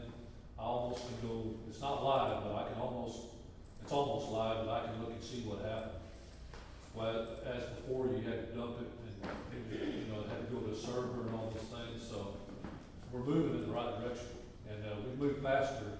I have to give all of y'all credit, Judge Shebart, you judge that we have made leaps and bounds of what we do at the sheriff's office. I can walk into dispatch and I can see how fast one of my deputies is driving down the highway, and they know exactly where they're at. They can go in and add notes into their computer that dispatch is looking at when they add the notes. This morning we had work, deputies added notes into his computer, dispatch is seeing it to know what guns to do, the system is stolen. So, that's all body cameras, but it's part of that whole package that all that comes together. I would just, and this is, well, it does have to do with the budget, but it's looking out there, and this morning it came out that we had, we're about 8 months, we make our last payment on the Motorola system. It has, but my point to that is. Is it worn out? No. It's actually not, it's actually, I think everybody would agree that it's been a fantastic system. I mean, I don't think we could have asked for better than we got. I mean, a few places that we knew we have holes are very rural, and we knew that going into it. But what we do have, and this is back to the growth. They, basically, the old legacy channels, I mean, they are literally just junk. I mean, they're junk. So, in other words, we're still top of the line? Well, we are, but you've got, for all intents and purposes, the sheriff has a primary law enforcement channel and a primary EMS channel. And we need to have 2 of those channels. So today, sheriff goes out here, they get in a pursuit, right? People jump and run, the first thing they do is they close the channel. Well, the pursuit starts, the channel's closed. Every other agency in this county, every other agency that's doing law enforcement work can no longer talk to the sheriff's office except on the back channel, which is the legacy stuff. Yes, well, they can talk on the legacy channel if they're in the right place on the county, just like our problem was before. So I'm just telling you, long term, and I don't even know that that's exactly the same system we had. It may be some variant, I wouldn't necessarily, I want to go fill these other holes in, but basically, we have got to get to a point where they have 2 channels for law enforcement, 2 channels. And I'm just kind of putting this out there because this will be part of a bigger discussion where we need to go get our partners involved. Can we stay with, you think we can stay with Motorola and get this taken care of, or you have to go to a different carrier? We actually we really wouldn't want to go do the other just because everything we've got, and I'm just gonna tell you, at the end of the day, Motorola, you pay a premium for it. No, I'm saying, that radio, it works. Most of them say, well, we can't go there without this. Right, what I'm saying is there's all kinds of different layers of technology out there about work, and of course, that's 6 years ago we've done this, is that right? About 6, so about 6 years old. I'm just telling you guys as a court that we're fixing to pay this one off, and again, I don't see this as an all-county issue, because it's not. This is where we gotta go partner back with our ESDs, our other cities, our county, and we need to look at this, because I'm just gonna tell you, by the time we get that part done, this system we're on now will be ready for an upgrade. So the worst thing we can do is wait, and now we need the other 2 channels. So we have better and better. You know,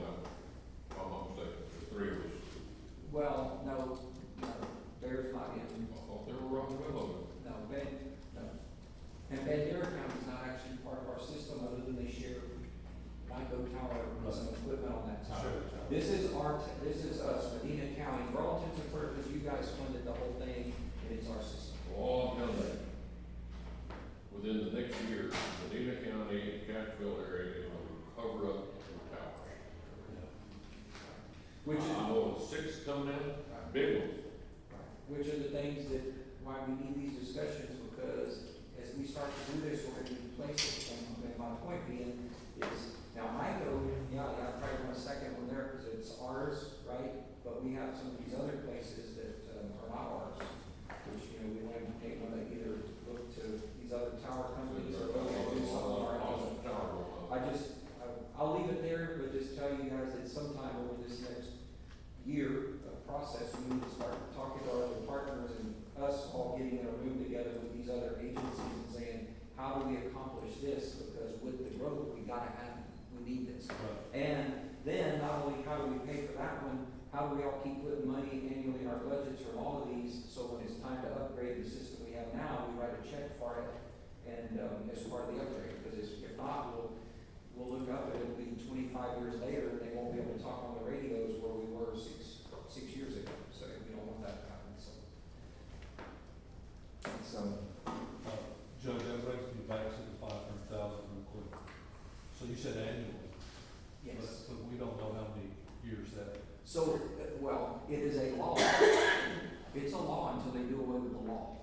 So right now, it's in perpetuation of, it's $500,000 because it is a Senate bill written as a law. Okay. Signed into law by the governor. So until somebody comes up and does away with the law in legislature, which theoretically could be in 2 years, and that was kind of my thing when I was looking at all this, is like, if we gave all the money to employ, to our people, which, I'm not saying we wouldn't, but I hate to give them that as a salary, and 2 years from now, it goes away, and we gotta come up with $500,000 that we do not have to keep funding them. That's why I'm thinking, we do that, and somehow do it like a stipend type thing. Yeah, instead of it being your salary, this is your salary the county pays you, which we're always adjusted, and this is based off of this grant stipend. This is a stipend based off of the grant money that we're getting from the state of Texas annually. And as long as we continue with that, then you continue getting the stipend basically into forever. Until they cut it off. Until they cut it off, which, anything can change, but to me, the way they did this, their intentions are not to cut that off. They're literally trying to help, and I feel like they put into like what we're talking about, they put into their future budget planning that they have the ability to sustain us with $500,000 annually. I feel like they went through that exercise. So, I feel pretty confident about having it for quite a long time, but craziness can happen in there, and somebody decides they get it. So in other words, your thought is to pay this out in the interim blank check, instead of being on payroll. Well, their check would show, here's your salary line, and then another line might say other, and there's just throw out $500. Like I said, it's $500. If you took all of his sworn time, 500 is 360 of the $500,000. Yeah, like that sounds like a lot of money, but once you break it down, but $500 a year. Right. Well, no, it's a month. A month. 500 a month. Yeah, if you took 500 a month, That's a month. his That's sworn. a month little hit. And it is. That makes a difference. That makes a difference. Right, it does. So. The only difference in that, and your employees today probably will not realize it until you get older like I am, by not running that through a payroll, by not putting that into a retirement account, you're killing yourself in 10 years. Retirement will have to come out of it. Yeah. Will be required. Retirement would come out of that? Well, It's then gonna be you're not. considered wages, it'll be on your W-2. Then that's full-blown budget. That's full-blown budget. All we're doing is tracking the difference, so the understanding is that line on your check is coming through the state's grant program. If that goes away for some reason, then we're, So in other words, then it would be budgeted in. Would be what, I'm sorry? Well, it would be, Yeah. it would be. That's Because we're gonna see that we're getting 500,000 in the I'm not saying that. I just want sheriff's. somebody to think that this is gonna be a one-time thing, No. and next year it's gonna be gone. Then you wouldn't want to budget. No, we'll budget it we would budget it based off of knowing the I program. think you gotta call it other, you can't call it a raise, because Correct. if it goes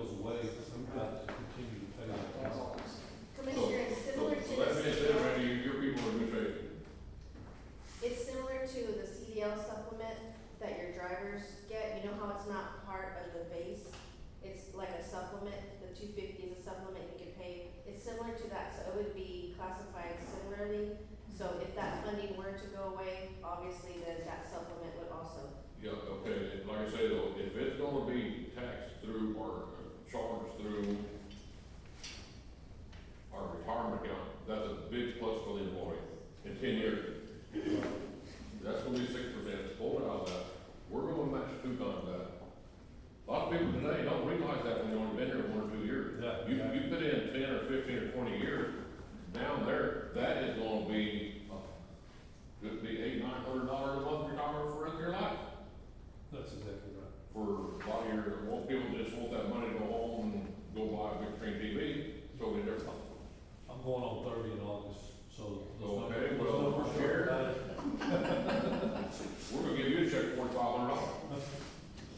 We don't care what to do with it. We don't care if you're complaining about paying, she's complaining about paying the taxes on it. Are you gonna complain about paying the taxes? I didn't complain. Sir, I'm not gonna do that. She was complaining. She said, I gotta pay taxes on that. Okay, we won't give it to you. We'll give it back. Said it, she didn't say it, her people were saying that. Yes, herself. And again, See, no, I know how you think. Now, this, She didn't want to pay it. now let's straighten it out. You don't know how to think, he knows how to think. We're gonna get you $4,500. You gotta get $1,500 back to go. I just want one favor from you right now, do not tell us what she's thinking right now. Don't say it, stay right there. All right, now, right around, get that $4,500. I won't tell you. Exactly. We'll go with $4 raise. We'll go with racetrack. Yeah. Sheriff, yes. can you clarify one position on Earl Heath? I don't know how this happened, but we ended up putting him in for 30 hours a month, and I think, what is your take on that? What should he be in each month? 32 for the whole month? Or 32 a week? Pay period. Okay, More than that is considered full-time. well, more than 30 is. You sure it's not 32? Yeah, it's 30, because, no, it's 30, it's because affordable healthcare plan, it's not to do with anything but that, insurance. Okay, But he's probably you're not sure? gonna pay. I'm pretty sure it's 32, but 30's good if that's what it needs to be. So 30 per week, okay. Because we had 30 per month. Oh, okay. And that right there, some of these numbers in here, I have to tell you, when we deal with the jail, and we're talking about groceries and things like that, we're just giving it a really good guess. You know, you figure, if you double it, we're not gonna like fill the whole jail. I was gonna We ask. are over time, but we're not gonna do it. Some of your increases are like 30%, some are 40%, some are 50%, so I thought we just taking a shot. Well, it's really tough, like the groceries, and then, you know, with groceries, there's all the other different supplies. Every time you put someone in jail, then you gotta, it's hard to figure that percentage. And we tried to multiply, you know, you figure it out. So that we just gave it the best that we could. It's kinda like overtime. You know, we're still trying to hire in the jail, dispatchers, one of the dispatchers is becoming a peace officer, probably gonna come over at some point. So that's the thing I really can't stand about PTO. I don't think it fits what we do at all. It might fit here, but it doesn't fit us because whenever someone takes personal time off, we're paying them to be off, right? Personal time off. Well, you're also paying someone overtime to fill in for them. So it costs more money to the county than when we had sick leave. So it costs the county like twice as much money for someone to be on PTO in our business. Now, there might be an office here where no one really notices that they're gone. Or it's okay that they're gone, they notice that they're gone, but they can catch up or whatever. In our business, it takes a lot in these positions. So the overtime sometimes is caused by that, and then sometimes it's caused because we don't have enough people. You know, we advertise and advertise, we get applicants, we go through them, sometimes we think we find a fit, sometimes we don't find anything in there. So those numbers are hard to predict, just like fuel. You know, when you talk about fuel, well, what I need for a fuel budget? When you can look back historically, and you can There's look no way, at there's no way to look back and come out on it. yeah, so. It is what it is. But the other numbers are pretty solid numbers, but when you get into jail and all the things around, housing and inmate, we're just giving it our best guess and, you know, kinda like we do. We're up to as far as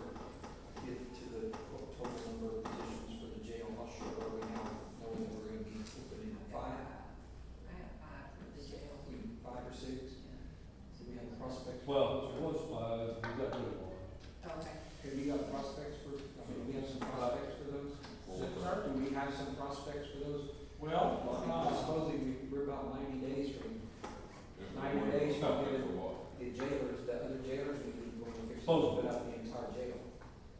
So. 120 days. Oh, yeah. 120 days. What is it? 120 days. Yeah, which, I mean, I'm good with that. Bottom line, before we start budget, Yeah. we're gonna go into a full budget year, and of course, I Yes. know you're gearing up, you still have people that are interested, because obviously, we wanna get people, we wanna get fully staffed, and we wanna get all that income coming in from someplace, we really need to do that to start. We want to bring everybody home. That's the first thing we want to do, and then we want to really work to try to contract out some beds to, so we're not the sinking ship, because I know that's the business we're in, and I know when y'all sit there and look at it, we don't bring no money in, but this is an opportunity. Hopefully, we can get it to fly, and we can bring some money back in by contracting out 50 beds. And, how long can we do that? I don't know, because as the jail population starts to grow, because the population is growing, then we'll have to stop and look and say, well, we gotta cut it back, you know, we're 35 beds or whatever it may turn out to be. And how long that'll run, I don't know. 50 beds a year, whether anybody's in them or not, it's pretty good money. Also, one other thing, I just realized, I wasn't in here, and I'm sorry, I probably should have said something to you, maybe before, and I think it was in here, but, the dispatchers. So in dispatch, of course, I know we're fixing to add a seat, a 911 seat, right? And this is something from my thought from last year, is we, in dispatch, in my opinion, that may be one of the hardest jobs in the entire county. There's no doubt. It is hard. I mean, and it's finding somebody that can do that job and can multitask and can, it's just an incredible job. I mean, anybody, if you've not been sat there for a day, you should. There's no way, I mean, I think I'm pretty efficient. I can no way do that job. There's no way. And I think any of these guys sitting here would tell you the same thing. I don't think any of them would do this job. So my point being is, it is a very difficult you gotta go through a lot of people to find this special person. I mean, their turnover is really bad in there, because a lot of it is just like, man, people get in there and they're like, man, there's no way. I mean, mentally, they take somebody special just to deal with the entire situation. We have one leaving now, she said, Yeah, so you have one currently. My point being, I really feel like we need to add a position in there. They will never be able to stay full. We need to always be hiring somebody for those positions. Another position that there's just always gonna be somebody leaving. I mean, I can tell you, we wish the best, try to hire them the best they can, but sometimes they don't work out. But I'm gonna tell you, more times than not, they get in there and the person just goes, oh, there's no way, I cannot do this. So my point being, I feel like we should be doing something to give the sheriff an opportunity to always be hiring another position, because the truth of the matter is, the number that's there, they need 100% of those all the time, and there's no way to get to 100%. That's my point. Is that correct? that's correct. So I would ask, my ask in this would be that we look at that somehow and say, I mean, he's gonna spend not much different than he's spending now, because you're just always, somebody's not looking out for one of those two reasons. And probably sometimes it's two at a time. But I think we need to, the only way I know to get ahead of it is to give him a place where he can always be in. Once in a while, he'll have one too many. I hate to say it, within 2 or 3 weeks. Within 2 or 3 weeks. That would be a good problem. So, yes. So add one FTE to dispatch. What's that? Yes. Add one FTE to dispatch. And again, that's just to give them a leg up on hopefully being able to.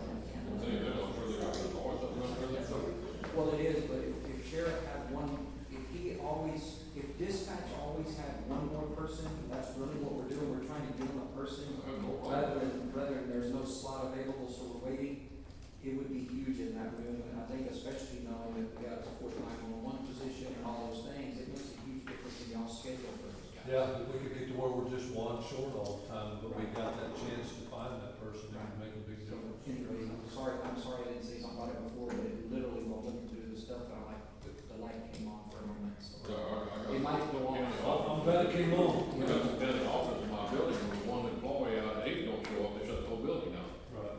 They're down. Well, dispatchers is the problem. The thing about dispatchers is that's the most important job that we have for the county. I don't care what everybody else does, because they're the ones that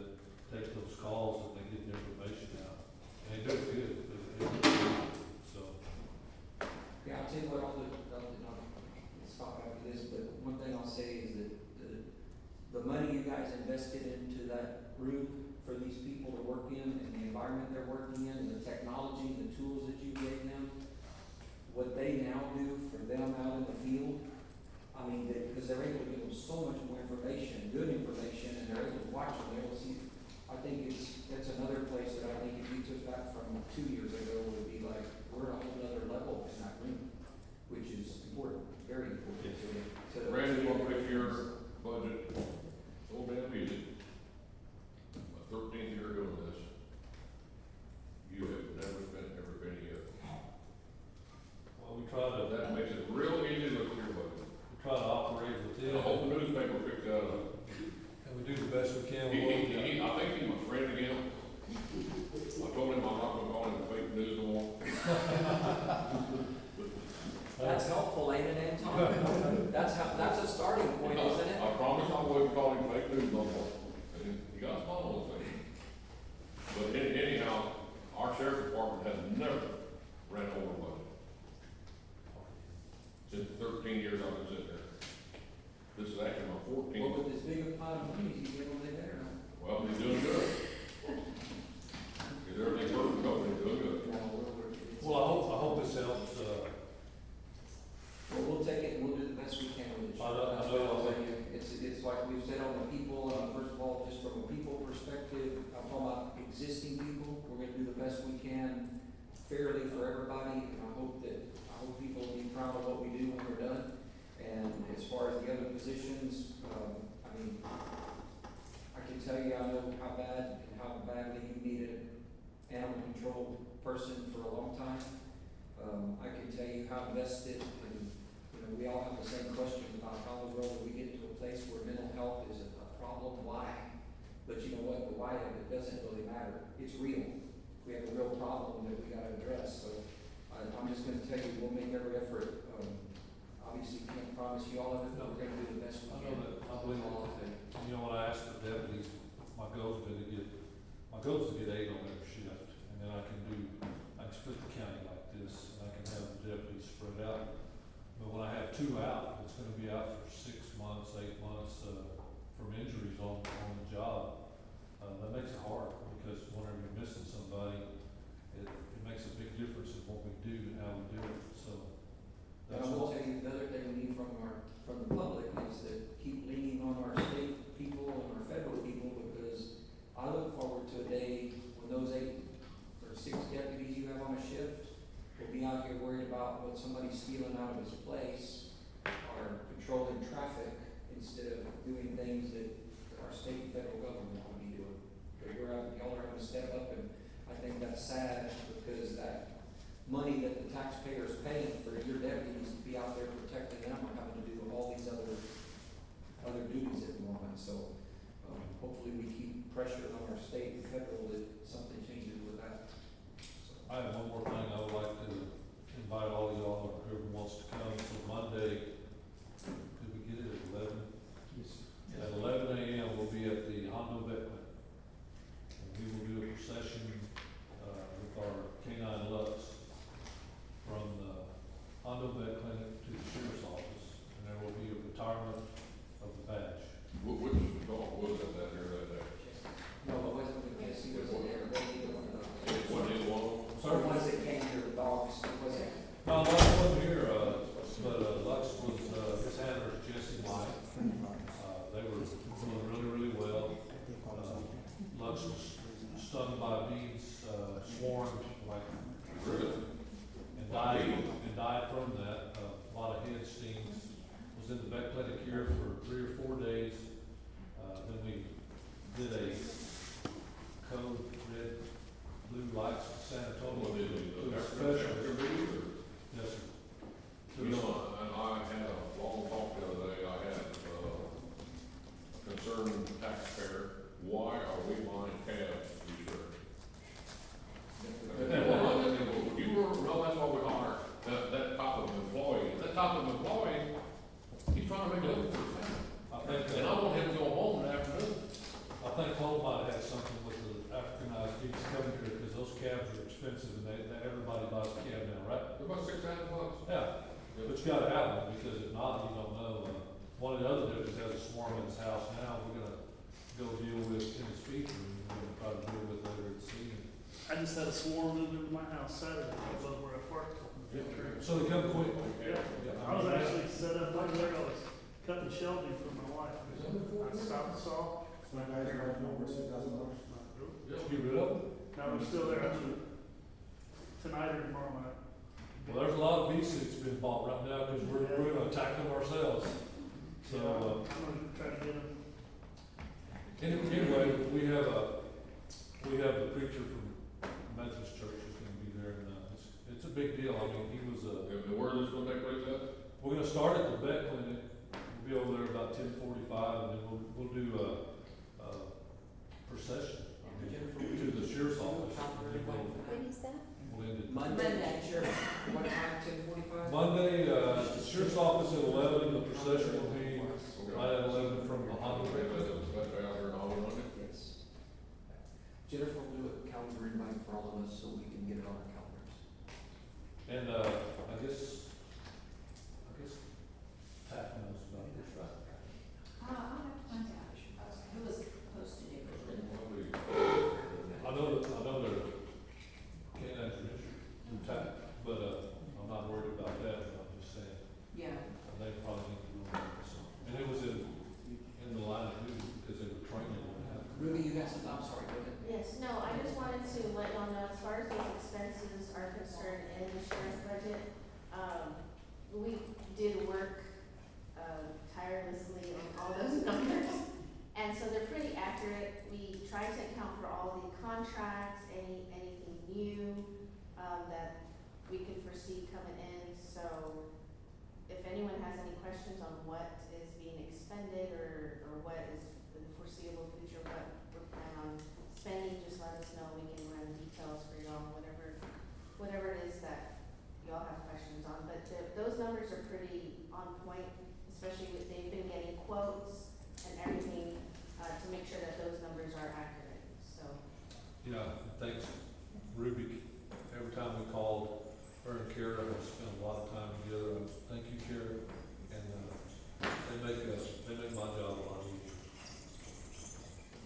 Hey, Sheriff, I just want to thank you for responding to those text messages I sent you. That's what I told you. Text me. I'll get somebody over there. People were questioning, I'll talk to Scott's over here now. Yeah, don't call me because I'm busy. Yeah. But if you text me, I can look at it and say, okay, county road, speeders, whatever. We had a gravel truck during, Commissioner's Court this morning up 173. I don't know if it lost its entire load or whatever, but it was a car, truck, debris everywhere. On 173? 173. I thought you were saying you were trying to fill in the bottles. Huh? Was it south? South. Any questions? Good, we'll work on it and get back to you and Thank y'all. as we start crunching it all down, we'll be